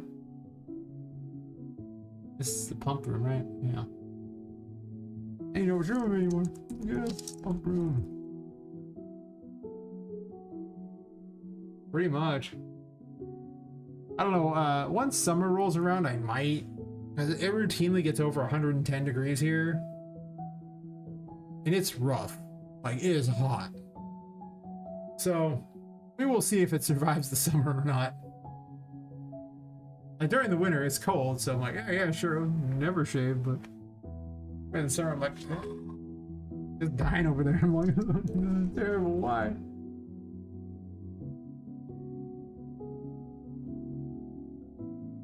This here. Air conditioning's fine, but I have to go outside to go work and everything too, and I work in the afternoon to evening, so I have to go out during the hottest portion of the day. I mean, today I had to, I went to sleep at like 9 a.m. and I had to meet someone at 3 p.m. It was kind of a long,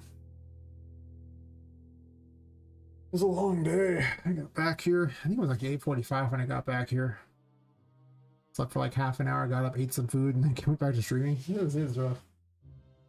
At least it was not. It's in your desk, keeps you peaceful. I mean, I have like a industrial AC for the room. Oh, I ended up getting, they have garlic cheesy bread at Mod Pizza. And the secret is they give you red sauce, so what it really is a cheese pizza that's like $9 or something. And it's like, got the super thick crust and like that. It's way cheaper than the regular pizzas. Sure, you don't get all the extra toppings, but I was just waiting for someone to do business with, and I'm like, okay, well, what's the cheapest thing I can do? Okay, this. Then I was like, okay, well, I have their app too, so you can, if you collect like 150 of their points, you get a big old pizza for free. So over time, I get free pizzas off of them, plus whatever deals. So I just do that. I'm really cheap. Like, I save money as much as possible because I just invest all my money. I never buy anything for myself if I can avoid it. Yeah. I mean, you know, it's real good. Saves a lot of money to do that because it's basically 2 meals, so I justify it being $4.50 a meal. That's nothing. Okay, I'm fine with that, but more than that, most places you got in California, it's like 18 plus. I'm like, ugh, person. That's like for fast food. Disgusting.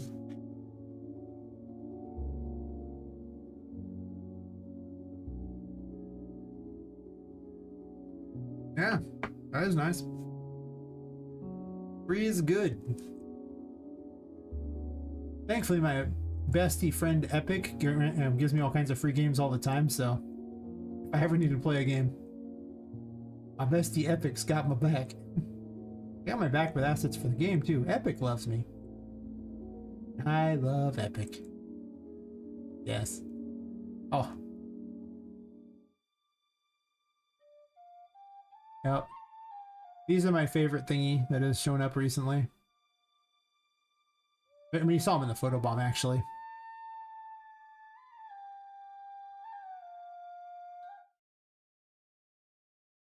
They don't have to know I exist. As long as they give me free stuff, I'm fine with them.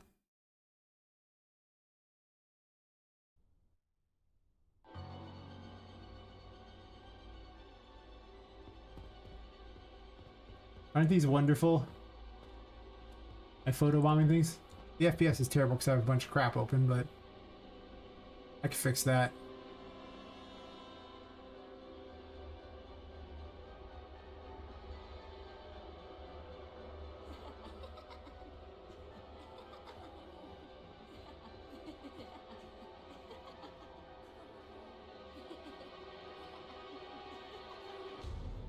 Still working on the lag problems in these areas, but that's what I'm doing today is anti-lag thingies.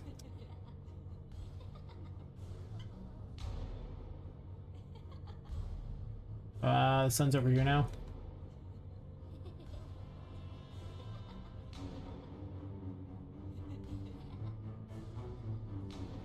Should have the world equipped. I forgot to re-equip it. Yeah, they just watch what you're doing. That's what they do now. With weird centipede platforms. I was gonna make a centipede one that comes after you and crawls after you. I had to put little legs on them though, so they can go after you like that. I think that'd just be awesome. It's just this weird head thingy with a little centipede like pipe legs coming after you. That's my perfect world.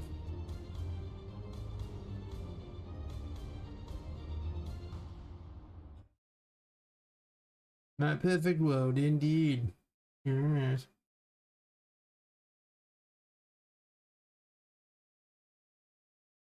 Oh, that's cool. Thanks again for the raid and hanging out and chatting and all that stuff. Let me know how it goes with the waifus and the boss. Will you face boss waifu? And even better, the EX bosses. Clearly, you're gonna have to grind your way up and get those. First I saw fighting was like level 94, so you got some leveling to do, buddy. That's fair. Are we up to Friday? We're not even at Friday yet. We're on Wednesday. You got a whole extra day you can play on stream. Unreal on Friday. That just means Expedition 33 on Thursday. Plenty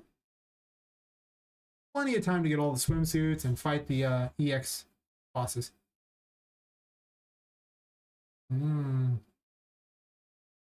That's fair. I forget that. Probably because I don't even know what day of the week it is now. Just in general. I don't even know. It's all the same day now.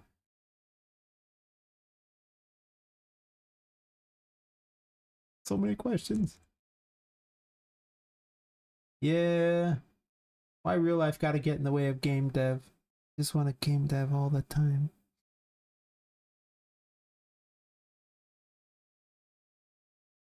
What's sleep like? I don't even know anymore. I used to pretend. I know better now. We don't pretend anymore.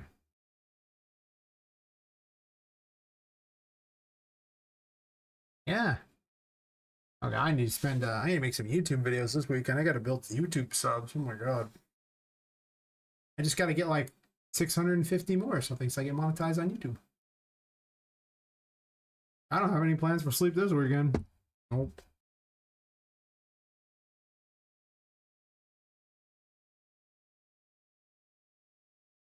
That's fair. Apparently I have good blood pressure and all that. My heart seems fine for now. But I definitely should sleep more. I should definitely sleep more. Will I? I don't know. Stay healthy? Hell, I'm not about healthy. I'm pretty much past the whole healthy concept. Who does that anymore? I used to a long time ago. Been years. There ain't no healthy in here. Yeah. Have fun with your days off. Let me know how it goes.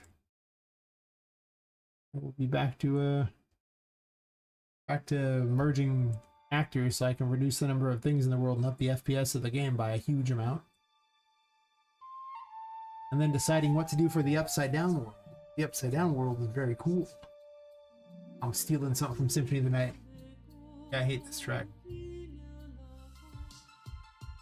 I don't like a lot of the tracks that I have in my game dev library here, but I haven't bothered to delete most of them yet, so someday.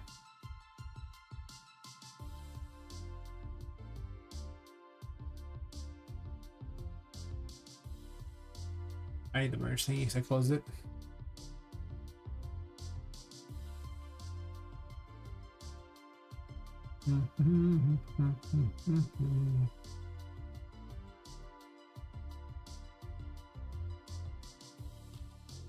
Oh wait.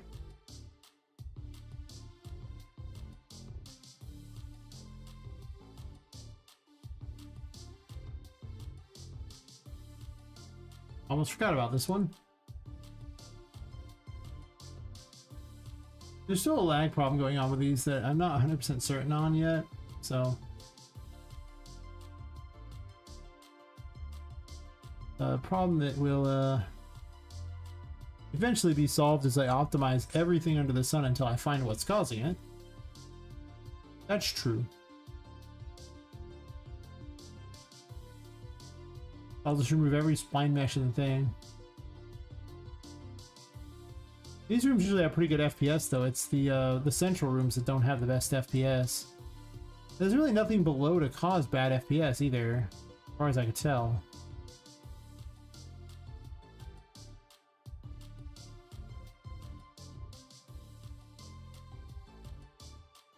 I already deleted everything down here. Ain't nothing below.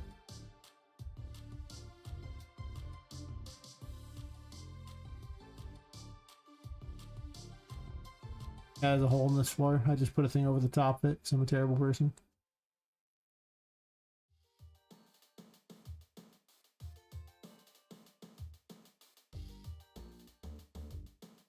Hmm.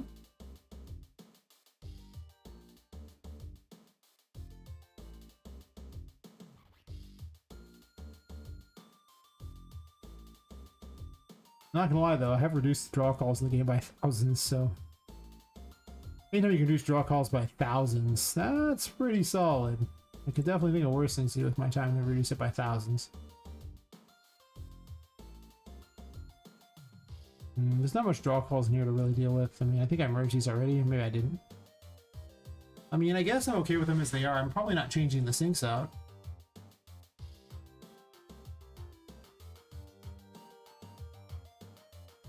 I'm probably gonna put faucets on them too and everything, so there's that. There's these things up in the top too I need to merge together. Lights from the ceiling. These over here too, but they're stuck here like that. So I probably want to do, well, I don't want to merge this with them because if I do that, then it doesn't act as a light, and that's weird. I probably merge this spline pipe and then just recycle it everywhere.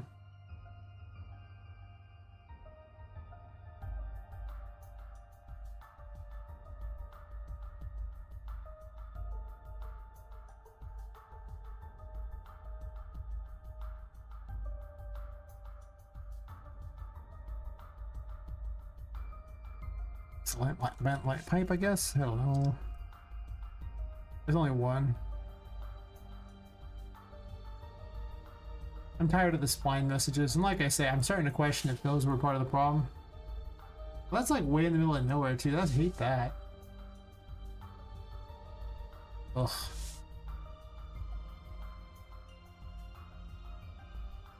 Okay, I'm just gonna bend another one.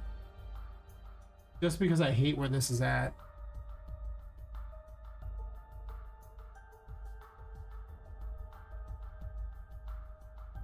So I might as well remake it before I put it everywhere.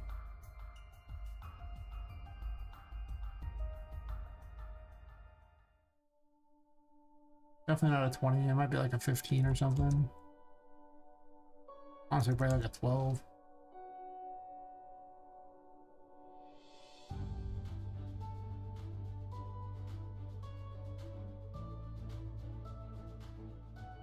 Honestly, it's more like a 10.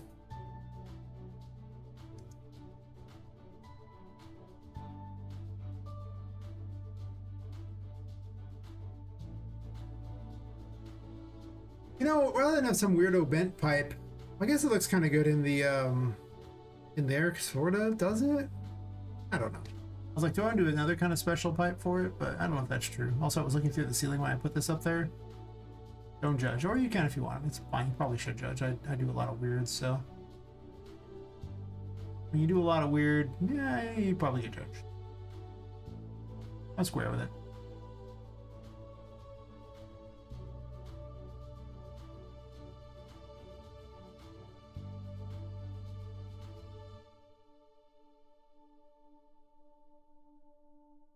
Having the mini nav meshes is cool and all, and that they process really fast, but it's lame that I have to watch them change every time. Oops, don't do that.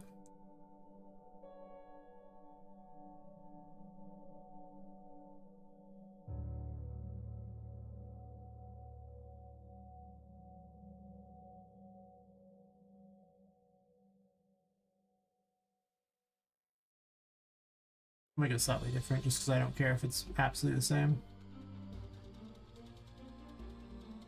I didn't even try to like it, to be honest, but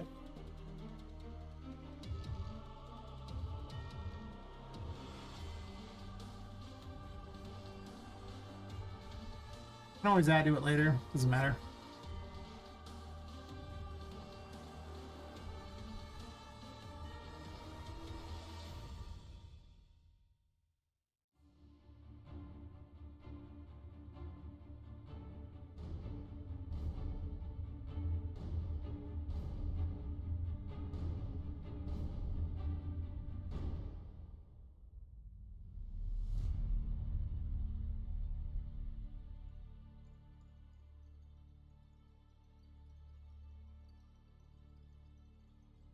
Yeah, well, first off, there's 2 playrooms. I'm pretty certain I have playroom is 2 words, though. Pretty certain. I gotta do this thing.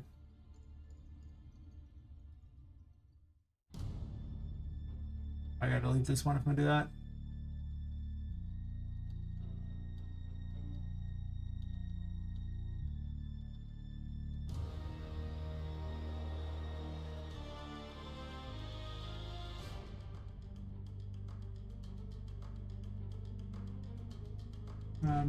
Light, I guess. Pipe.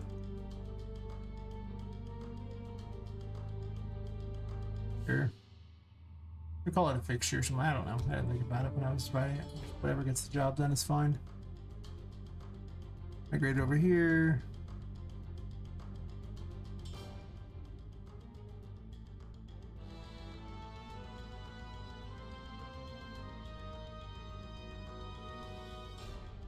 That did not do what I thought it would. I have questions. That was a catastrophe.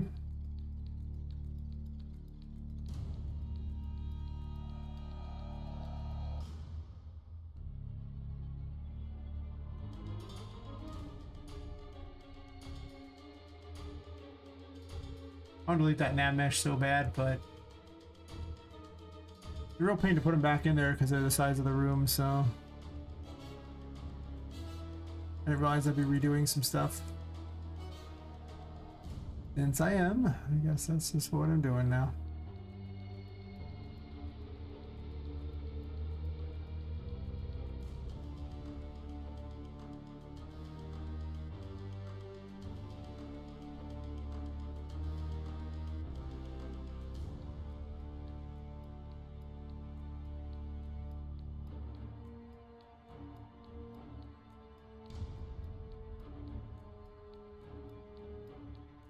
Say reducing draw calls is worth its weight in gold.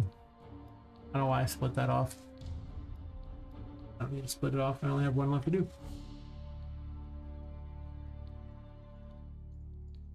Now, if only faster way to do this.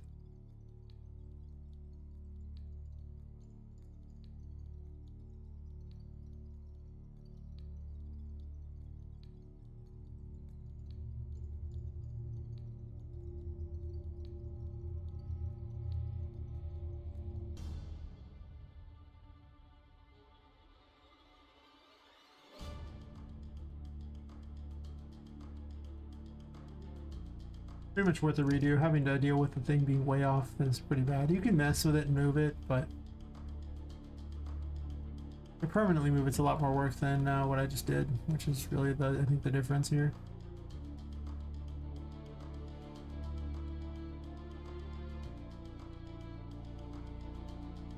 I'll put them farther down, I guess.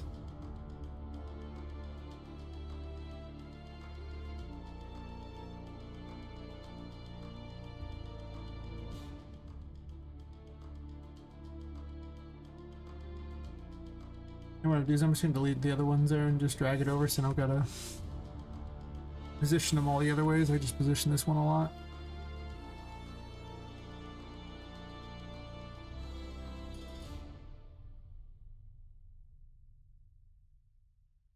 I didn't put all these in the H load. Oops.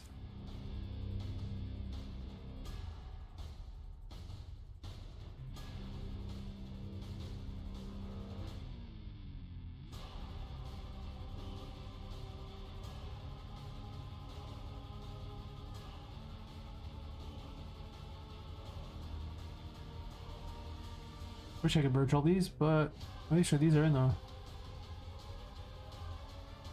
guess the lights were already in the washroom, but these aren't.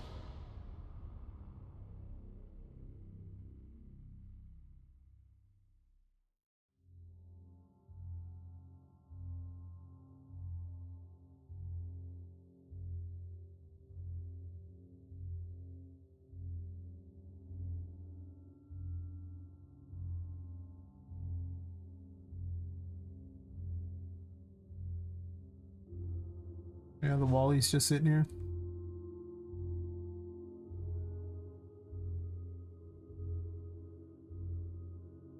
Sadly can't merge them because, well, I like to blow them into pieces when they die, so.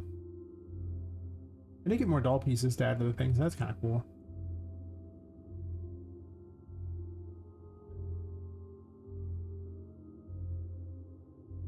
Well, I guess I didn't realize I grabbed one of those and moved it away. Damn.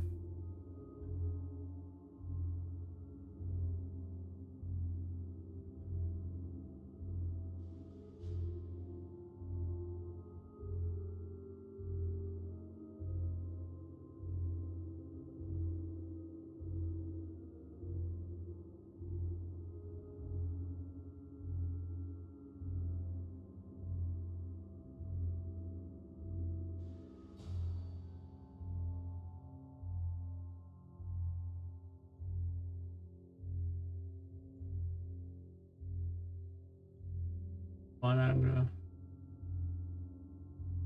do this here and get rid of the recovery on the activities here. If you ever move anything, you have to remember to right click it and select, you know, update redirect references. And then delete all those thingies because it won't let you delete it otherwise. And if you try to delete it outside of the engine, you will cause errors. So do not do that. It's not a good plan. You will not like the result. No.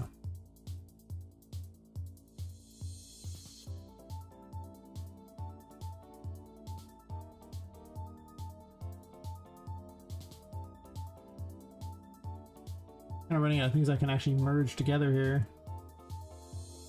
Get those bonus FPS. Sweet FPS. And so there's still a bit of a lag in this room especially, and I realize that the engine itself hates this reflection if it's in the editor. Like this stupid reflection thingy is like 30 FPS in the editor. It's crazy how much it is. It's like a lot.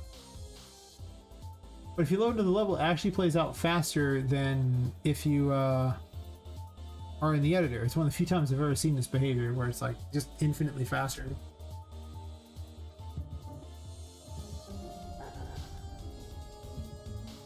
Well, infinite's a strong word, but I guess I didn't lower the lighting.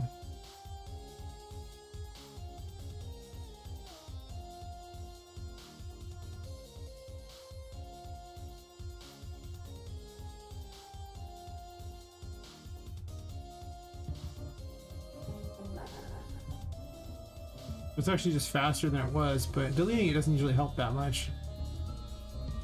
I wonder if the enemies are somehow heavier or something. I'm kind of wondering what could possibly cause it. But I could fix that really easy. I can just delete this and see how much the enemies are affecting it. I mean, the nav mesh makes a big difference too, so, but there's no nav mesh in this room, so. And see, then you get this problem. Look, it didn't even change the FPS to get rid of the enemies. I'm really concerned about why that is. It seems strange. There's something that's tanking the FPS, but it's not that. It's not Poppet herself, because on a different map, Poppet, you know, on an empty map, she's like 60 to 70 FPS, so something is causing some issues. I can also reboot the engine, which does usually increase the speed a small amount as well. Because it kind of loads everything in memory and then doesn't unload it.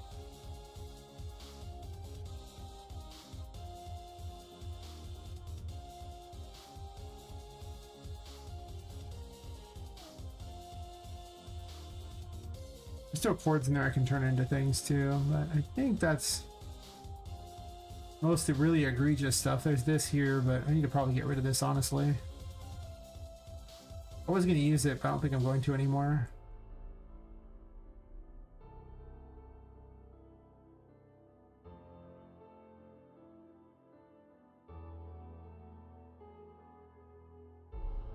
I should put a cover over this wall, probably. Like a pipe cap.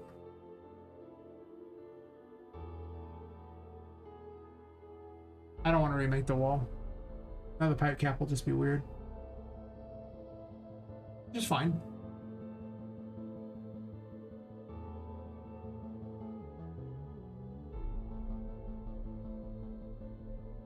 For the pipes I made.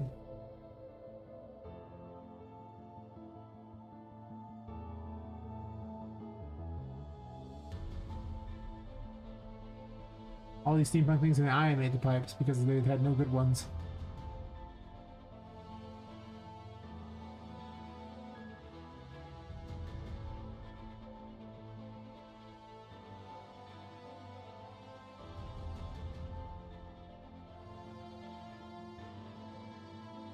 This has to be on the one side, because I don't care about that side.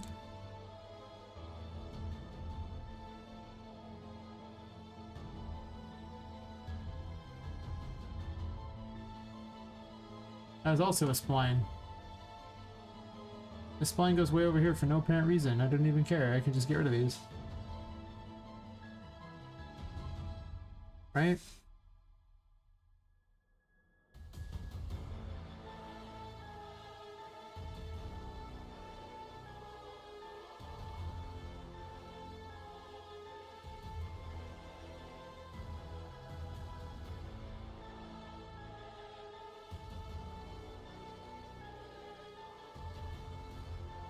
I have dropped it by another 30 plus actors on the map. It's amazing how many actors we're getting rid of.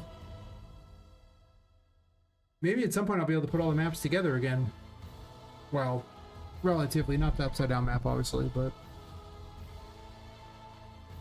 it might hit a point where that happens.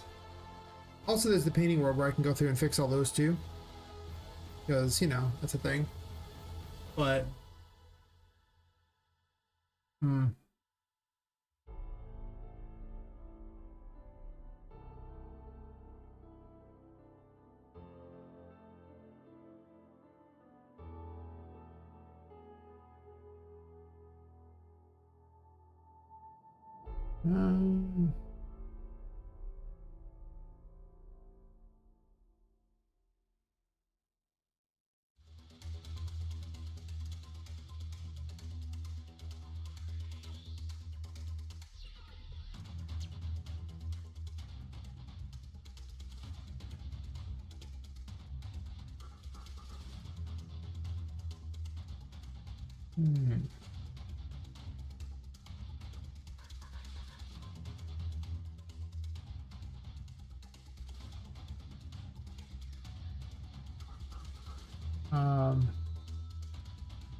there was a pipe here, and now there is not.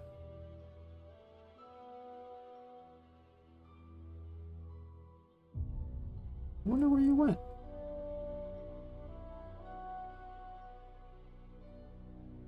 Guess the question, do I need this waterfall? I mean, it's kind of nice. Let me just find this, but I could get rid of it.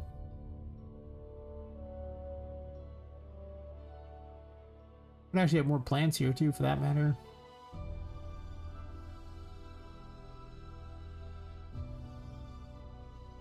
Or mushrooms or something. Oh, we just run the water in there. This rock sticks out. Nice.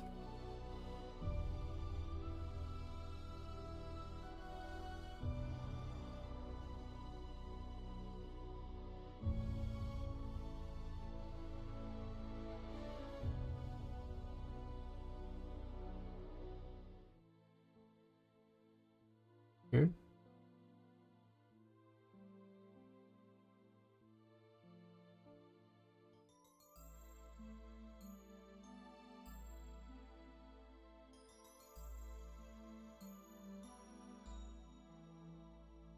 guess some of the pipes that you can actually look inside of.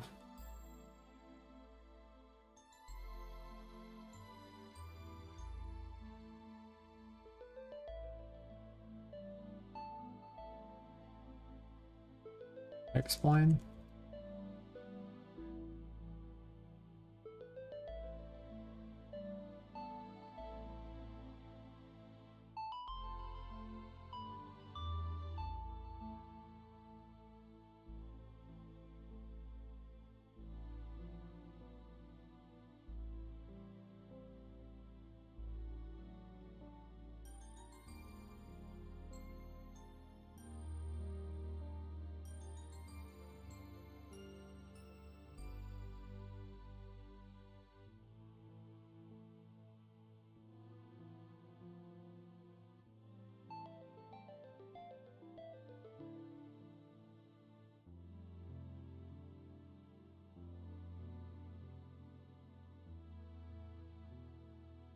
I got the red one, but sure.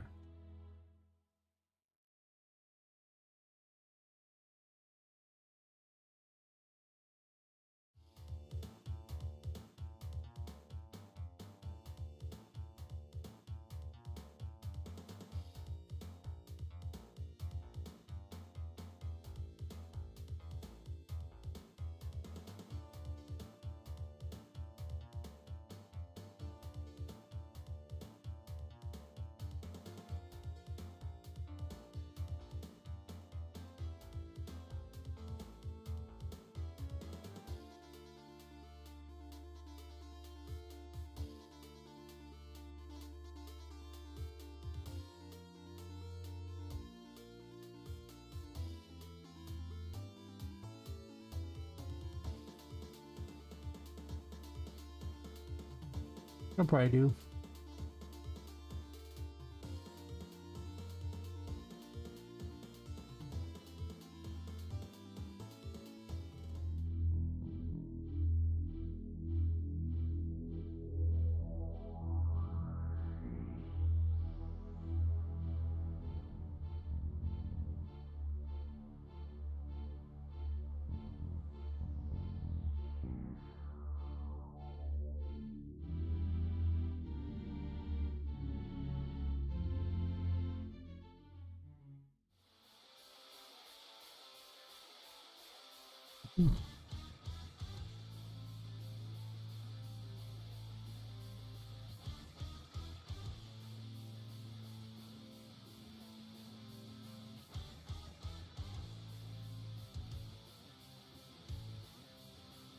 Yeah, I'll get the engine to reboot and then see how much that improved the speed, because so much this is sitting in memory that it seems like it doesn't improve the speed until you do that.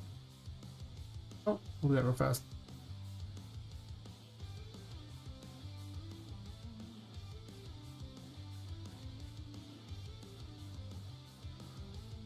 I'll be right back, we'll do that.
Isn't optimizing fun?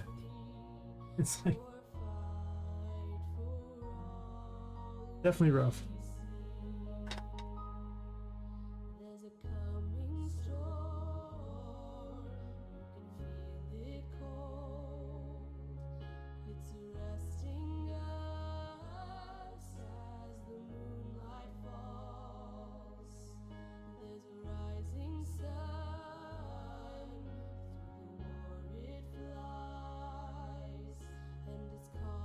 The fact that there's like 500 plus meshes to even worry about is kind of a thing.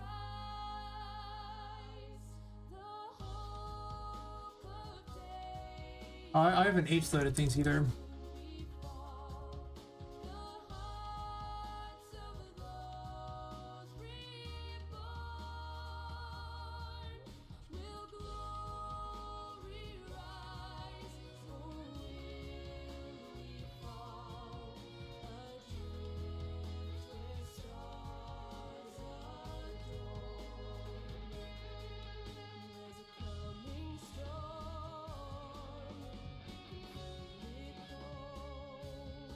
I know where it goes.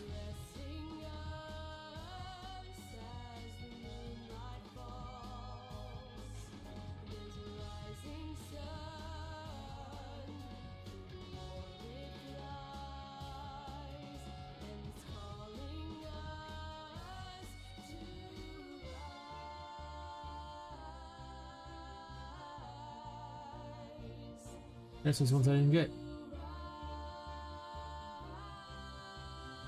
Oops.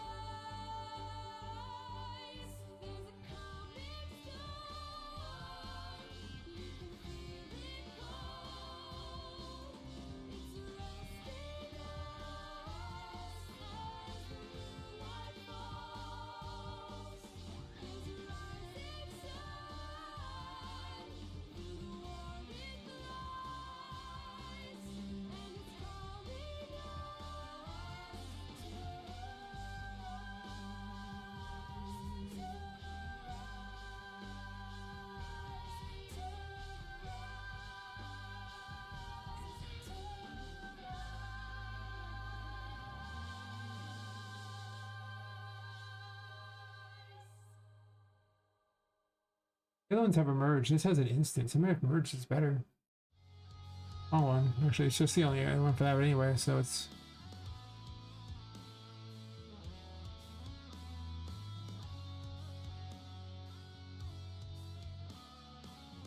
The merge might be better than the other H-load method, possibly. And put it to the test, but I don't know. I see another line out there, huh?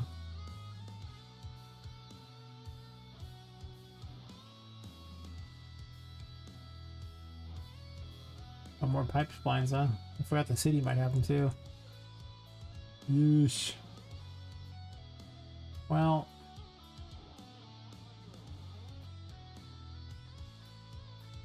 It be what it be.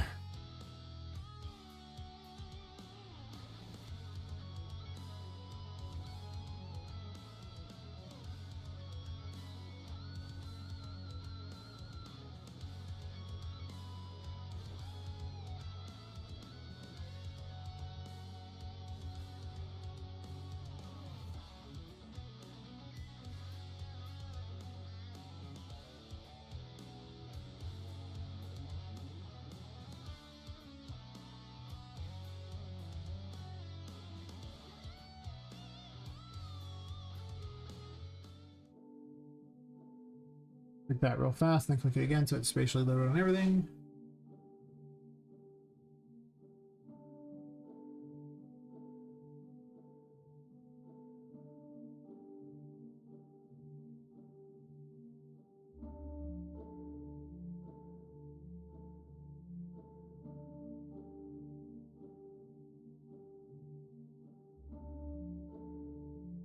Why can't that be changed?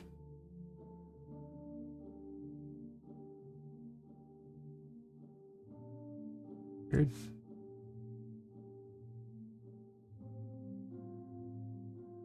Maybe the volumes or something, they're just in the wrong location. I don't know, maybe.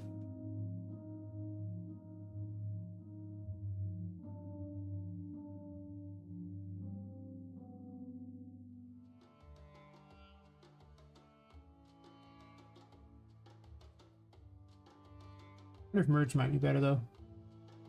Instance is probably what allows me to have the, you know, multiple copies of the same static mesh. Have to look and see. I don't know. My understanding of that could be better.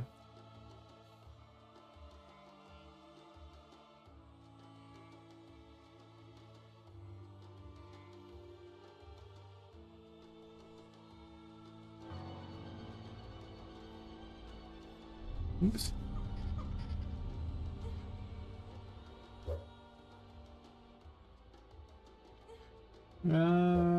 It seems like it's a little better. Those really bad points here though. Right here is where it loads a bunch of things in, so whenever it loads stuff in, it's gonna be a little bad. I really do think that having the double load-in is probably pretty bad. Interesting. The struggle for FPS is real. I wonder if I put all this on a different map, if it would actually even have the same effect if something's wrong with the map itself.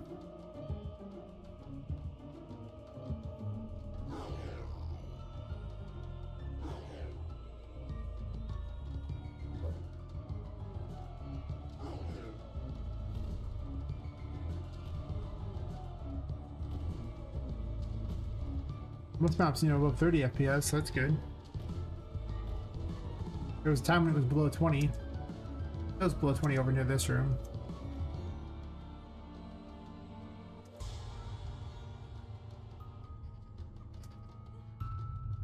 This room's still a problem child.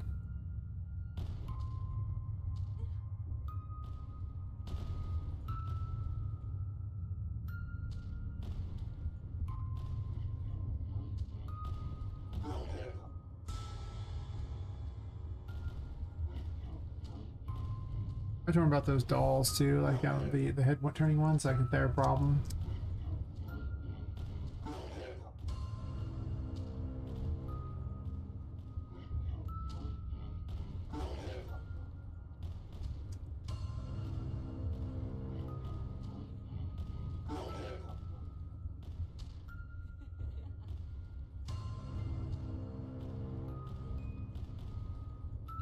Yeah, something really does just terrible things to the FPS.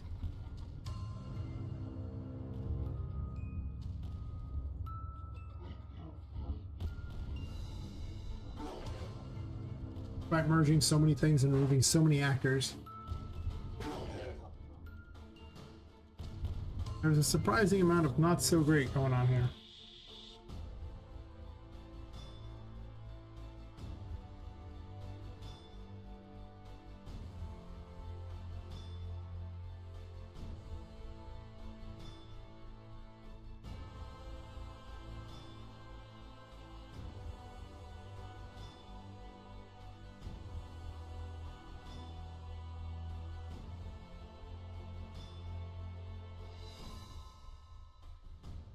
Serious here.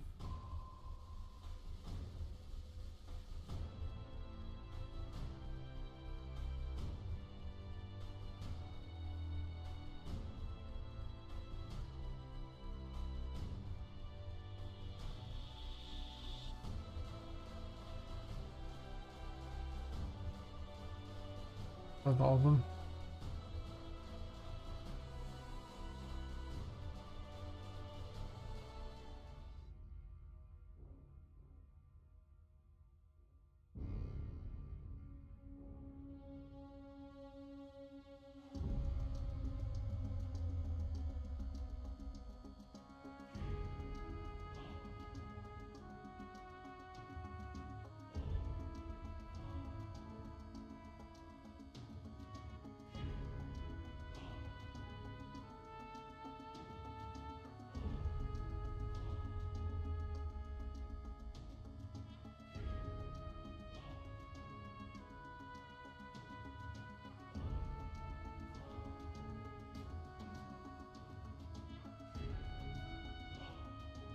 What if that map itself has something wrong with it?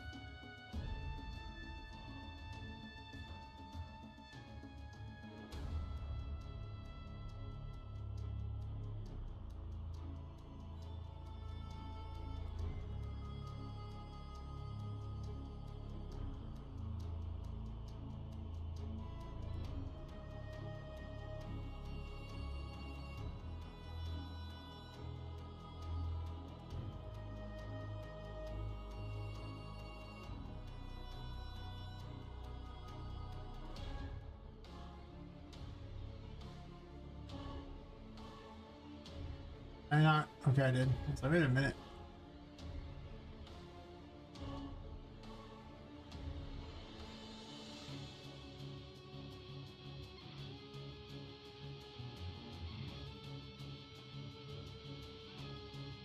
Not even H loading. I wonder what the speed is. So if there's some big difference. Missed some stuff. Whatever. I don't care.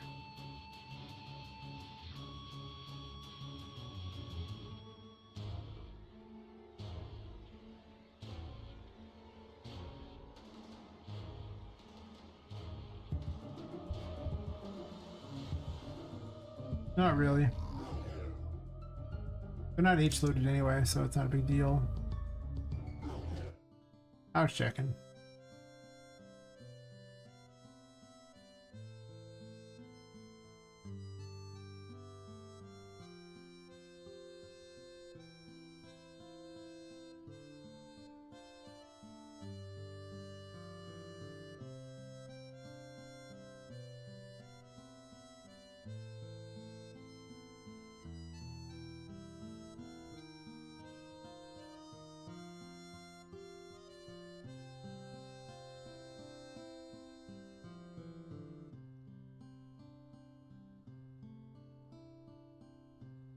Hey, Lepus.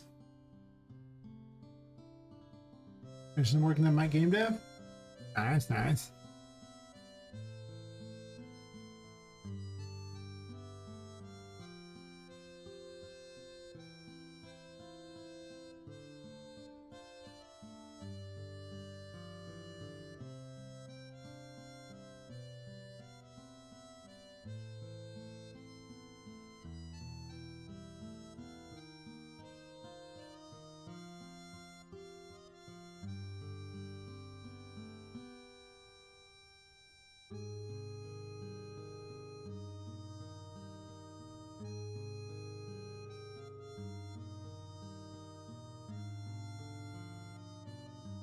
We have to decide if the merging actors was better than the H-load method, because there's like a merged H-load.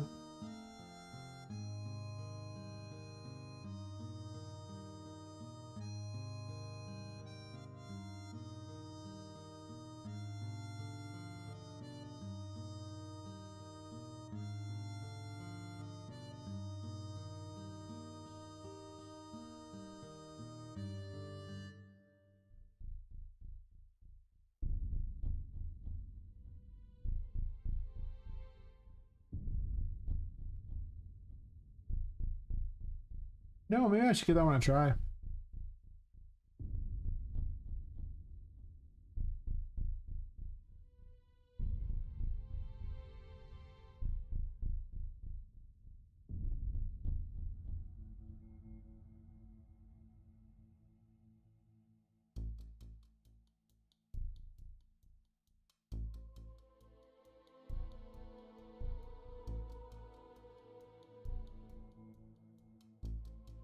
Where's the option to merge?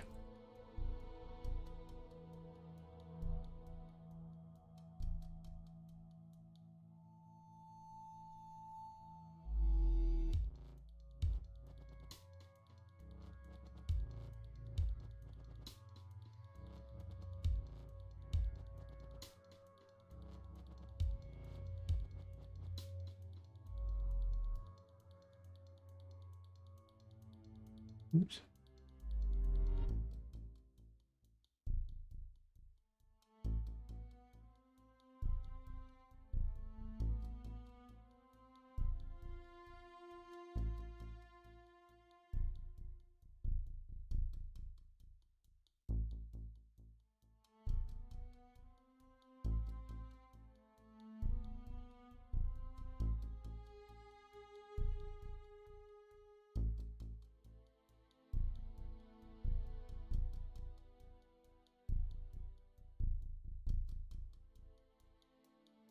I'm going to screw this map up.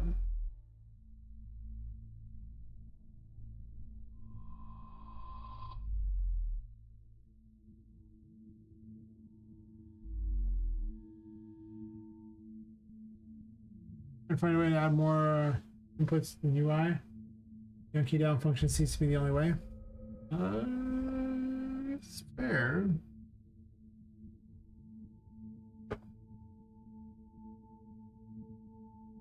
I mean, there's the any key thing. Once you have the any key thing, you can work off of that.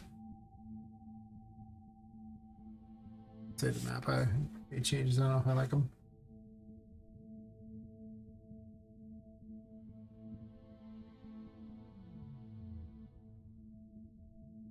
You just collect the any key and then swap based on what they give you.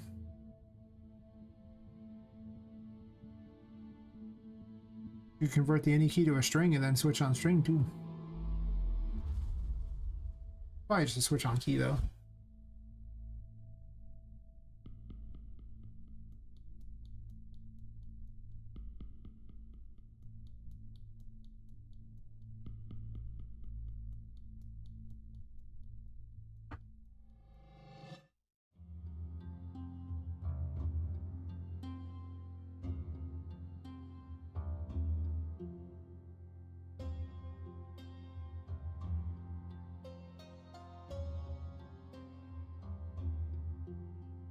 Applicable by the player.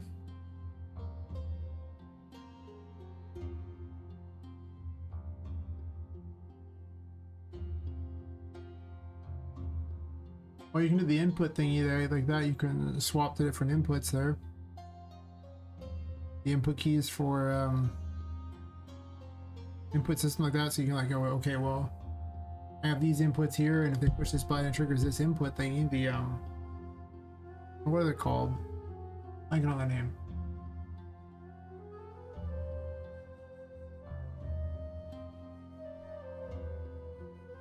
Enhanced input action. You can swap between enhanced input actions, so that's a thing.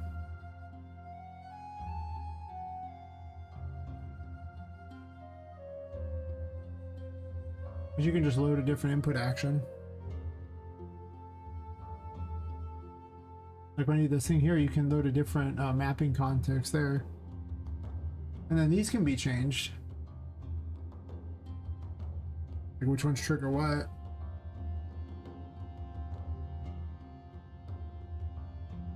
Probably a tutorial explaining how to do it.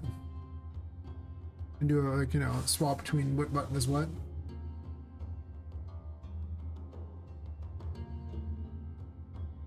Like if you wanted the player to change the controllers.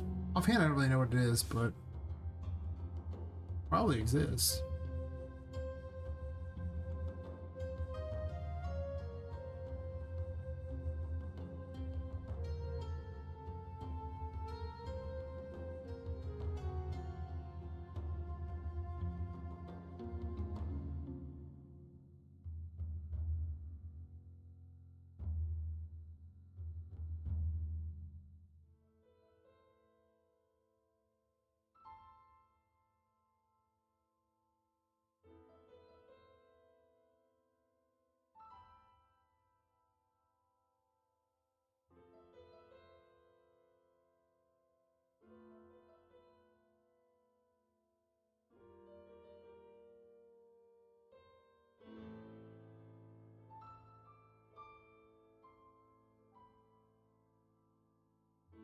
Yeah.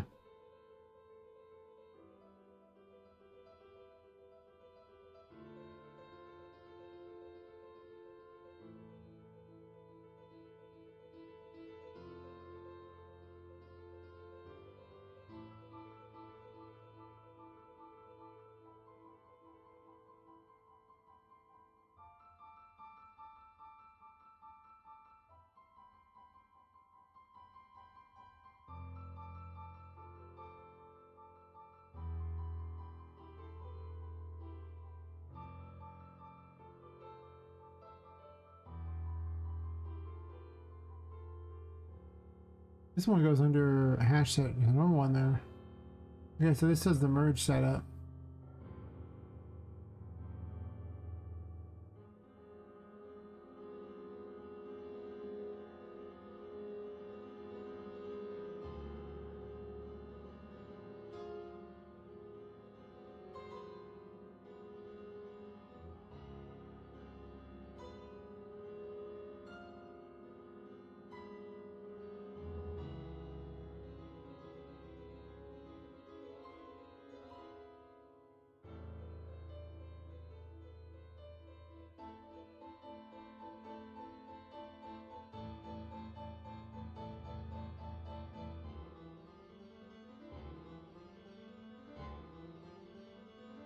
Just trying to make it through input actions.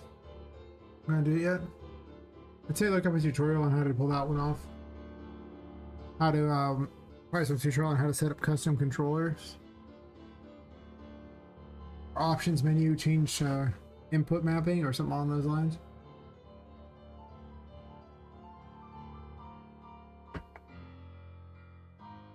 Figure that out, and it's also gonna use the material instance dynamic. There. Material instances are a lot of good.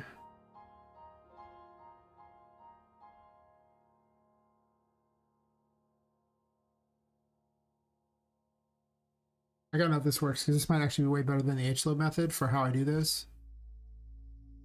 So I need to know if this is the key. If this works for things at a distance, and if you have a complicated scene, it seems like it's the better choice than the instance thingy that I was doing.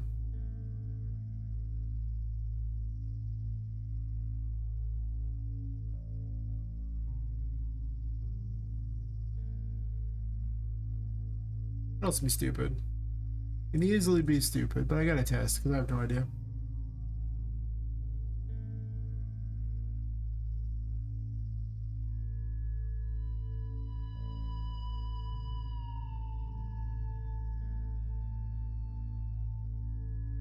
I was using the HLOAD stuff, otherwise just the LEDs that were built into things was what I was using. I just was like, okay, well just don't draw it if it's beyond a certain point. Problem solved, and it was not solved. This map does not have anything in it. Crappy. Oh well. This is about testing.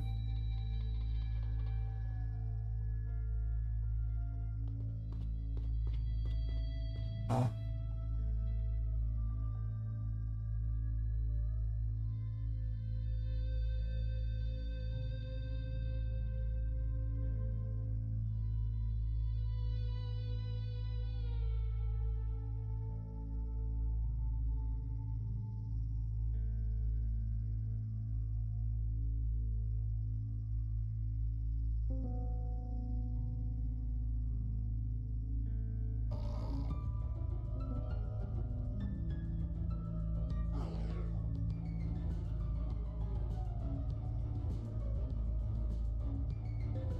Let me close the blueprints.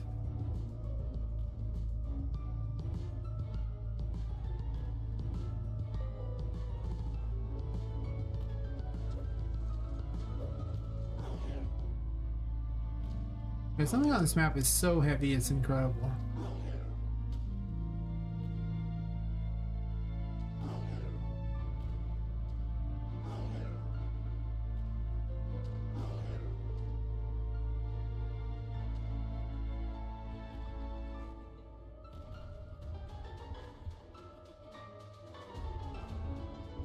This seems worse than the instance one.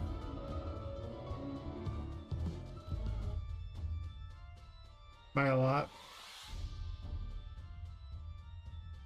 That's what we test.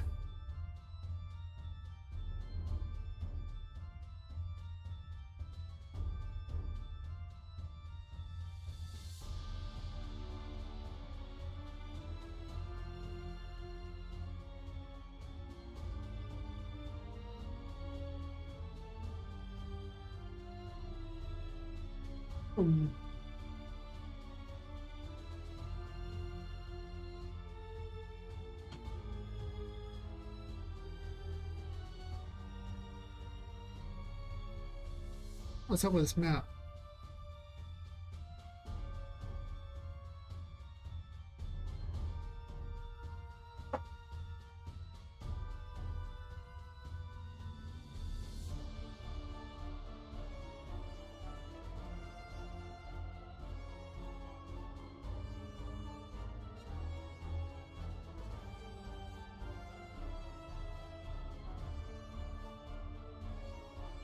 Because instancing seems to be much stronger than the other.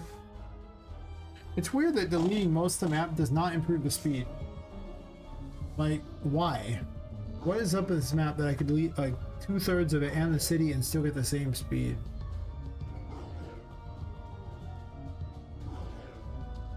Like, I have so many questions about that.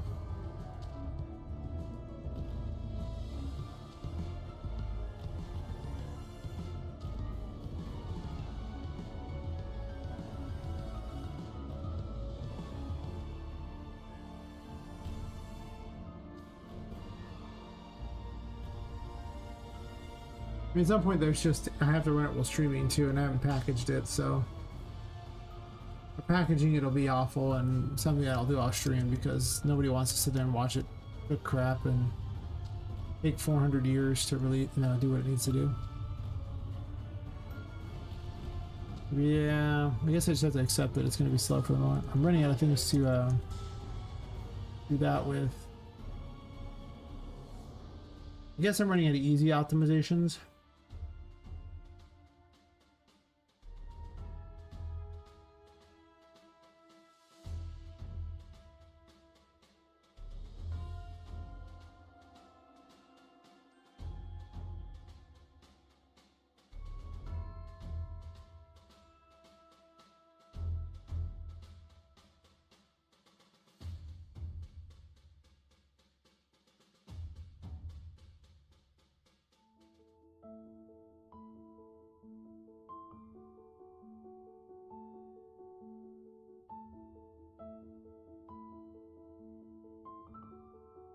So what I could do is have Poppet get all these and turn them, or I can just have them announce themselves to the Puppet Master. That would be just as good. In which case they need BPI Interact.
Grabbing some off me earlier than he did.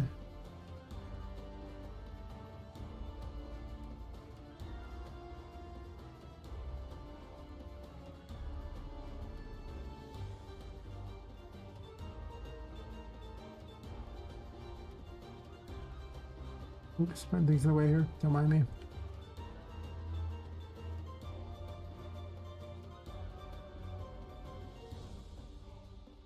Didn't do what I wanted at all.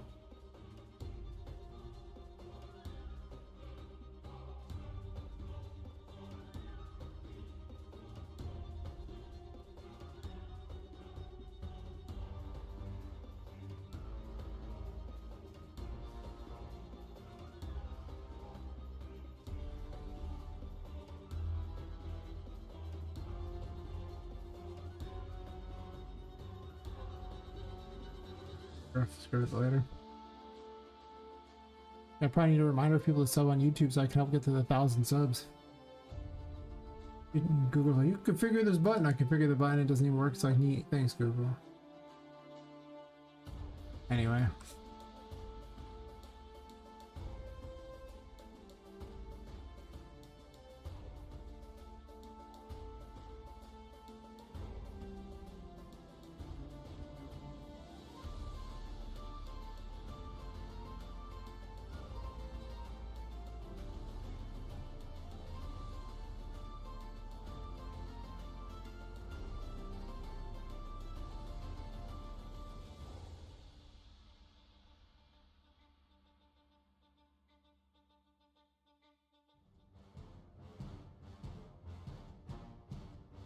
I don't really want them to be enemies, I just want them to be dumb little things that watch you.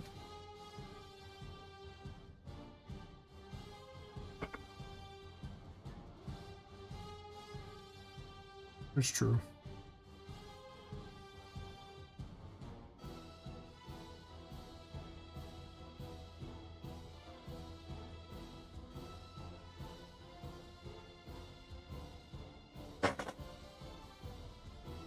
So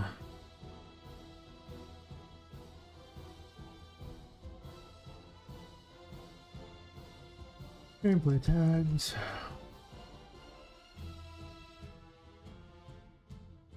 Gameplay tag container.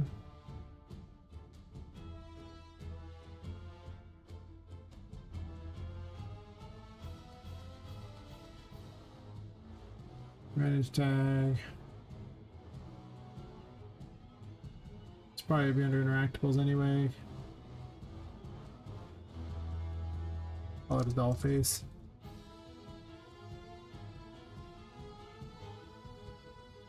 Go ahead and add the tag. Attempt to add the tag. Fail.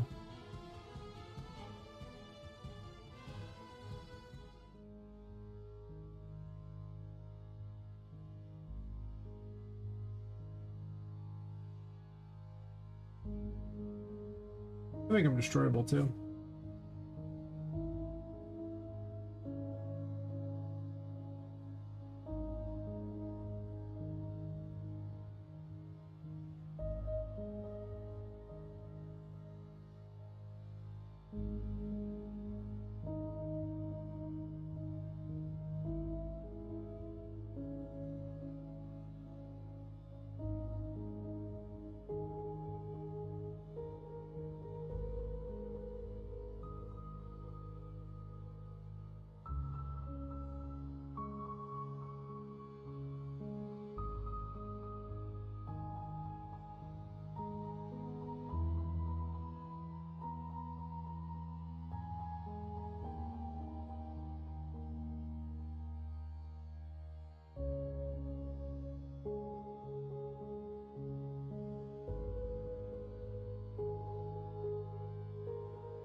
Sometimes I've had to set up because that makes a big difference.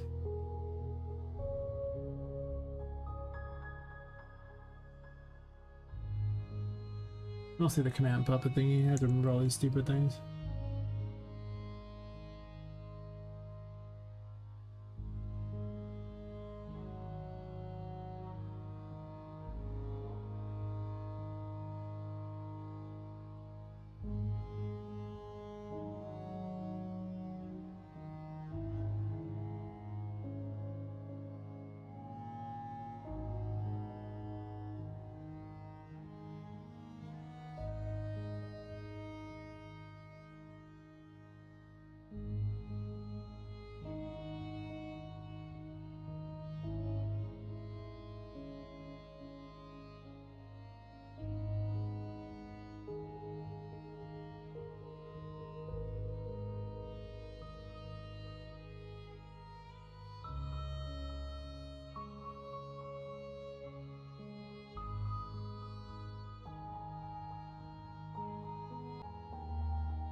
Oh, these aren't even a VP NPC.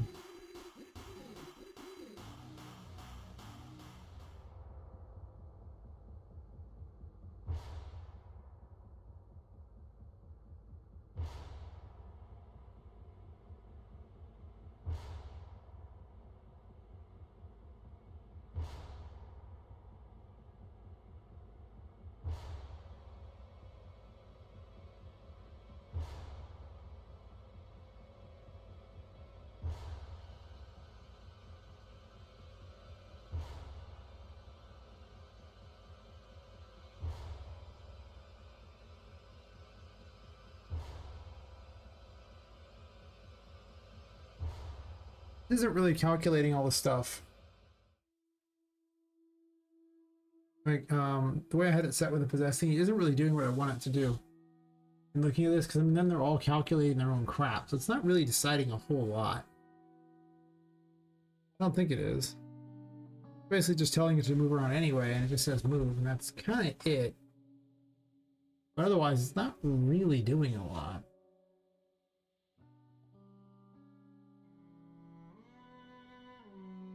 But I guess to be fair, the Puppet Master really doesn't do anything other than dictate which thing they're going to do, and then they calculate it themselves.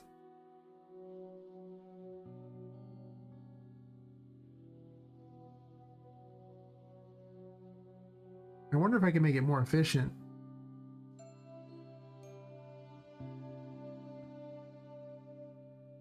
Where it has, like, you know, the ability to figure this stuff out in advance for them.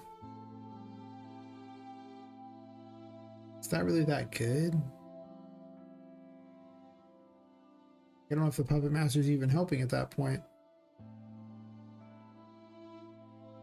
You can tell them to do it less often if they're at a distance. That's true. But then they're still the ones changing what they're doing. I guess the other one's constantly looping. This just tells them every once in a while to do it.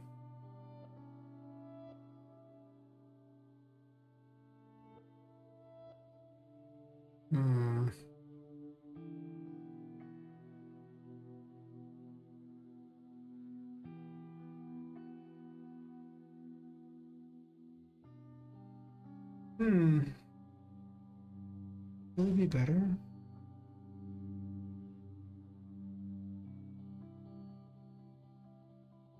The big difference would be that one thing calculates everything instead of having a whole bunch of different things making requests.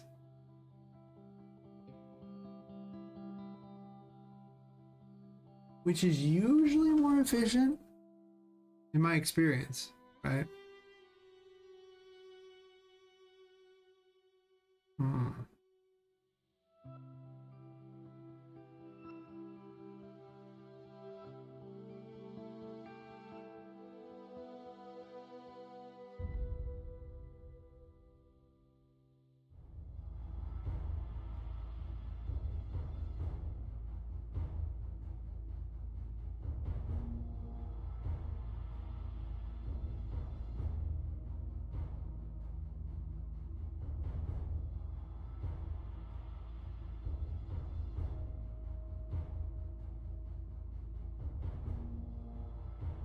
I guess I could test it out to see if it's more efficient. I don't quite know on this one. I do know that that room is very heavy. And part of the reason for putting everything inside here was to try to reduce the load. I guess I could sit up straight too. Kind of leaning back in my chair. It's been a long day. Tomorrow they have people trimming the trees, so I'm going to be woke up very early. I'm like, I'll probably try to go back to sleep. I don't have to meet someone until 5, so that gives me a lot more time to sleep after today's stream. I may or may not make it all the way till late in the morning, though, today. That might be hard on me today, but I don't know. Okay, if I knock off early today, I'll just be around for longer tomorrow, probably, because I don't have any things. Yeah, long day indeed. I got my 5 hours of sleep. I can always tell, though, because, like, there's a certain point where I start to get really slow at doing this stuff, and it just doesn't make as much sense. And it's really just because I've been at it for so long on with regular work and that it's just like the hours invested are not particularly efficient, I think is the term we're looking for here. If all I ever did was stream, it'd be a different story, but that is not how it works. But if I can just find 644 more subs, maybe I'd stream even more, because, well, then YouTube would be tossing cash at the game, so it would obviously would do more excited for that, I imagine. Otherwise, to fund the game, I have to do other stuff. Oh, my regular job.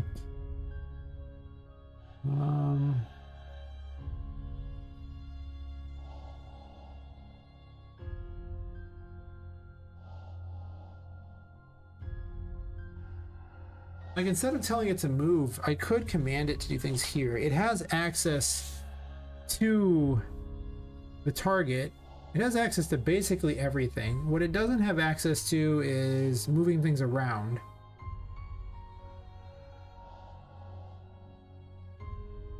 Custom you can. Always struggle with it because I only work on the game when I get home, but then I'm gonna have some family time. So yeah, time doing dev is like late at night. You're here on that one.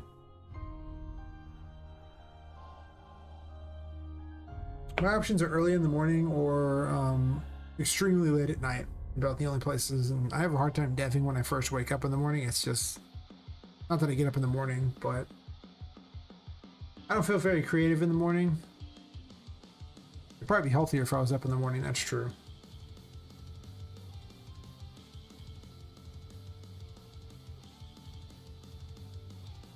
I'm gonna kind of grab this and play around with it here. This shoots the static mesh.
Why can't I just rotate self?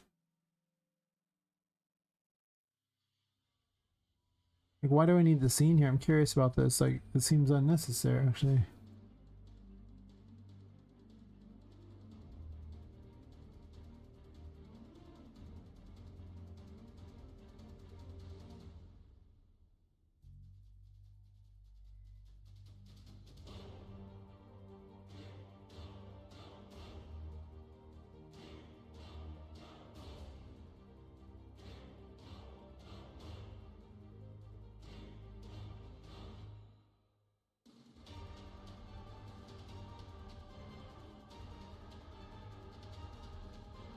Default scene route.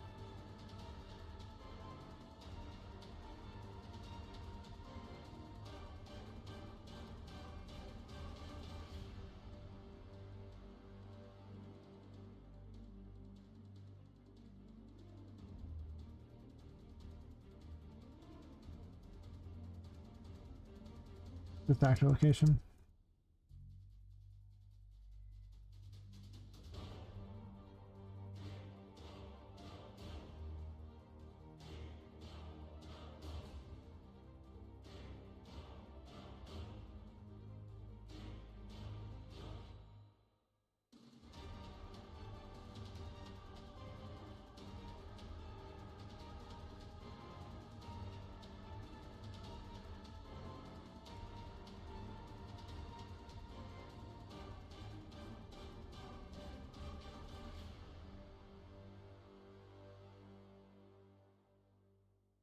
Is there a reason to do it this way? I'm curious to see. Might have.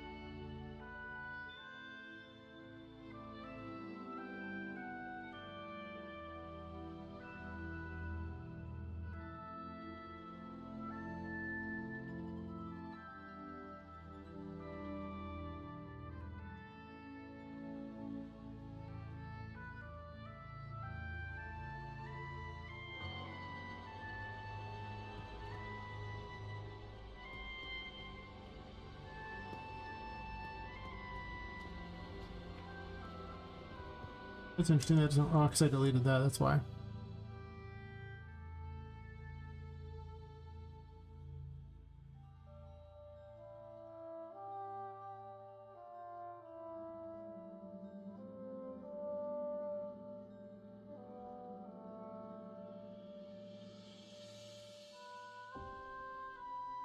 If I'm just changing the actor rotation, I could always do that pretty easy.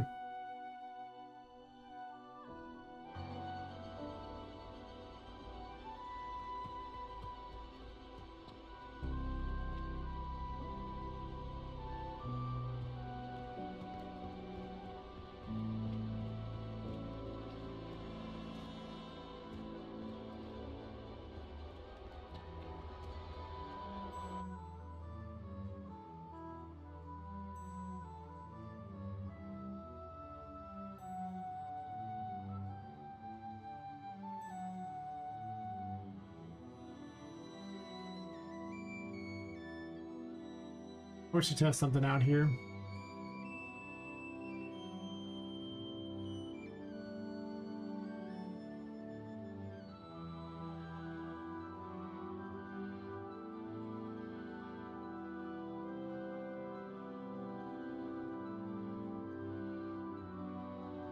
Eventually my AI thingy might get smarter and smarter and able to just do all this crap, in which case it'd be good.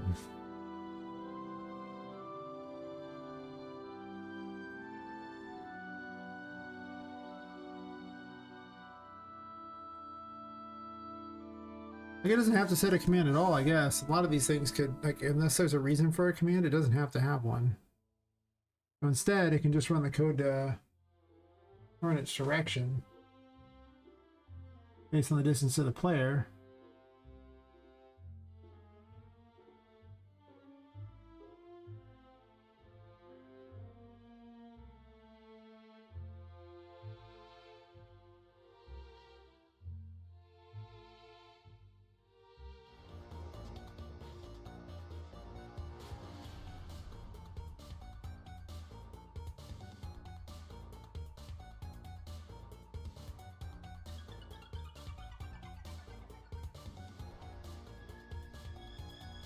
Basically, why does it need the other is the question.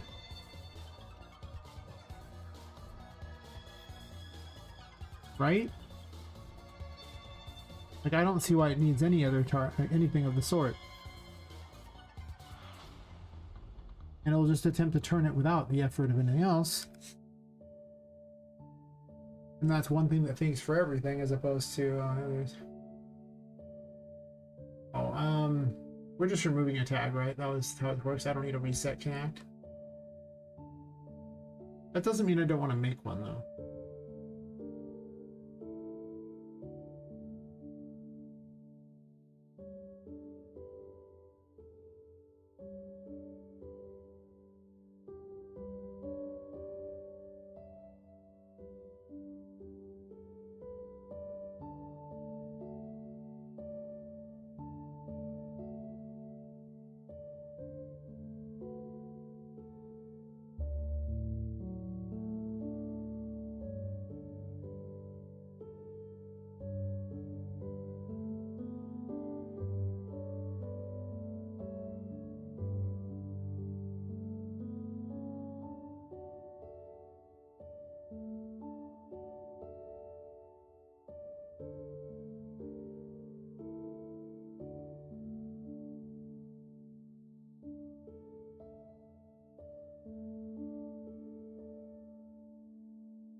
Could be interesting.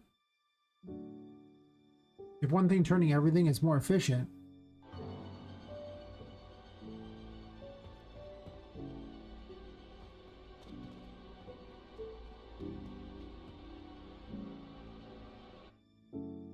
I'm missing things on this.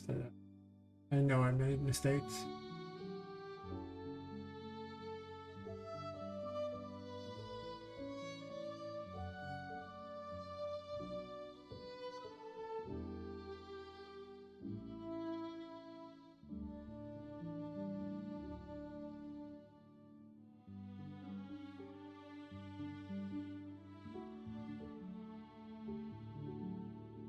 it's possible everything should just have been on here and the VPN PC should have nothing.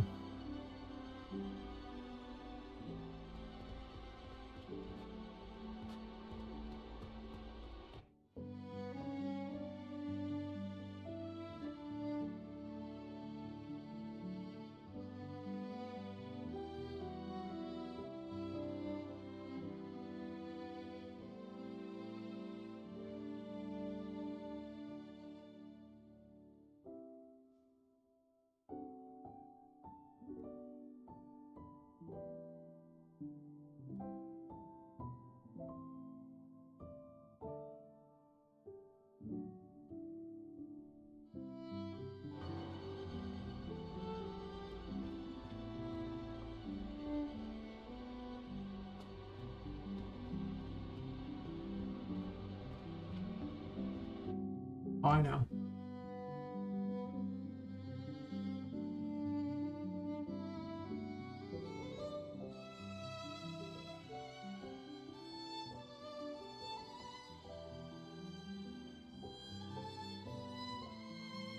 I think I know.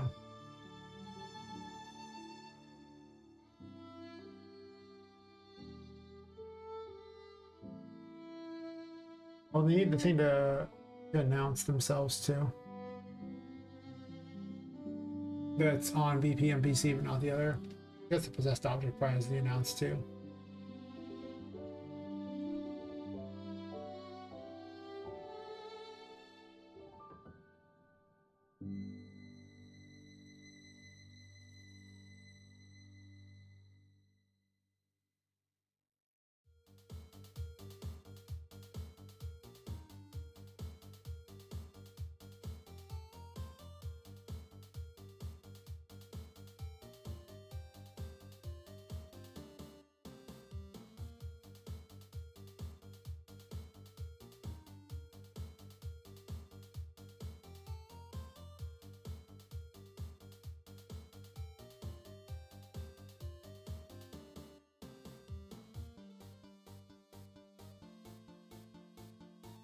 This doesn't have by reference, does it? No.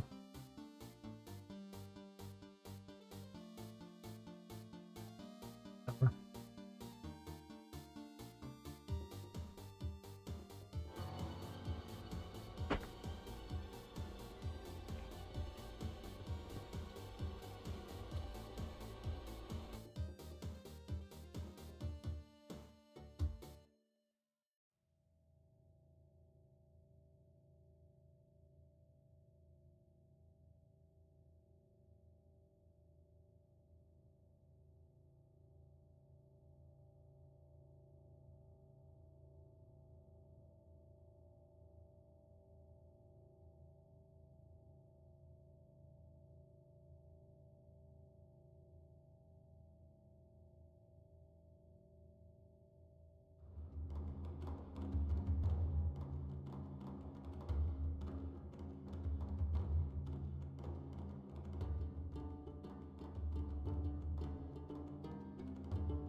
Are you in it? Okay.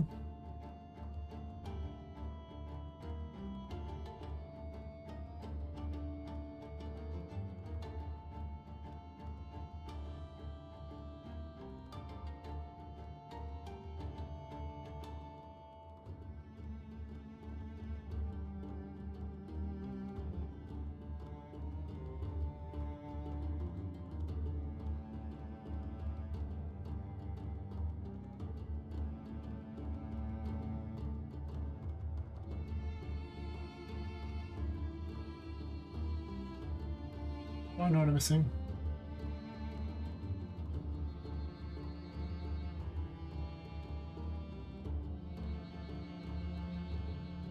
You have to get the gameplay tag. I have to do it this way. I forgot about this. Not handing its gameplay tag, so.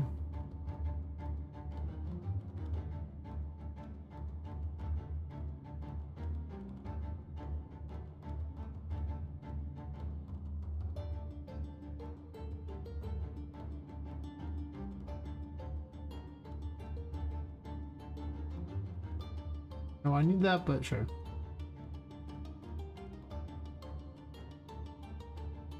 Could have easily forgotten.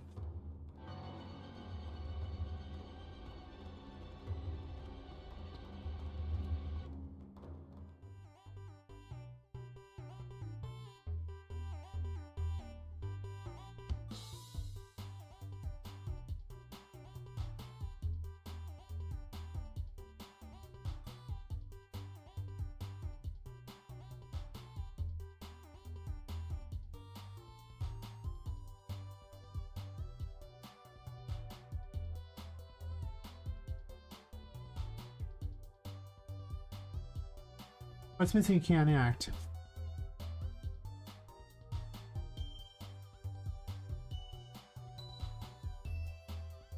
All right.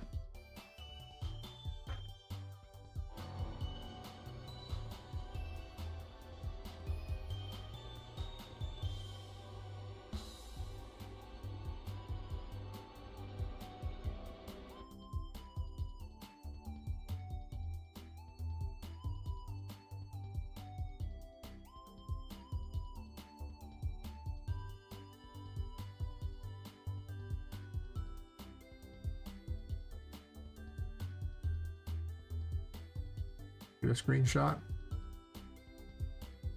What's going on there?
They immediately get locked out after a very short period of time. 0.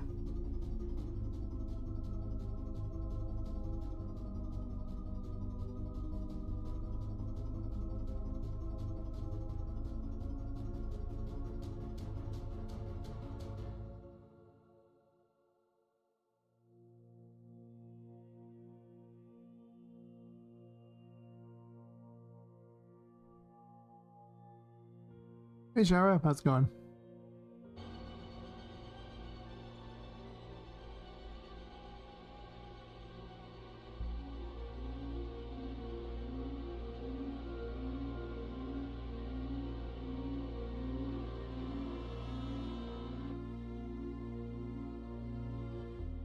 Still on Minecraft, organizing stuff. Nice, nice. It's not going to organize itself. It's more fun than organizing a room, right? More fun than organizing in real life. Worth.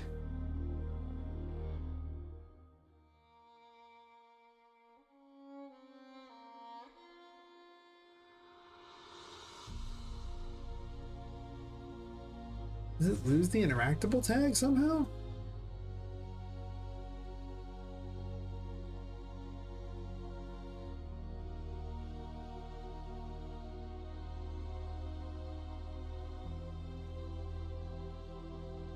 I have so many questions. Yeah, someone's. Is that right? I just be able to use my chest and have and look all nice and know where everything is. I mean, you know, Minecraft is a perfect world. Let's be real here. Pretty much saw that in the Minecraft movie. I don't know why they left, right? Bash some things together, I'll pop something good. You put them all cubes in a little box. You don't have to organize ever. Organize like it's like Tetris or something. You just like put the blocks on top of each other. So nice. Why did they think we needed weird shapes?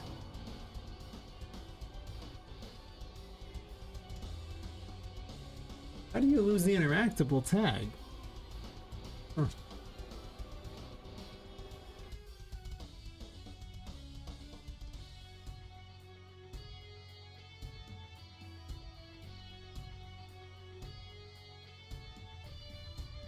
Hmm.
Okay, well that's way slower than expected.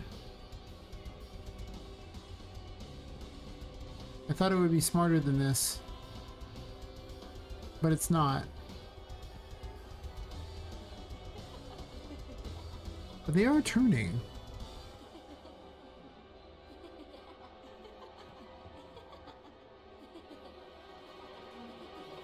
It's just not buttery smooth.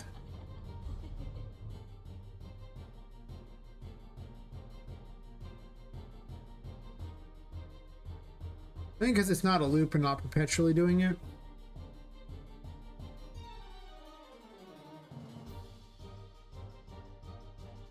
But it's a loop. So...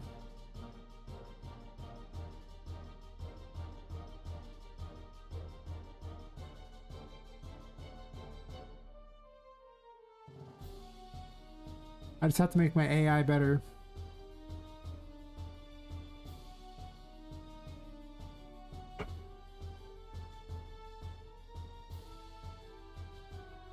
Trouble is, this really doesn't update very often. You saw how often I was getting the actor rotation in red there.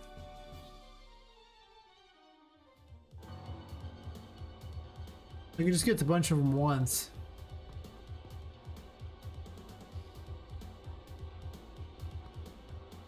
But it's like it has to run through everything first.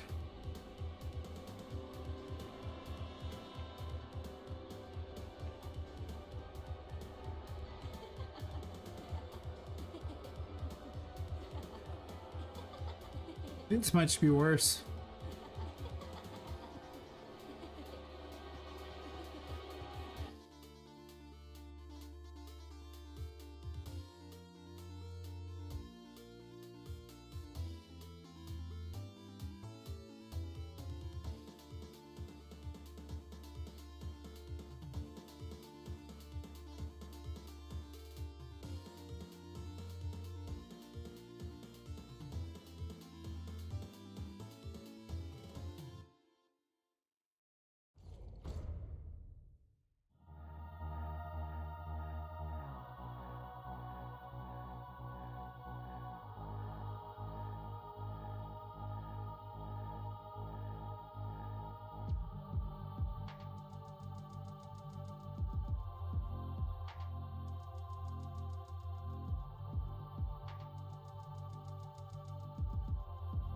timeline truly necessary here?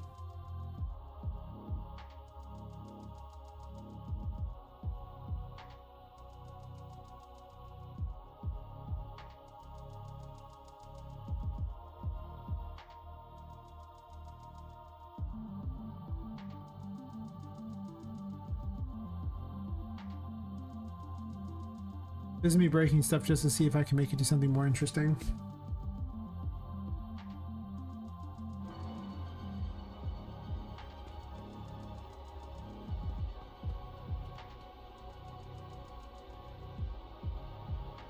Well, it's a little faster, but it ain't much faster. It's not as buttery smooth as having them do it themselves, though. I think you have to have something that just updates all the time to do it like that. Because the Puppet Master isn't fast enough.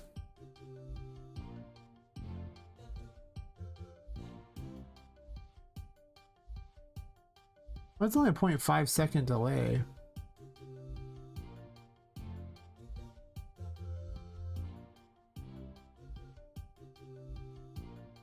I don't think this is going to work out the way I want it to.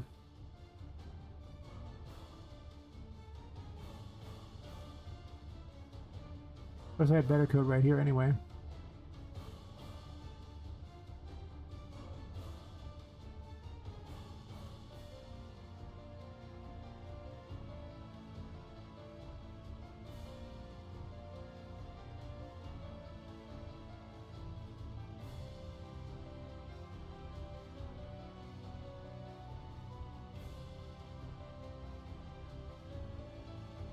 I'm gonna come back to it.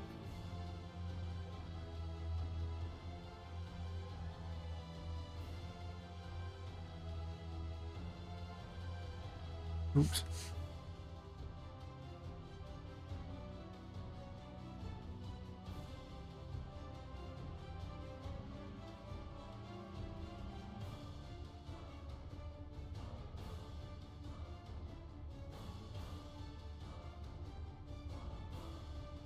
Let's go back to what worked for now. I am gonna have to do something about putting them on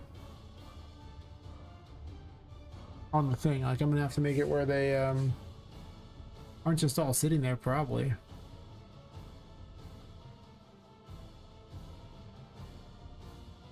So I'm gonna borrow the get distance to the player thing from this.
I don't really want to get spammed over and over by this.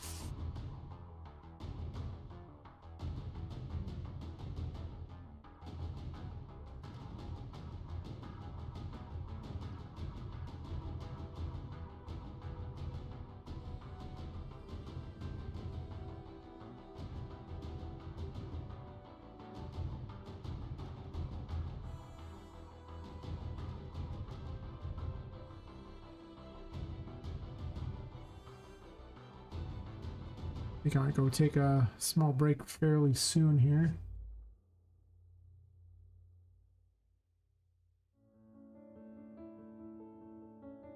This I can do is set down how often they do the things like that.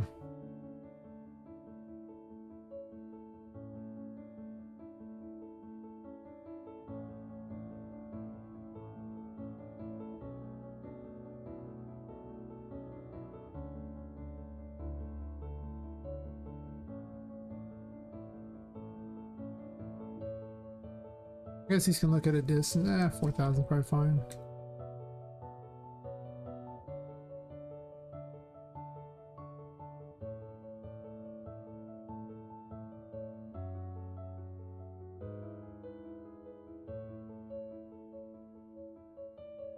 Could just impose the same system I use for lights.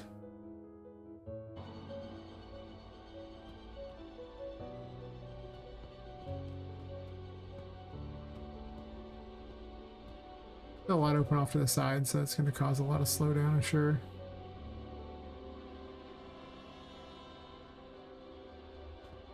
A lot of slowdown.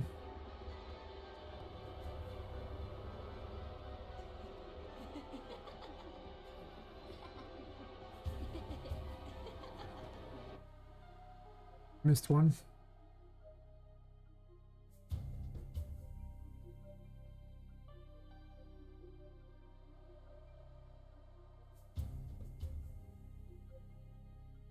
Here, I'll do a playthrough in a bit here. See where we're at.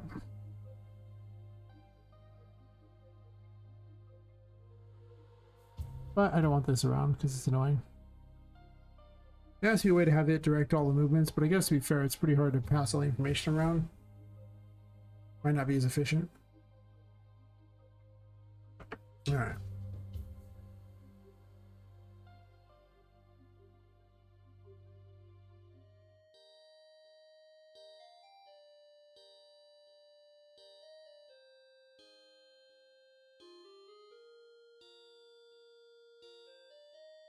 That is so not what I was aiming for, but thank you for that.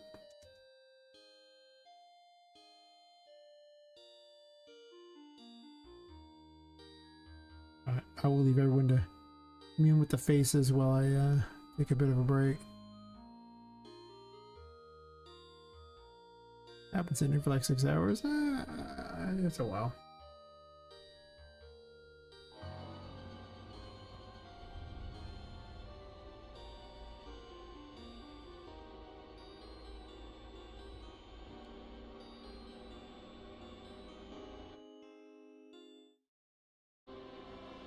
Alright, I'll be back pretty quick.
The judging faces have judged enough, I suppose.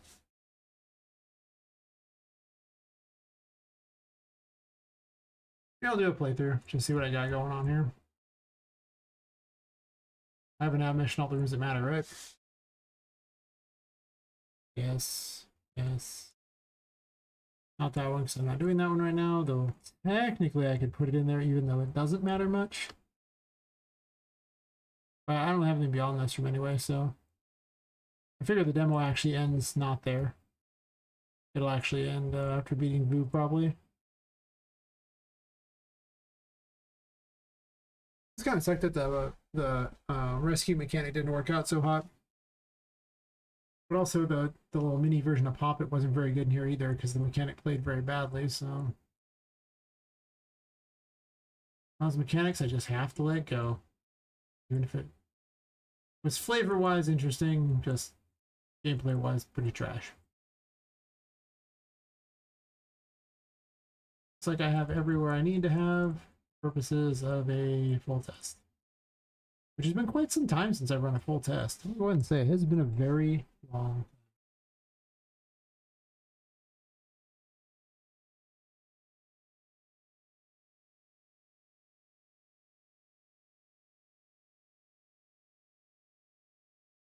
Very long time. I haven't even loaded up the other map in so long, it's not even on the list anymore. Painting World.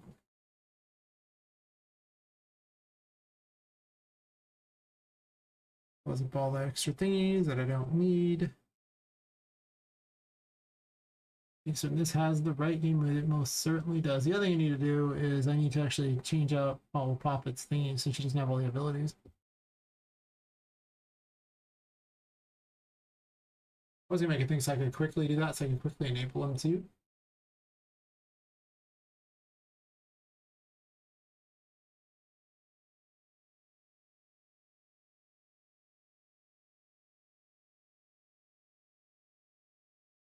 Is that the only one I even care about?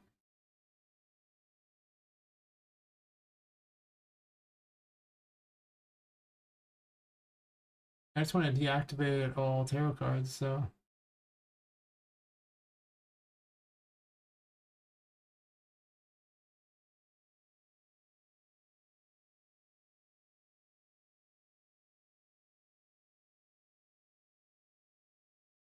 Does this work? I just do this and click and that deactivates them all? Let's check.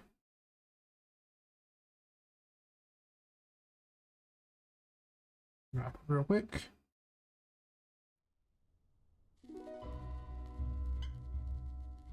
They are all in fact deactivated. I was thinking about putting them all on the top and along the bottom and then the abilities in the middle, so I might do that afterwards. Maybe some blurb about the tarot card over here, so this way it's not in the center completely. You can still kind of select them if somewhat easier. I don't know, the radial's pretty easy for a controller, I guess. I don't know.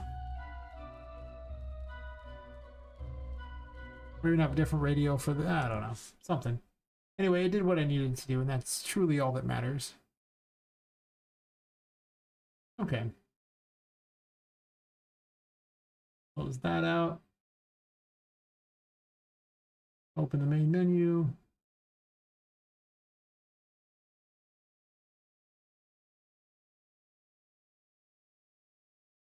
Feels all creepy.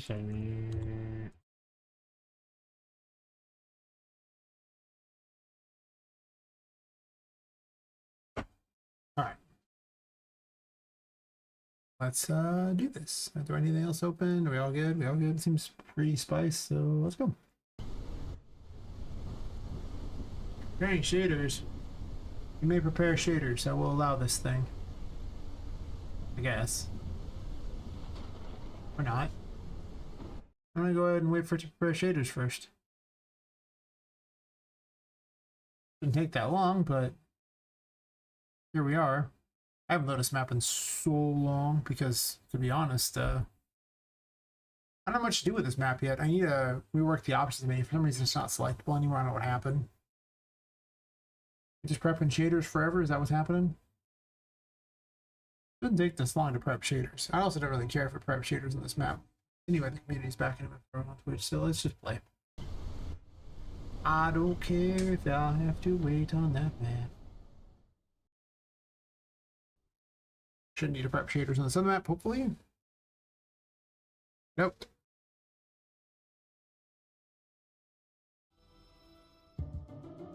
Oh, we're still waiting for it to prep shaders, huh? You wanna do that? Buddy? Al? Friend? Prep shaders? Okay, we're prepping. We're prepping. Might as well just wait till it preps the shaders before I leave the box. Alright. FPS is predictably terrible. Fair enough.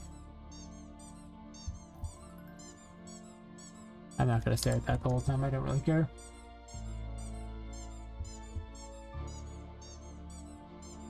I got that and it did not actually equip the tarot card. That's interesting to note. At all.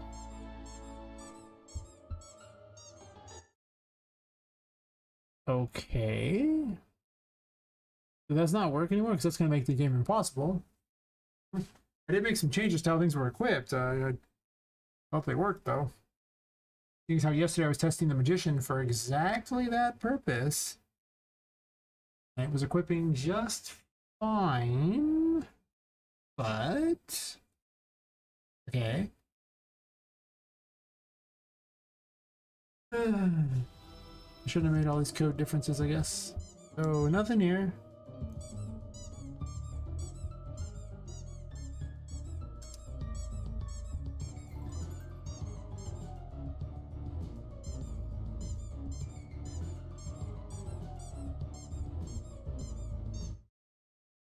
Okay.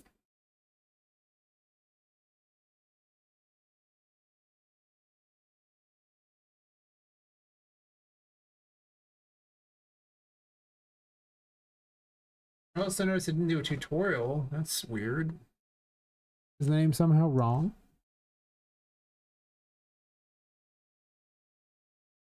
I don't know how it can be wrong. I haven't changed it, but sure.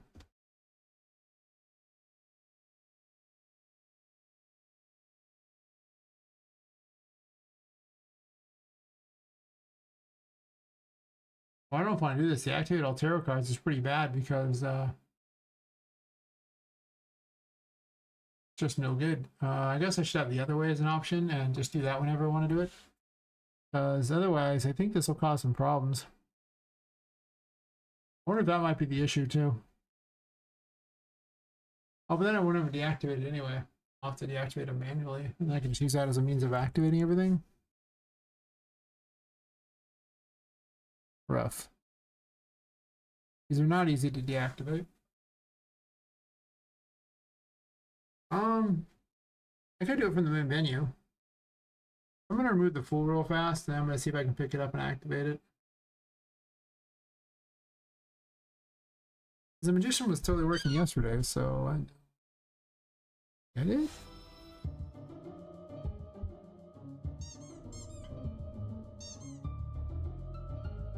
Oh, because I already have one of them unlocked. Let me fix that too.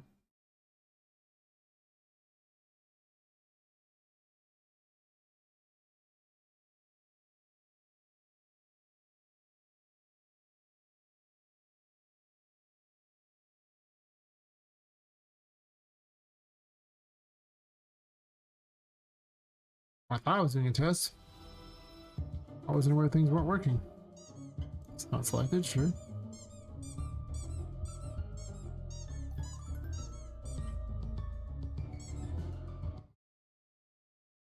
Okay.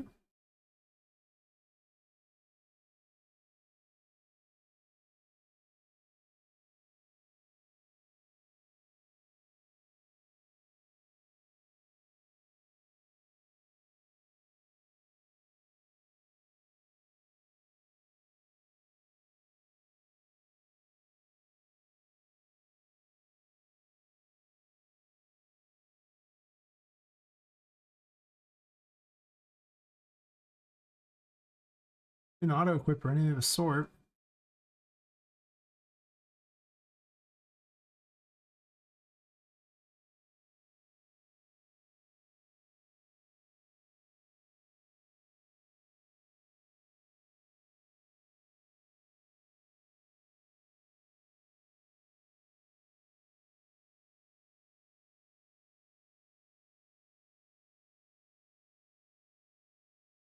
When I had the magician, it worked, right? Let me double check that. I could have sworn this worked earlier.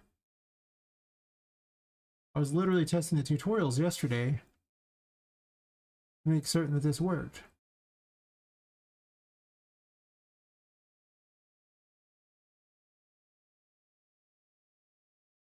When I was setting up the yeah, I was just setting the tutorials, see if they'd work, and it's like, okay, cool, works perfectly. Pick the magician up. Look, I have it now. Neat.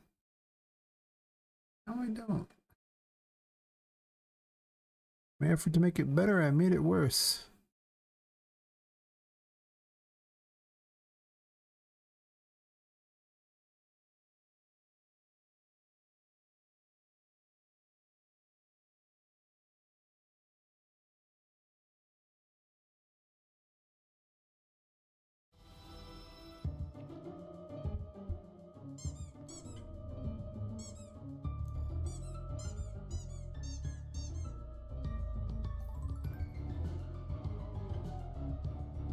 It's not running the tutorials.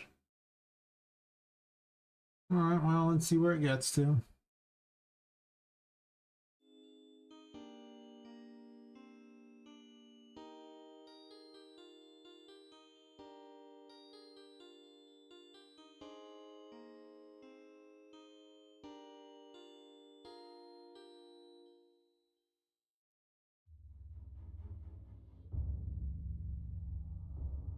Those are the same.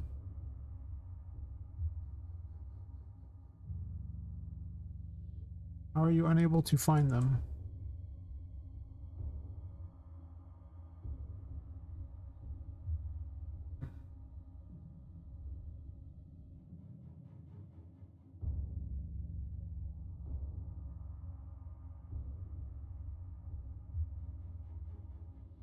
When I'm too lazy to grab all the way back there, I just make a little connector here and do it this way. It's so much easier. It really is. Just thought I'd point that out. You may continue your lives.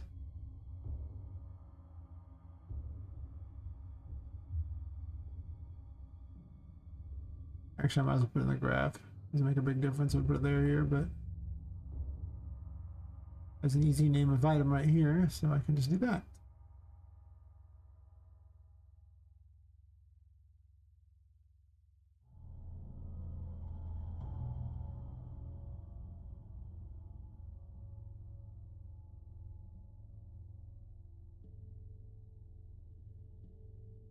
Guess I want to find on this as well. I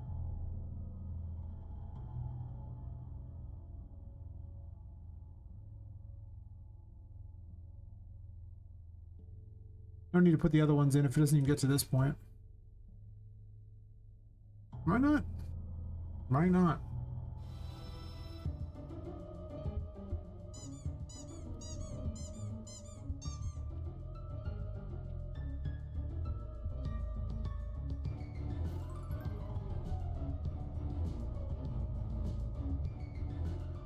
And that time it worked. But it didn't. Because it's not here. But I have it. It just doesn't work. So the HUD must not update.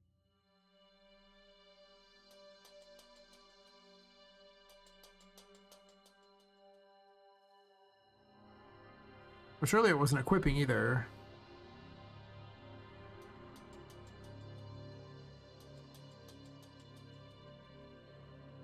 Well, the game should work if I can just get this fundamental problem to be fixed, because of course it broke. But to be fair, I did a bunch of recoding on how things work, so it's definitely on me. I definitely screwed it up.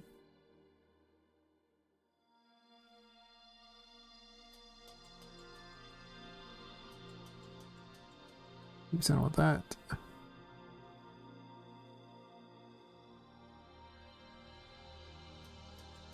I'm highly tempted to take these and move them over to the sides. Like a giant line on both things. But the problem is there's a back button, so I can't really do that easily. I too blame Diddy. Diddy knows what he did. And who he did. And who he didn't do, which wasn't very many people. He kind of did a lot of people. The diddler.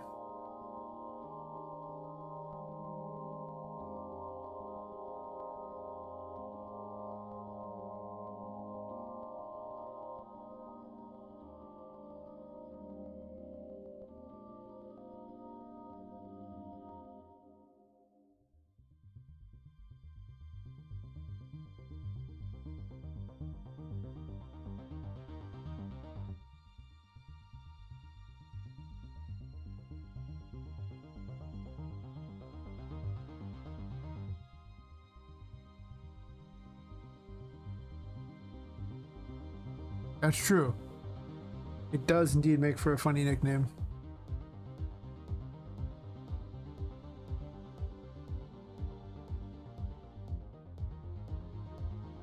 I figure out why this is not active, because if this were the case, why can't I click it and have it not do things here? Any of these are active, do that.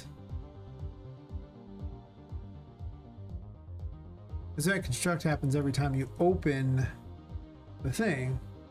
And we get a little after saying the diddler. It's fair. Basically, what you have is the worst Batman villain ever. The diddler. Some things are just not okay. Even Batman is like, whoa, whoa, whoa, whoa, whoa. You're not getting in any of the comics, buddy.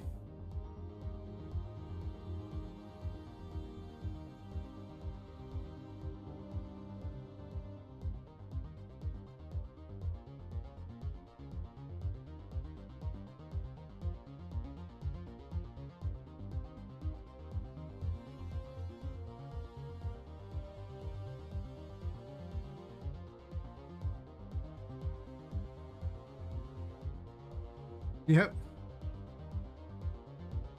Even Joker's got some standards.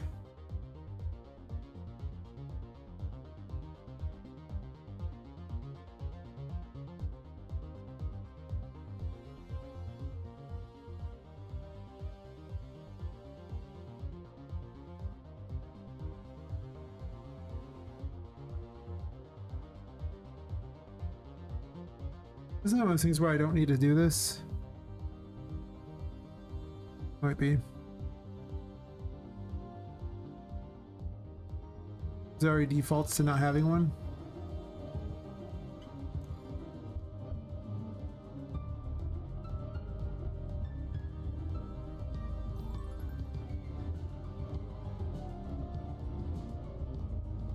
The tutorial didn't play it auto equip though, but it did not put it here.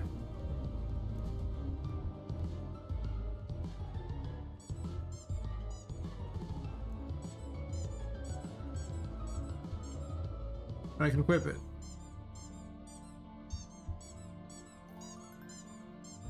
But somehow I was able to equip the fool before I even had it.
Right, sir. I did an hour or two of dev work that I got to fix due to being tired and changing things that don't need changing. Been there.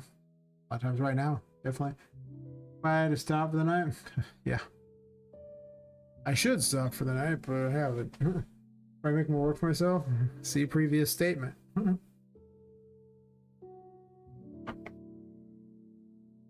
afraid like 5 hours of sleep me is maybe not the best coder in the world.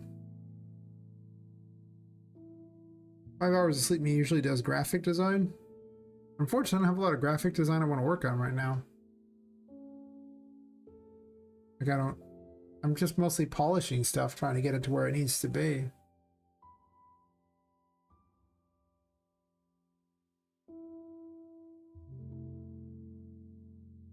In all reality, I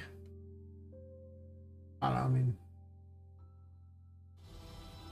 I just try to go like 8 hours if I can at least. Less than that's, sometimes I go less than that. 24 hours? That's terrible. I do not recommend this thing you speak of.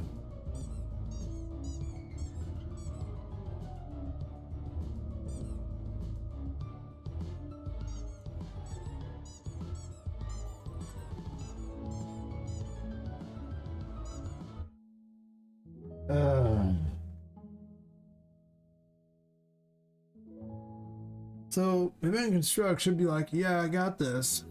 It does not.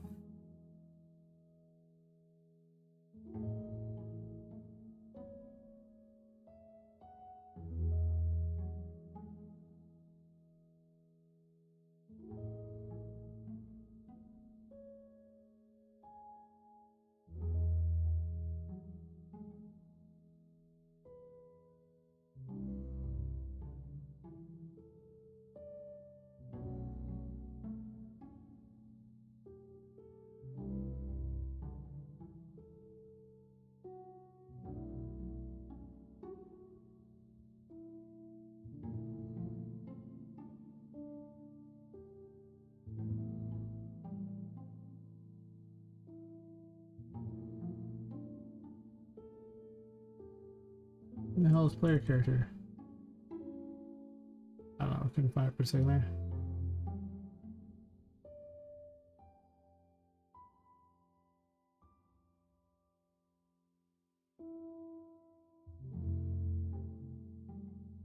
I've been doing it this way.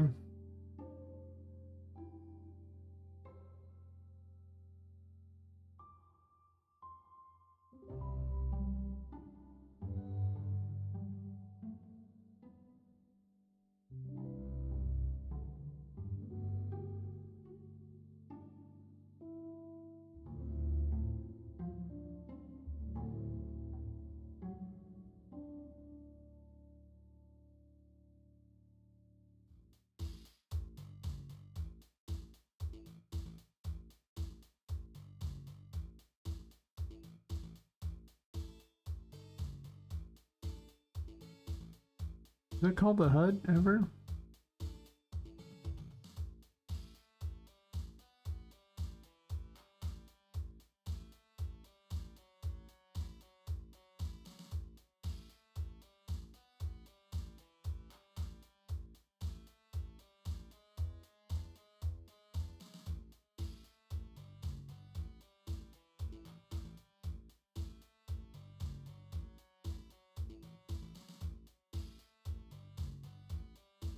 Well, it shouldn't have to call the HUD, because when you open the HUD, the HUD sets itself up, you would think.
Pandemic me is gonna smoke a bowl.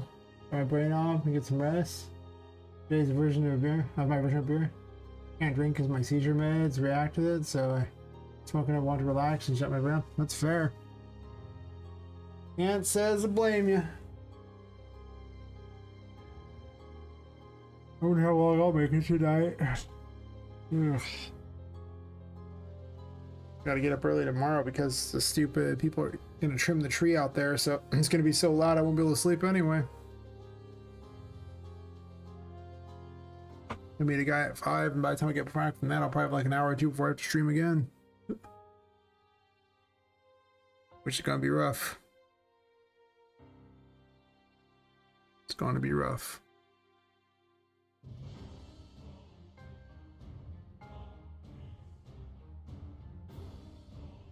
Oh.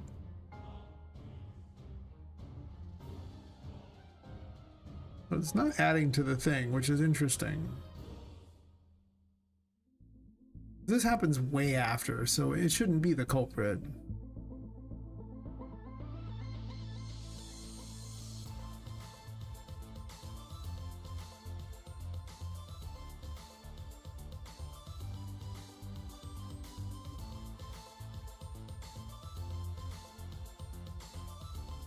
It's saying Poppet has it.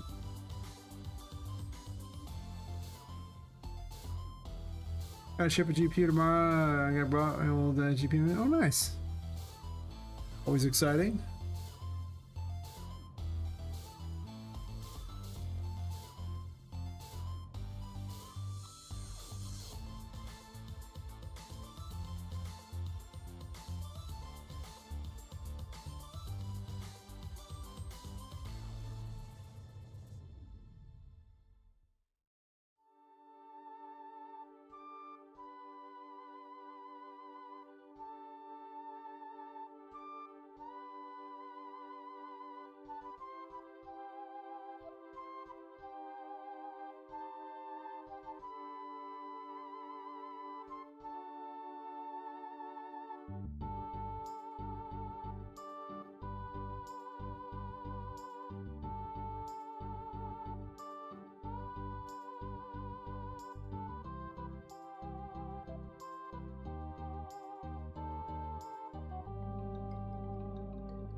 Got a guy coming into town to trade me cards and pick up cards, and he usually comes into town only when he has some ducats, so hopefully I can make some good cash tomorrow.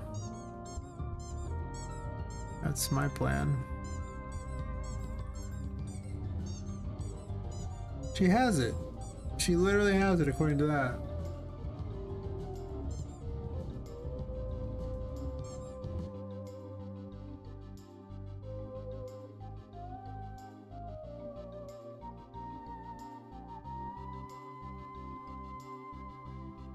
That's fair. Don't worry, being a game dev and a streamer will only help with that. Oh wait, it probably won't, will it?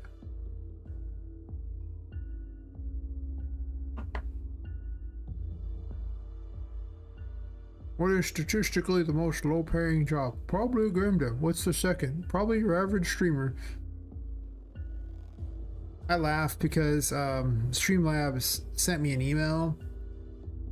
I may have mentioned this before, but I'm tired, so I don't remember if I did. But when I averaged over 10 viewers on Twitch, because it doesn't keep track of YouTube for some reason, I don't understand.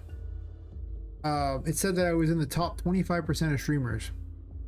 So average 10 viewers puts you in the top 25% of streamers. I'm just saying. Which means being in the top 25% of streamers does not pay the bills. You probably need to be in the top 5% of streamers to pay the bills off it. Maybe worse. Well, congratulations. I'm only up there because Fox rated me. I think my average is closer to like 7 or 8 on Twitch. So, you know, I mean, it's cool people are watching, but I don't tend to get a lot of the many views on it. My current average is 8.7 over the last 30 days. YouTube, on the other hand, there are 34 people watching me right now, but I'm not monetized on YouTube, so that ain't paying anything. But If I ever get enough subs, it will.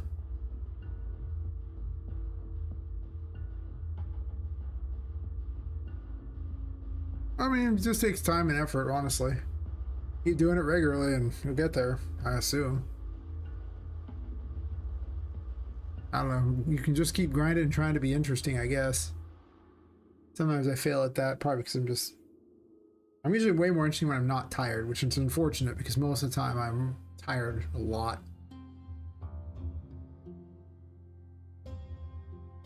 I guess I'd save myself some work. I need to accept some UI. Shouldn't be on the UI input only. The game, yeah, that's fair.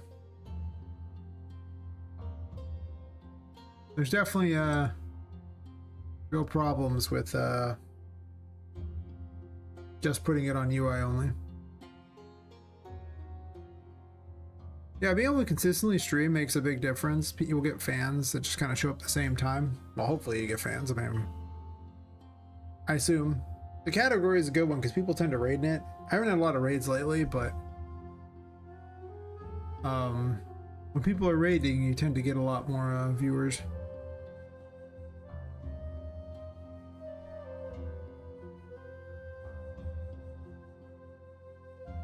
But I just keep trucking along. I mean, I like what I do and I like chatting with people. I think that helps a lot.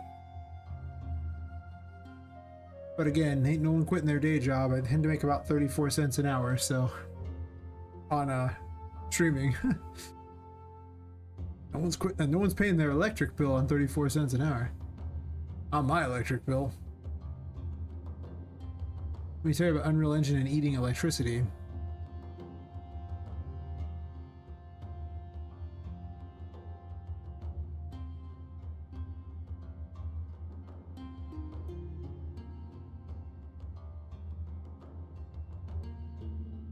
Well, this happens every time it's open, right? Let me double check that. It totally does. This is construct, and it's being constructed every time. I'll probably stream it by the time, or if I got fire up, there's just so much I can do and do. Yeah. I think streaming is a lot of fun. If you got the free time, I think everyone should do it. It's super fun.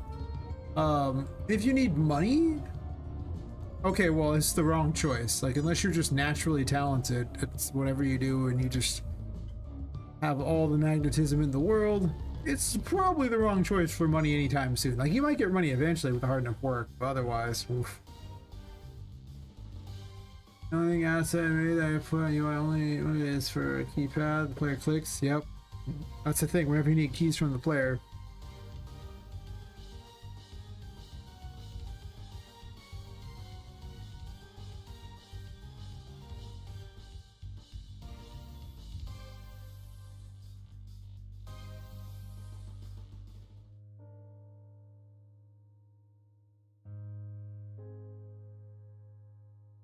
So if I already have it, it triggers it, but if I don't already have it, it doesn't.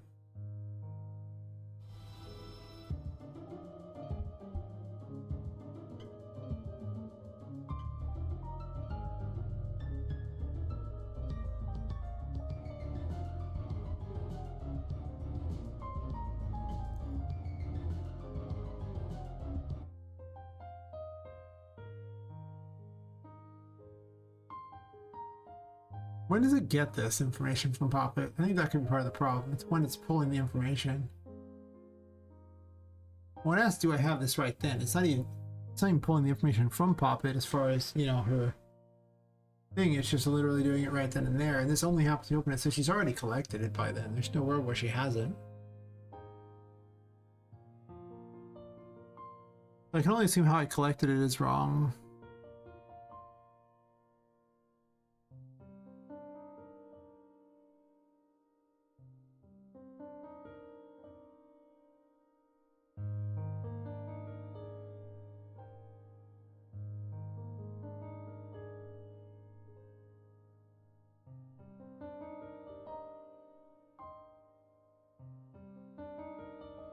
Gonna connect everything.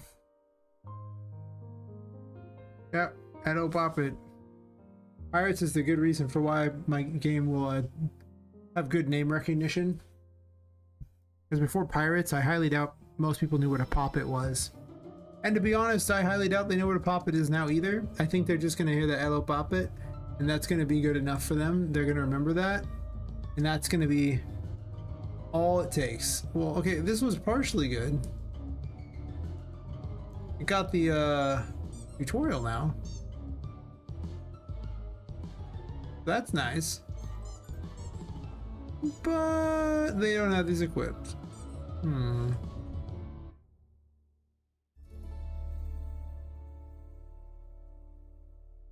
Well, that part makes sense.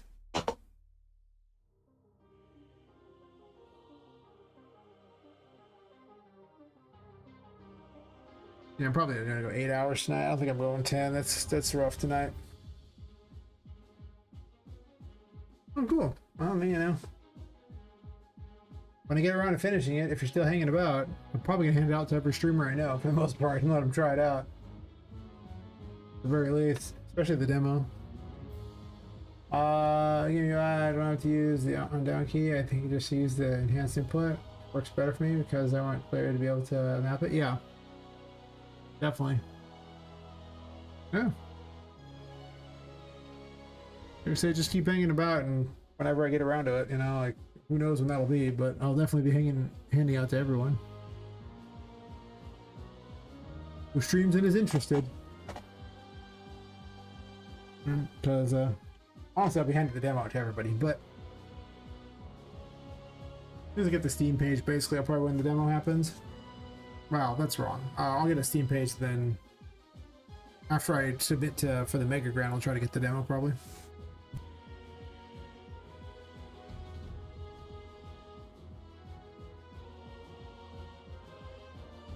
I don't know, something's gonna happen at some point. I'm missing some information. This is probably not hard to. Oh.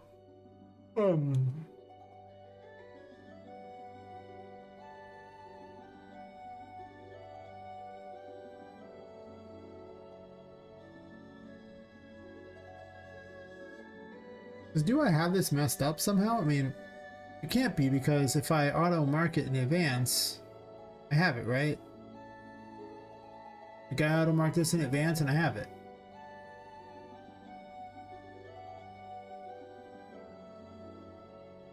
You can see page, you can share keys, yeah. Yeah, and then it shows up, so clearly it works. It's just checking only at the very beginning, I guess, but that doesn't make sense because it's on construct, and this constructs every time I open it. So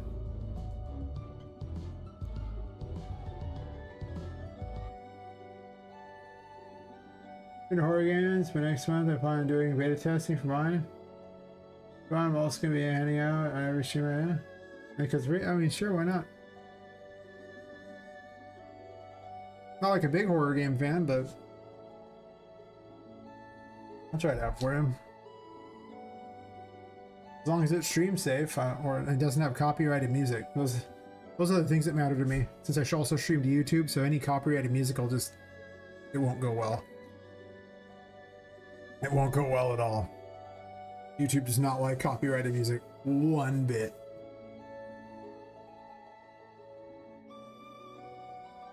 But as long as it fits those two categories. Yeah, okay, it's fine.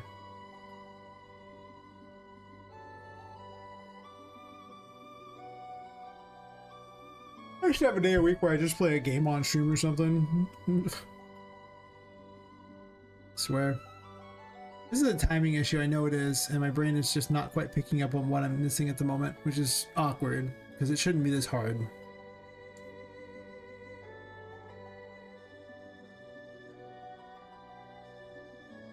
No music at all? That's fair. I just use the various stuff I get from Humble Bundle, and I still get dinged by copyright claims on that. I need to go through and get rid of the remaining ones that have problems because of the fact that it's just going to be an issue. But what time, right? It's kind of where I'm at on it. It's like, what time am I gonna have for that? When am I gonna do this? I don't know. Never.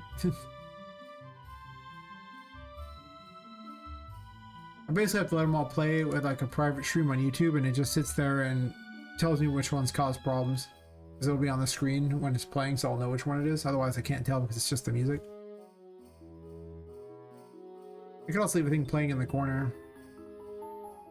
I need to add a bunch of things such as like a counter for subs on YouTube to get people to sub on that, and then I need to add a music thing in the corner to let me know which tracks are going to get copyrighted. It's like 3 or 4 in this current batch that are a problem. Again, the AI simulator to the one in Alien Isolation, and it's going to be hiding from monster and solve puzzles, so if way in the monster type of game. Fair enough. Is that not just horror games in general? You're trying to avoid the monster while solving puzzles in order to beat the game? I thought that was basically just your average horror game. Not many of them actually have you fighting the monsters, because if you fight the monsters then it's not very much horror. It's you have too much power as the player. So it's usually solve puzzles, hide from monster. Yeah, I was like, oh, sounds like a horror game. I think the reason why I'm more of a fan of like Metroidvania is it's about exploration and getting more power. So it's like a power trip.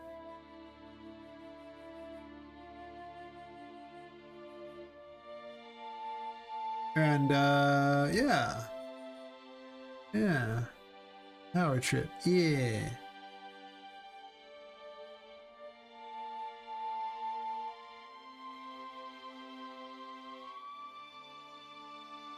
Do you use this get brush thingy, little buddy?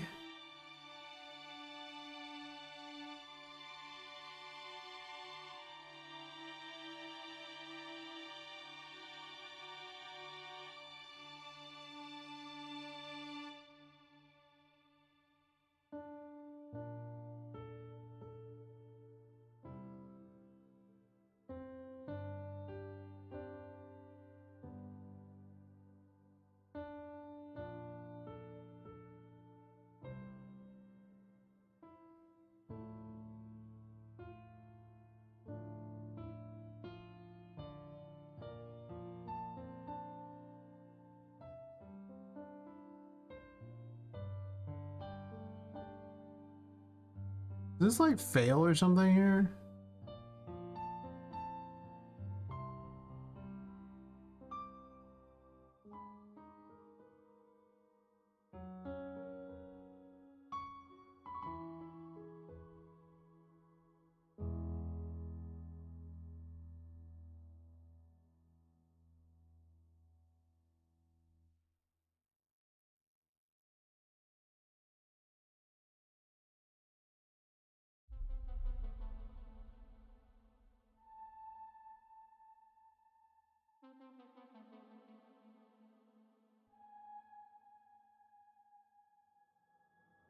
I'm totally adding horror to this game, but you know, not like a large amount, just enough that, well, the ghost girl's a threat.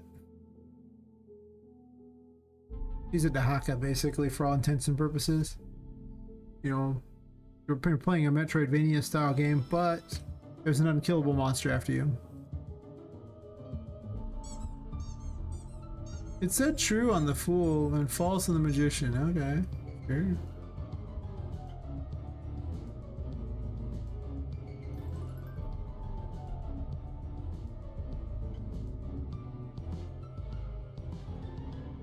It's like it's not updating all of them.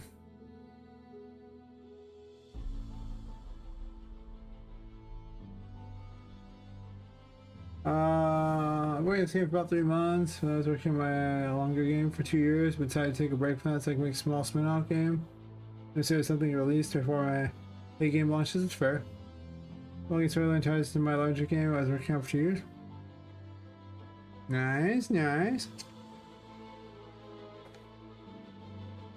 Let's pour water all over myself. Excellent. Beautiful. 1 second.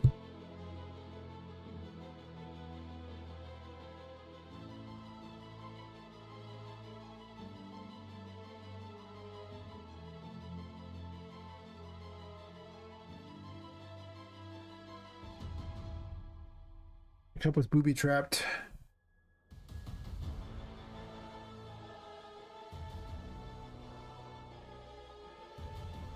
Do not tilt that cup at all.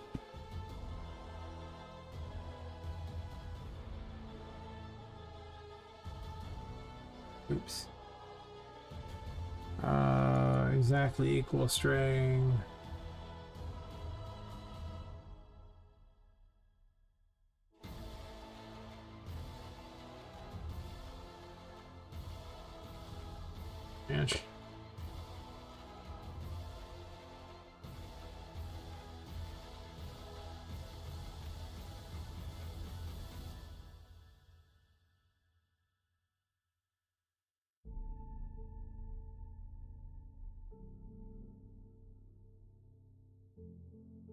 Weird. Oh, was that a track extension or a larger game? Gets people excited about it? Might. I mean, you get enough people playing it, it helps. As long as your game's good. If your game's not good, it probably won't help much. But if your game's good, you can put on itch.io and see if you can get people to play that too. I think Markiplier farms his games from itch.io. That's my guess.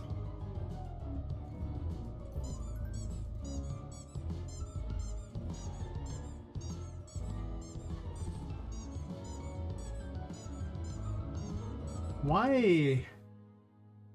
Oh, I haven't actually. Never mind. I gotta open this up first to get it. A small one could demo a bigger one. Different. Fair enough.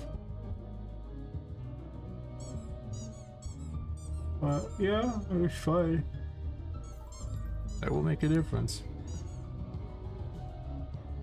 Still false. It just doesn't count it. It's having it. So is it just not adding to the array correctly? I mean, it seems like that's the case.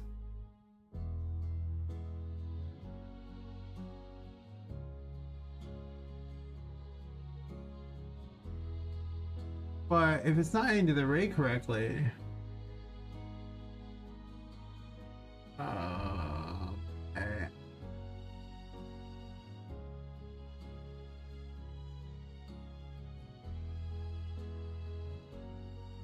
Then why is it saying true here?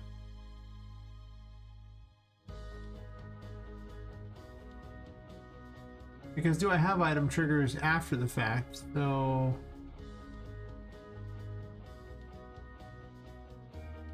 this should add to the array.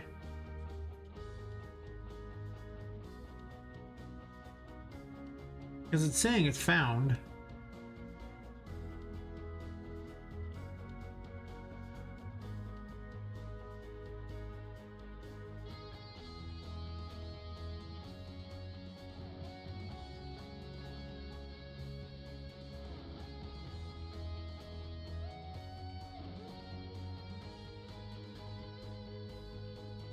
I think horror games do pretty well on itch.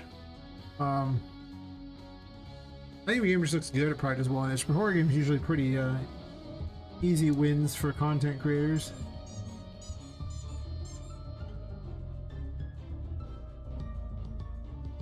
Yeah, it says she has it. How do you fail to have it now? Are you not saving it?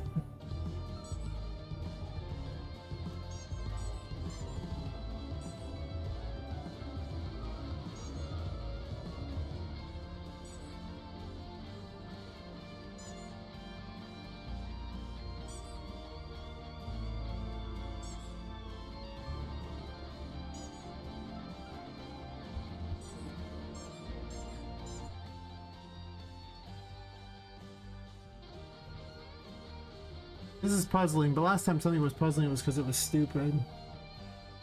Probably the case here too.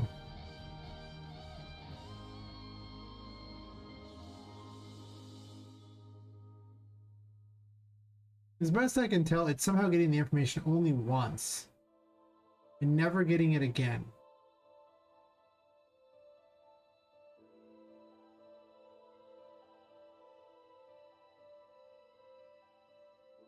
But it's doing an event construct here for these kinds of things. So if that's the case, event construct for the tarot menu happens when you open it,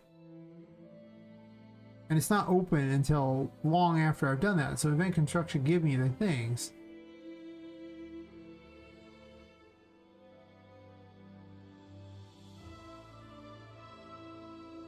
I may just cancel the test temporarily for a moment and just go back to testing other things and then come back to this when I have a good idea, because something seems very off. And last time when I did that, I came back and solved it in 5 minutes, but it seems like a timing issue, which are difficult to deal with sometimes.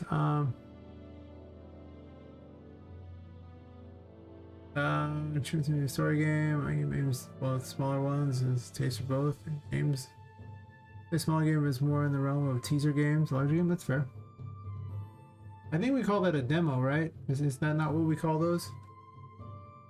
Easier for a larger game, therefore is demo. Maybe. Hmm.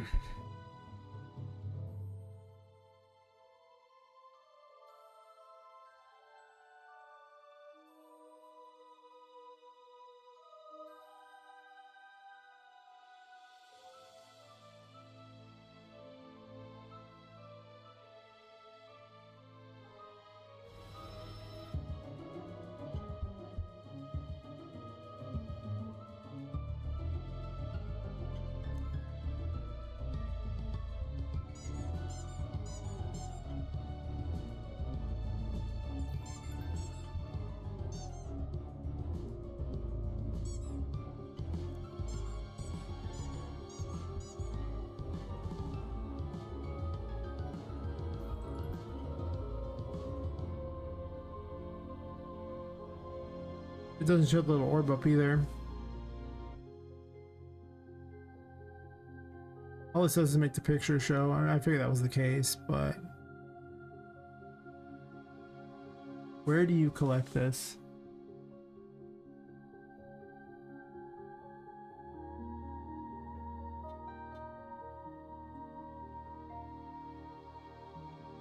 It doesn't ever collect it at all. It doesn't have to. Do I have this is supposed to do exactly this? It does it everywhere else. This is constructing at the time. Demo starts the same. Sorry. You know, like maybe commercial game. I suggest Steam instead of itch because the audience Steam is much bigger. Let's say the devs no reason. That's pretty much true. Demo starts the same as main game. You don't just play for our story. A teaser is a small game that has to do with the same thing. Do with the game storyline and play style. It's separate from the gameplay of the main game. It's fair. Life Strange 2 and Captain Spirit. Fair enough.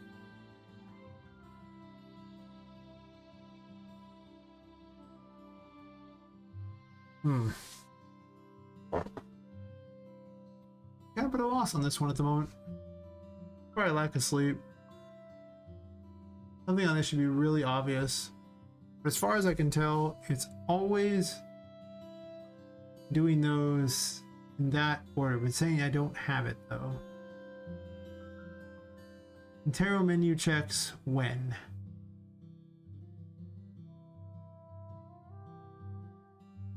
Tarot cards, which is checked again on event construct, like you're literally building it and then it gets it.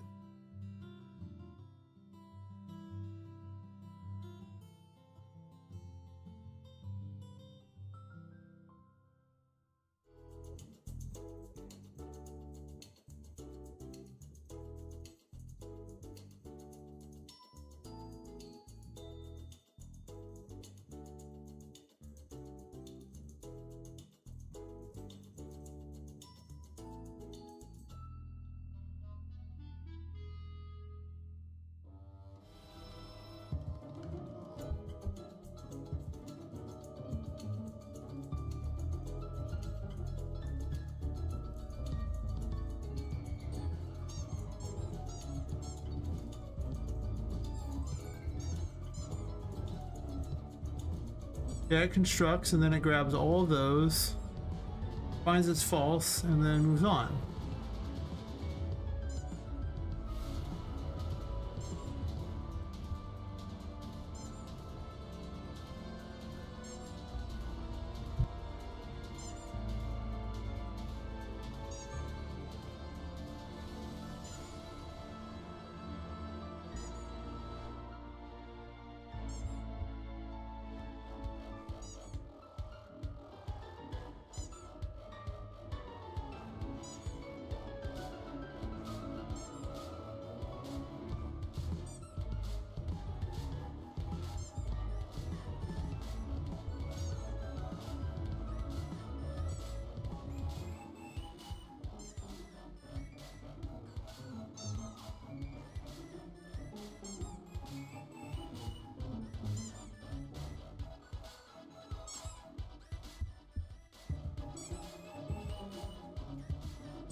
Another sneezing fit. Nice. Ah.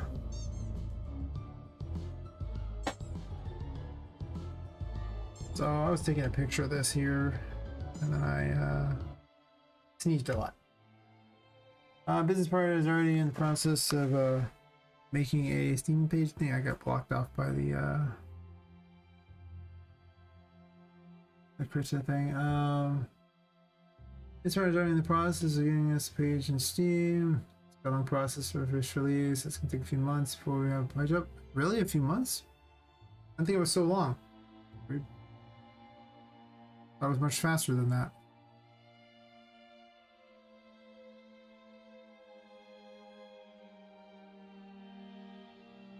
So we open this and just kind of runs through everything. It just doesn't do much. Picked up the full card. Goofed around at me.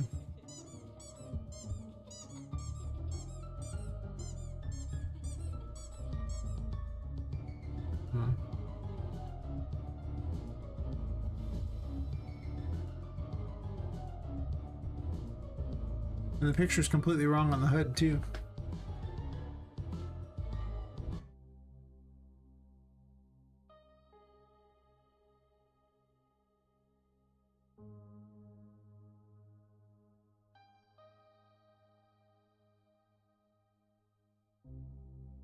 Never terrible widget.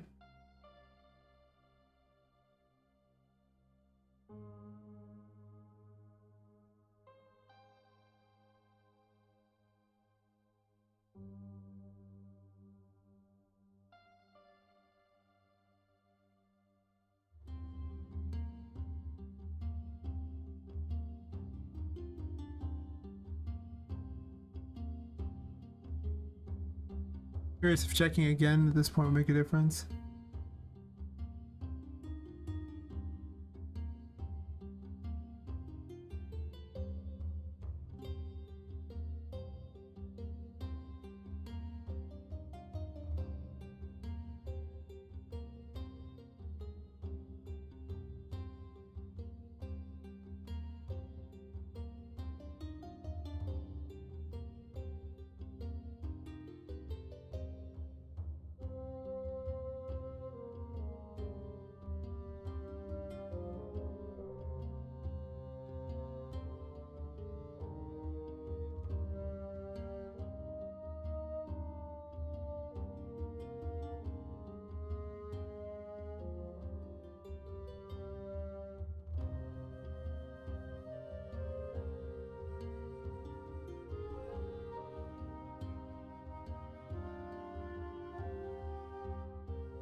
I don't need that anymore then if it's just checks.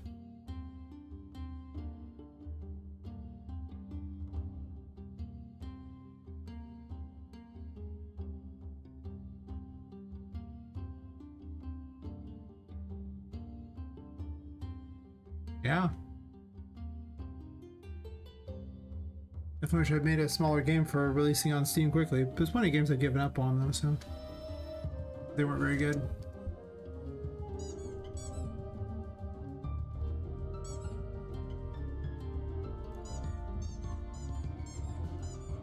Scripted anyway, which is awkward.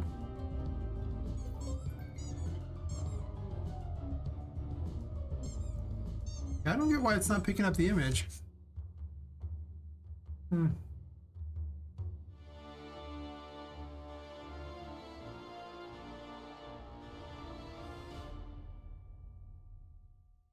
It's like, do I have this? It's just not reporting later.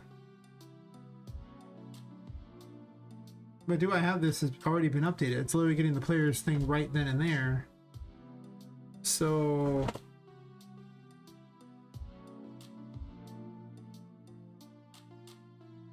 I'm gonna make Steam page. Well, that's fair. Because even if I say I want to make a small game for Steam, the amount of work for it is still quite challenging. Sorry. require bids to make out even if you're releasing a free game. They require at least 2 weeks of coming soon on your page. Once they approve the page, we can take up to a week alone. Requires from LLC and a state application for that is done by a snail mail. I see. That's a long time. I thought you could have a Steam page without a release, without much effort at all. I thought it was just if you actually wanted to release the game. Like just putting the page up didn't seem like it took very long. But releasing the game itself takes forever. That's what I've heard. Interesting.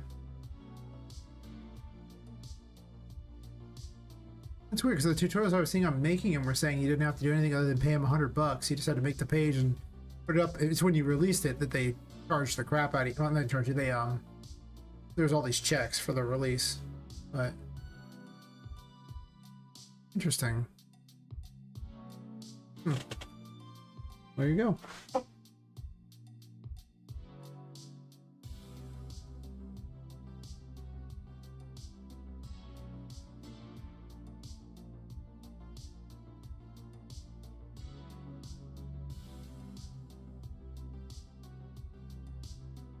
I'm just going to come back to this. At this point, if I spent this long messing with it, it means that it's something I'm not seeing at the moment, and it's probably just being tired. So I will just enable the cards and test something else. Perfectly fine, and I'll deal with this tomorrow. Because at some point you're just wasting time. Like I could easily just work on something that I can actually accomplish right now and I don't have to think very hard. I do know that I'm much worse coder whenever I'm tired. Or exhausted, I think is really the term I'm looking for at this point. Tired.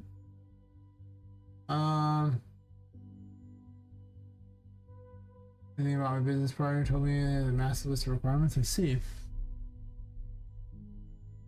Not gonna lie, I really don't like Steam. I'm just releasing on it because it's a big thing and everyone expects me to. But I don't even use Steam, so I was like, cool guys. I ain't used Steam in years. Oh yeah, I do a sole proprietorship. I'm not doing an LLC. I could, but that's expensive in California. It's very expensive. I don't think I need an LLC at that point. My game's so bad it requires an LLC. Means I didn't release the game, I released the virus. I'm assuming that's what happened. Okay, let's just ditch this crap for now and go back to working on something that I'm actually going to accomplish. This code is just not for me at the moment. I also can't delete this for some reason. Why?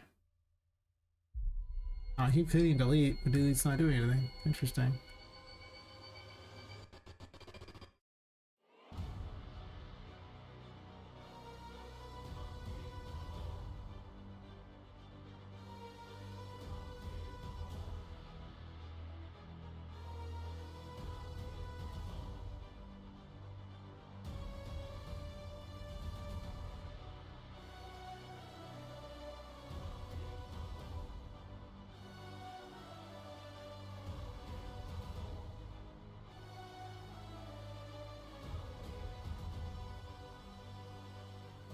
Where did the floor go?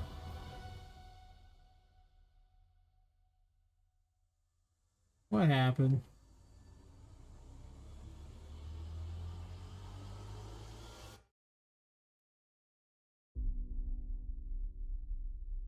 Don't ask.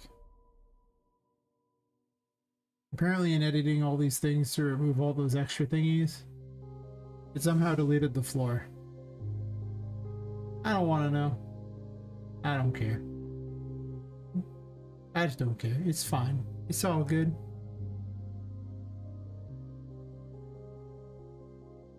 Oh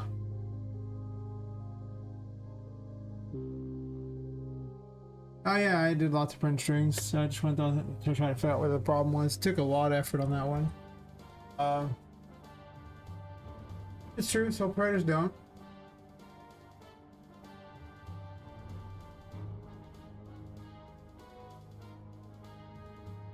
True. I imagine they're not going to sue me over some random game. Maybe they will, I don't know. But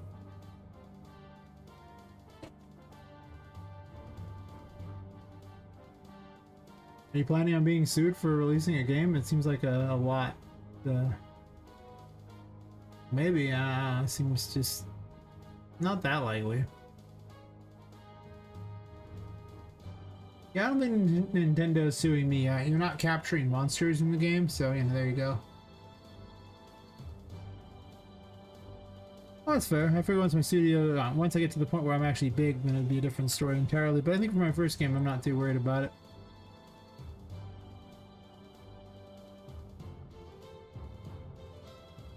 I'll worry about it if the game makes a bunch of money. I ain't gonna assume it's going to, though. Yeah. Well, I have proof I made all this code on stream, so hey, you know.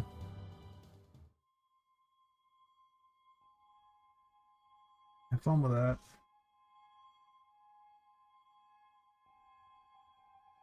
I was working on flying AI at one point. Not that I think I'd be particularly smart enough to do flying AI, nor this problem. These seem like code problems. I don't want to do code problems. I could do some design. I'm running out of things to design unless I go to the next area to work on. That's true. Oh yeah, that's not too bad. Like I said, I live in California. It's over $1,000. Set that up, and then you have to file your taxes special too. It's just, it's bad news. Like it's something like $300 to $400 just to file your taxes for one, and you have to do it separate from your own taxes as well. So be prepared to eat it on both, and it's like, hey Ronnie the Zombie, how's it going?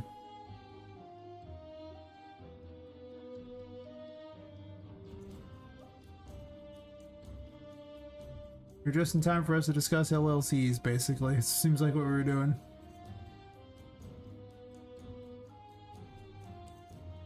I think I'm just going to design something or something. I don't know. My brain is not up to code at the moment. It's very true. It's not. I've not had enough sleep for that much at the moment. So, what am I designing? I don't even know.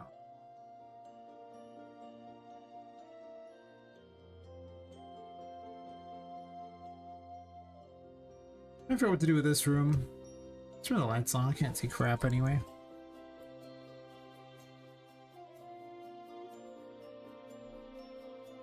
I was thinking of putting these weird little, like, platforms to get somewhere. But if I do that, where are you going is the question. Also, now I have navigation here. I hate myself for putting navigation here already.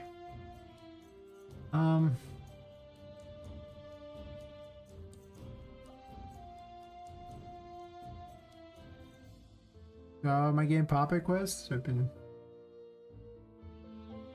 working on it for a while. Oh, are you trying to what I'm specifically working on right now, or the game itself? Right now, I'm deciding what I want to do with this hallway. Because I want to have something interesting in it. I don't have anything yet, though. I could have these weird platforms there. I could just put them here and have you jump up on top of things and get somewhere from there. I think you can just jump to here, though, from there. I don't know where you're going. It's kind of already places to reach. What I could do is I could remove this and put the cubes on the ground. Oh, okay. I was gonna say I have hardly any sleep. Right now, I was trying to solve a UI problem, but my brain ain't up to that right now. It's just not gonna go my way on that one. I can guarantee it. So mostly I'm just working on figure out what to do with this room. This is the only room that's not in very good shape. Like, I guess this room could use a little more work too. These two rooms are like the last two rooms that would be for the demo, where they're, you know, not great. Like, they're okay, but they're not great.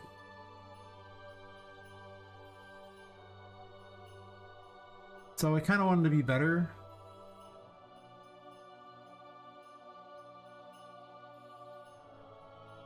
But I don't have a good plan for them. Gotta get rid of this. And instead make some sort of a weird thing to get up to, I suppose.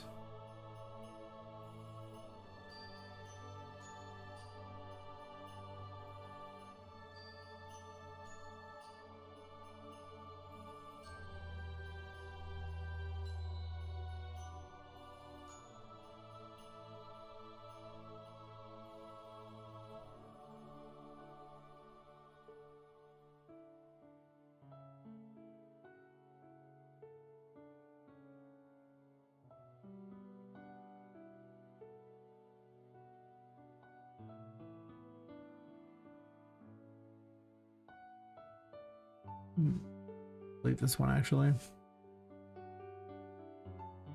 Here you'll need to file taxes for your business. You'll see me lost money, but I didn't pay myself for everything I spent money on was spent before I existed. So I don't need to file tax. I spend money on something for business. That's fair. You're more chatty the sleeper I get, so I'm gonna head to bed. Since my brain is gone, I'm just rambling. That's fair. I hear you on that one. Like I say, I'm probably not gonna go too much longer.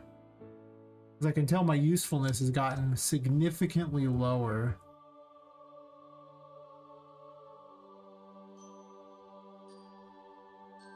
So I'm kind of just wasting a lot more time that could have been better spent, you know, doing something else. Like sleeping.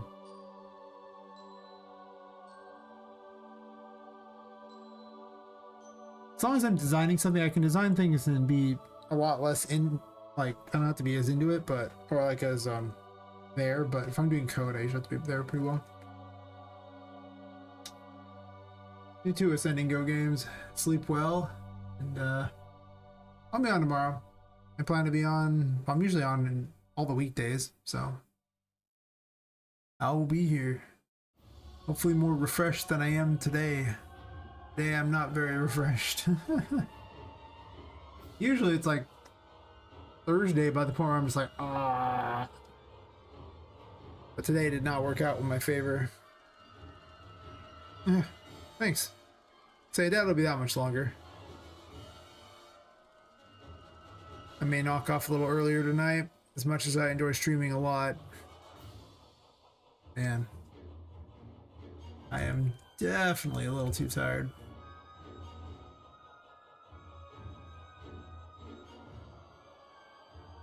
And like I say, tomorrow I get to be woken up by people trimming trees, so that'll be fun.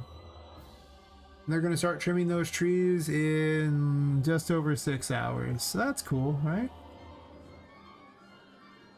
I might put like a shelf or something up here. That's always a good thing to put when you want to get somewhere weird.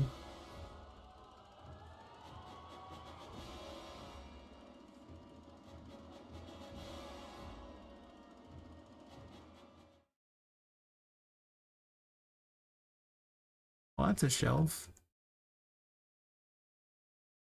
Come to me, shelf. I have plans for you. I don't know what the plan is, per se, but there's plans.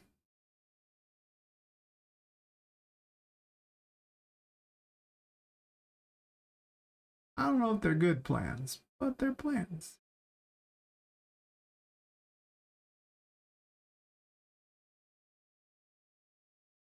Trouble is I already have this here, the goodie box.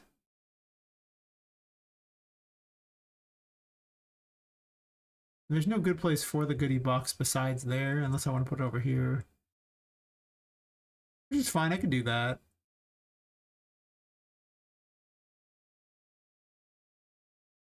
We need something up here that's worth getting. It's a pretty long run. I got this over here.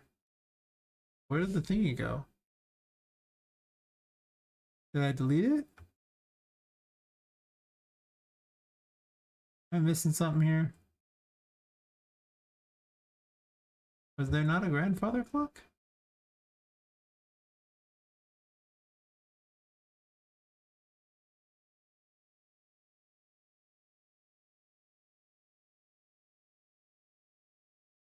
I didn't delete it.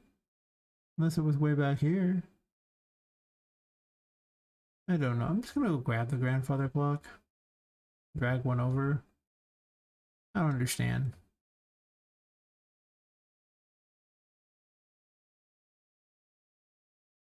Ooh.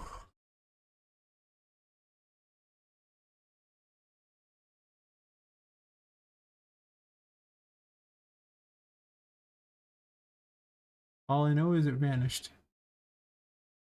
I don't like it. But it is returned. So, what do I want to put over here? Is that even jumpable? I guess I can try it.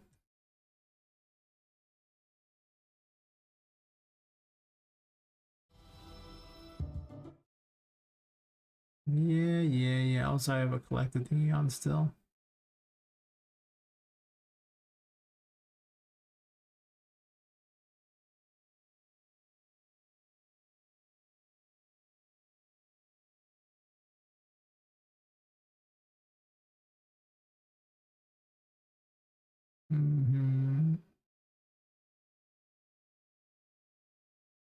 I think after I set up whatever in this room, I'll probably end up raiding out and getting a bit of sleep or something. Yeesh.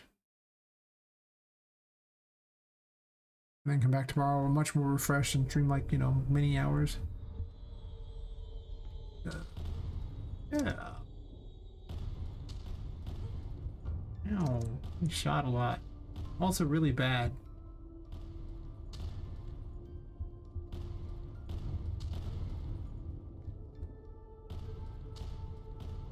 This isn't even possible without double jump, I think. These are hard to hit.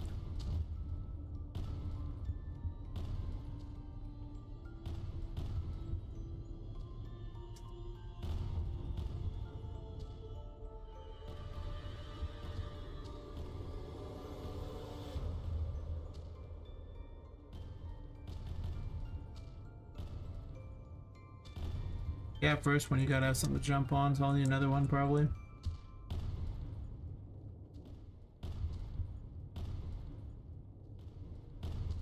Weirdly harder than expected. Also just tired, so probably just jumping badly. Could be true. Man. Not supposed to be that hard, guys. I'll make a quick change here, at least improve one of the things.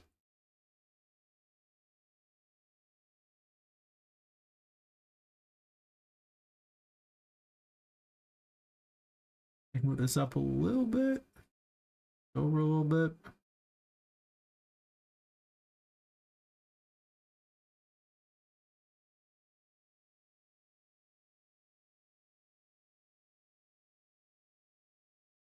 I feel like I should not put an ab mesh down on this one until I was ready to actually make it. Kind of an annoying thing.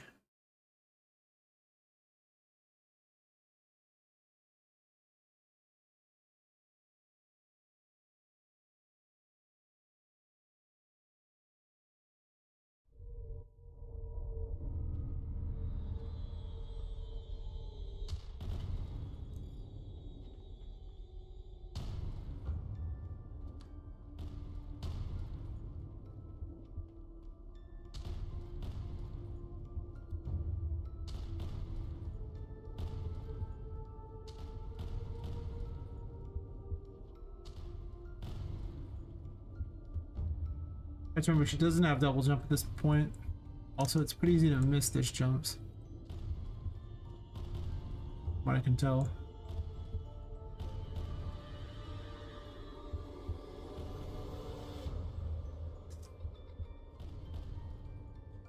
Yeah, that was harder than expected. I don't know why. They're kind of slippery as far as platforms go. That was very poor jumping.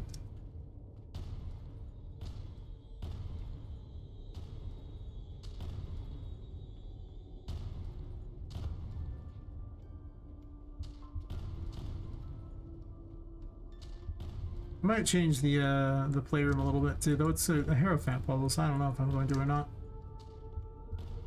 Yeah, these are a little slippery.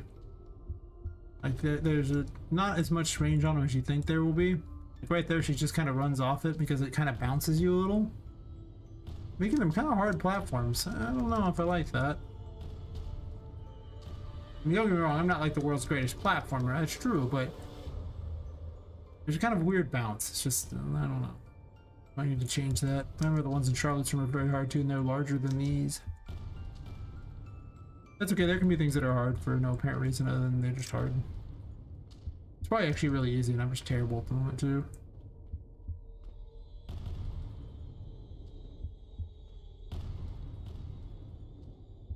Well, you'll learn something up here. Yeah, it's really easy to overjump that. I see it was even possible. I have to say though, my skills right now are pretty trash, so it's fine.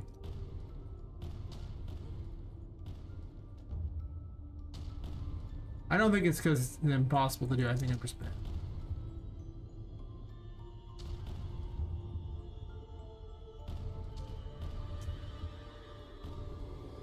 And because of the light things down there, you don't really tend to run out of curse. Or I shouldn't run out of sanity very often because you drop back down there and suddenly you're golden.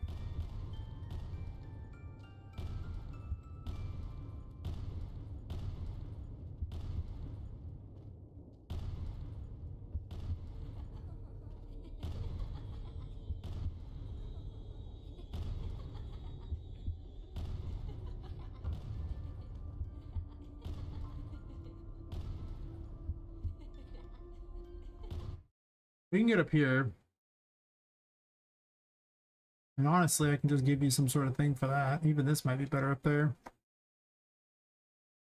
It's actually harder than most of the ones I've seen so far, so it probably deserves an upgrade, honestly. Or some sort of a key to unlock an upgrade box. I don't have any other boxes, though. Like, unlock, I'd have to add one. If I do add one, where do I put it? And what's inside it? Question.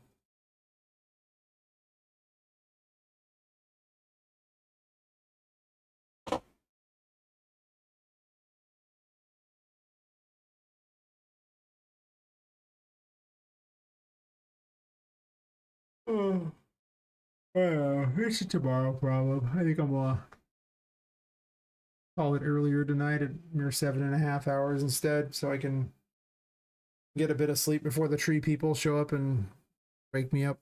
So I get like, at least 5 hours of sleep tonight. Yeah, maybe more if I can just sleep through them hacking down trees or whatever. I doubt that. I don't think I'll be able to sleep through that. That seems like quite the task. But yeah, tomorrow I'll probably fix that UI problem and actually do the test thingy, play through the game, which was planned tonight, but clearly I ain't solving that problem right now, and being unable to collect tarot cards is pretty bad. I mean, you could play without them, I guess. You could just play as though you've only got those ones, but kind of defeats the purpose of testing the game. Kind of already did a bunch of optimization thingies. I don't think I'm doing that tomorrow. Probably figure out what to put up here. I have a laundry list of things I need to go through. Probably not the dialogue stuff, but I probably want to add spawners to the library. Probably need to do some VFX and sound effects. I'll probably be doing that tomorrow, honestly. I need to put them in. Right now I just have the music set to stupidly loud, so this way it covers up the fact I don't have a lot of sounds, but I can't do that forever, I guess. Yeah. But anyway, like what you see, subscribe, follow, whatever. Yeah. Check back tomorrow because I'll be back tomorrow about 7.5 hours earlier than this. If not, thanks for swinging by anyway. And I'll say goodbye to YouTube. And then I'll take the Twitch people and go raid them somewhere. So, on YouTube.